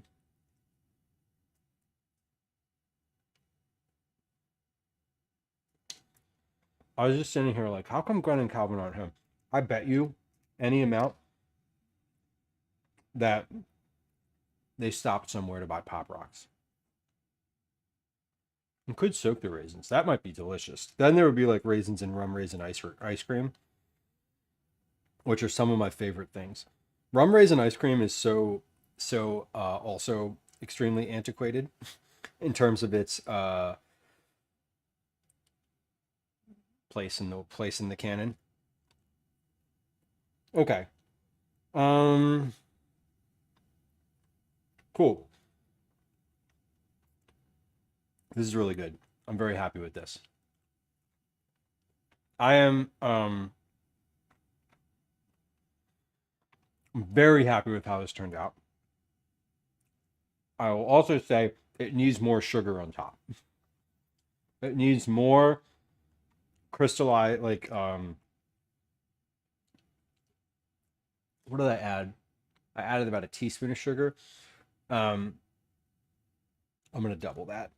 Because one of the nice things about like pastries and things of that nature is that like that sugar crunch on the top of it, especially uniced cakes and things of that nature. Okay, my oven is sufficiently cool enough that it is just warm at this point, so we're gonna pop the sausages in there. Okay, these are really good. I'm exceedingly happy with the texture, taste, and process for these. Tomorrow, I'm going to make this again twice. We're going to try a little bit of a different process, some minor adjustments and tweaks in the ingredients, and also going to use the stand mixer for one of these tomorrow, because I did both of these with the same hand mixer. It was a lot of work. And I also just want to be able to give proper timings for the stand mixer. So, I want to make it not an effort to annoy. No, mix totally. There's some, and I get it. There's some really interesting stuff in here. One of the neat things that was in here that I have been trying to pitch unsuccessfully,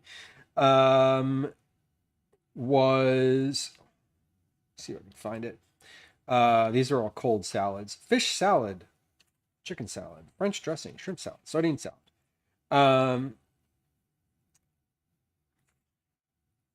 There was raisin rocks. This one was really fun. Ingredients are shortening, brown sugar, salt, flour, ginger, baking soda, molasses, and raisins. You cook the butter, sugar, molasses, ginger, and salt until it boils. So you're basically making like a caramel. You boil it for 5 minutes. Then you pour it into a bowl and stir in the flour and the baking soda until it is stiff enough to drop from a spoon. Then you add the raisins. You drop it from a spoon onto a greased pan and you bake them in a moderate oven, 380 degrees Fahrenheit. Just like raisins in a molasses caramel. It's, oh my God. That they sound so good. I have not made them, but I would like to make them. I'd like an excuse to make them and like take that recipe and make it a little different. But they have ones for coconut drops, coconut macarons. Oh, this was the other one that I thought was interesting. Cornets. Cornets. 3/4 cup of chopped popcorn. An egg white, brown sugar, butter, salt, and vanilla. You beat the egg white until very stiff, and still beating, you mix in the sugar. So you have sugar and egg white. It's basically a meringue. Melt the butter, and into this, stir the chopped popcorn, salt, and vanilla. So you stir popcorn into melted butter. Fold the two mixtures together and drop by spoonfuls onto a greased baking sheet. Bake at 350 for 15 minutes. They're like caramelized popcorn meringues. Like, that sounds so good. But they're really fascinating. Really kind of weird. Not weird, but interesting stuff.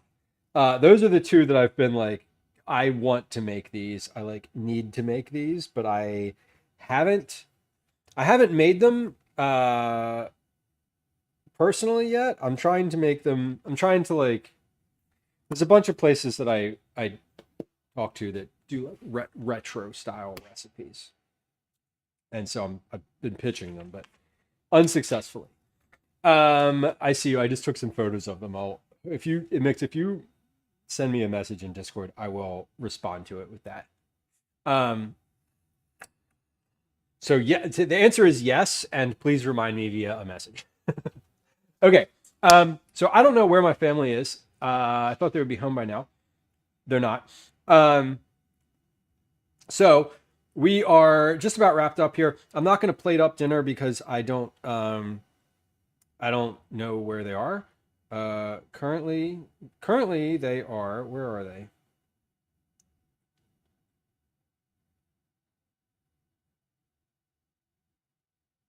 The fuck are they doing there? Anyway, that's a weird place for them to be. Not anywhere that I would have predicted, but okay, cool. Not harmful or odd, just like an odd location in the city. I have questions. Anyway, I'm going to be live again tomorrow. We're going to wrap up for today. I'm not going to plate dinner because I don't have an ETA on their arrival back at home. So I don't want to do that yet. We will get there eventually when we get there. Anyway, let's see who's on the internet today doing some cooking and other types of things. So we have who do we have? I'm looking for food and drink creators. I see our good friend Kanara is live. What is Kanara doing? Kanara is cooking, usually, yes. Kanara is in the she's in the just chatting category. Should I stream in just chatting? Did more people look in just chatting for food streamers? I literally never stream in the just chatting category, but I understand that a lot of streamers who cook will do that because it's somehow better exposure or something. I'm not gonna do that in this moment, but I understand that it is a thing that some people do. Let's also look at who is live in my following. I think I'm going to stay in food and drink. but I'm not sure. Oh, you know who I'd like to raid? Hold on, if they're still live. Yeah, they're still live. Okay. Sometimes I don't refresh on my stream.